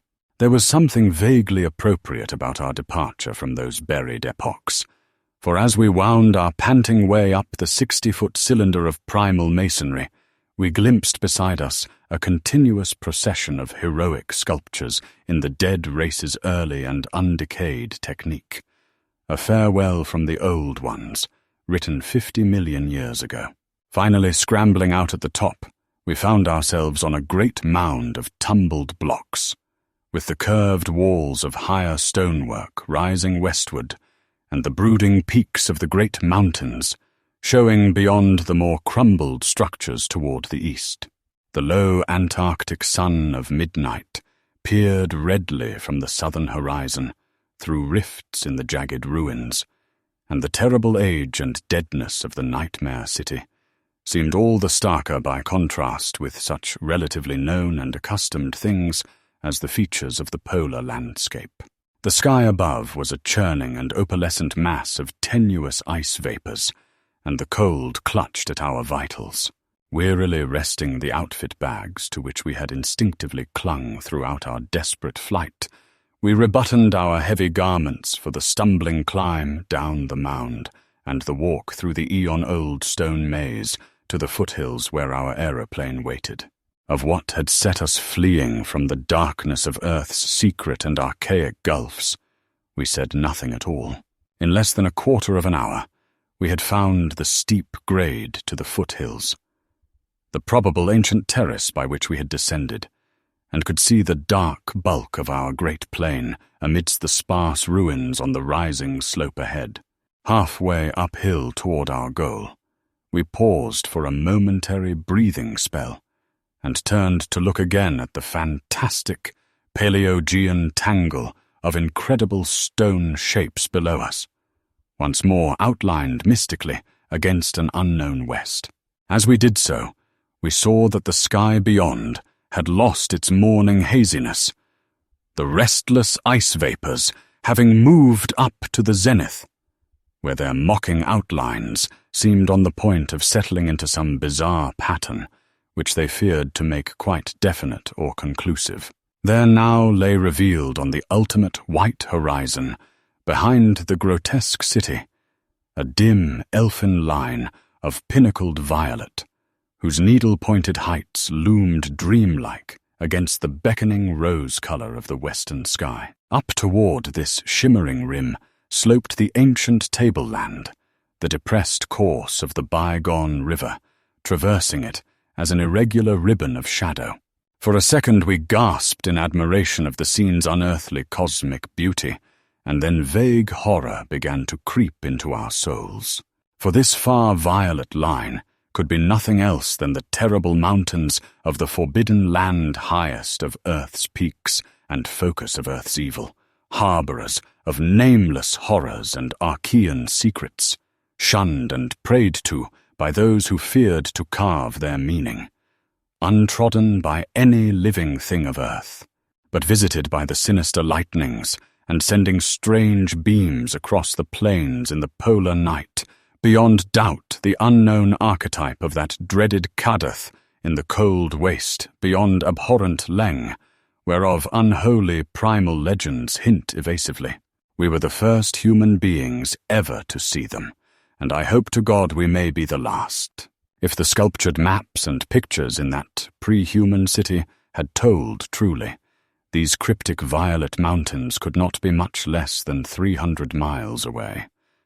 Yet nonetheless sharply did their dim elfin essence jut above that remote and snowy rim, like the serrated edge of a monstrous alien planet about to rise into unaccustomed heavens. Their height, then, must have been tremendous beyond all known comparison, carrying them up into tenuous atmospheric strata, peopled by such gaseous wraiths as rash flyers have barely lived to whisper of after unexplainable falls. Looking at them, I thought nervously of certain sculptured hints of what the great bygone river had washed down into the city from their accursed slopes, and wondered how much sense and how much folly had lain in the fears of those old ones who carved them so reticently. I recalled how their northerly end must come near the coast at Queen Mary Land, where even at that moment Sir Douglas Mawson's expedition was doubtless working less than 1,000 miles away, and hoped that no evil fate would give Sir Douglas and his men a glimpse of what might lie beyond the protecting coastal range. Such thoughts formed a measure of my overwrought condition at the time, and Danforth seemed to be even worse. Yet long before we had passed the great star-shaped ruin and reached our plain, our fears had become transferred to the lesser but vast enough range whose recrossing lay ahead of us. From these foothills, the black, ruin-crusted slopes aired up starkly and hideously against the east, again reminding us of those strange Asian paintings of Nicholas Roerich, and when we thought of the damnable honeycombs inside them, and of the frightful amorphous entities that might have pushed their fetidly squirming way even to the topmost hollow pinnacles, we could not face without panic the prospect of again sailing by those suggestive skyward cave mouths where the wind made sounds like an evil musical piping over a wide range. To make matters worse, we saw distinct traces of local mist around several of the summits, as poor Lake must have done when he made that early mistake about volcanism and thought shiveringly of that kindred mist from which we had just escaped, of that, and of the blasphemous, horror-fostering abyss whence all such vapours came. All was well with the plane, and we clumsily hauled on our heavy flying furs. Danforth got the engine started without trouble, and we made a very smooth takeoff over the nightmare city. Below us the primal cyclopean masonry spread out as it had done when first we saw it. So short, yet infinitely long, a time ago. And we began rising and turning to test the wind for our crossing through the pass. At a very high level there must have been great disturbance, since the ice-dust clouds of the zenith were doing all sorts of fantastic things. But at 24,000 feet, the height we needed for the pass, we found navigation quite practicable. As we drew close to the jutting peaks, the wind's strange piping again became manifest, and I could see Danforth's hands trembling at the controls. Rank amateur though I was, I thought at that moment that I might be a better navigator than he in effecting the dangerous crossing between pinnacles. And when I made motions to change seats and take over his duties, he did not protest. I tried to keep all my skill and self-possession about me, and stared at the sector of reddish farther sky betwixt the walls of the pass, resolutely refusing to pay attention to the puffs of mountain-top vapour, and wishing that I had wax-stopped ears like Ulysses's men off the Siren's coast to keep that disturbing wind-piping from my consciousness. But Danforth, released from his piloting and keyed up to a dangerous nervous pitch, could not keep quiet. I felt him turning and wriggling about as he looked back at the terrible receding city, ahead at the cave-riddled, cube-barnacled peaks, sidewise at the bleak sea of snowy, rampart-strewn foothills, and upward at the seething, grotesquely clouded sky. It was then, just as I was trying to steer safely through the pass, that his mad shrieking brought us so close to disaster by shattering my tight hold on myself and causing me to fumble helplessly with the controls for a moment. A second afterward my resolution triumphed, and we made the crossing safely. Yet I am afraid that Danforth will never be the same again. I have said that Danforth refused to tell me what final horror made him scream out so insanely, a horror, which I feel sadly sure, is mainly responsible for his present breakdown. We had snatches of shouted conversation above the wind's piping and the engines buzzing as we reached the safe side of the range and swooped slowly down toward the camp. But that had mostly to do with the pledges of secrecy we had made as we prepared to leave the nightmare city. Certain things, we had agreed, were not for people to know and discuss lightly, and I would not speak of them now but for the need of heading off that Starkweather Moor expedition, and others at any cost. It is absolutely necessary, for the peace and safety of mankind, that some of Earth's dark, dead corners and unplumbed depths be let alone, lest sleeping abnormalities wake to resurgent life, and blasphemously surviving nightmares squirm and splash out of their black lairs to newer and wider conquests. All that Danforth has ever hinted is that the final horror was a mirage. It was not, he declares, anything connected with the cubes and caves of echoing, vaporous, wormily honeycombed mountains of madness which we crossed, but a single, fantastic, demoniac glimpse, among the churning zenith clouds, of what lay back of those other violet westward mountains, which the old ones had shunned and feared. It is very probable that the thing was a sheer delusion, born of the previous stresses we had passed through, and of the actual, though unrecognized mirage of the dead transmontane city experienced near Lake's camp the day before. But it was so real to Danforth that he suffers from it still. He has on rare occasions whispered disjointed and irresponsible things about the Black Pit, the Carven Rim, the Proto-Shoggoths, the windowless solids with 5 dimensions, the nameless cylinder, the Elder Pharaohs, Yog-Sothoth, the primal white jelly, the color out of space, the wings, the eyes in darkness, the moon ladder, the original, the eternal, the undying, and other bizarre conceptions. But when he is fully himself, he repudiates all this and attributes it to his curious and macabre reading of earlier years.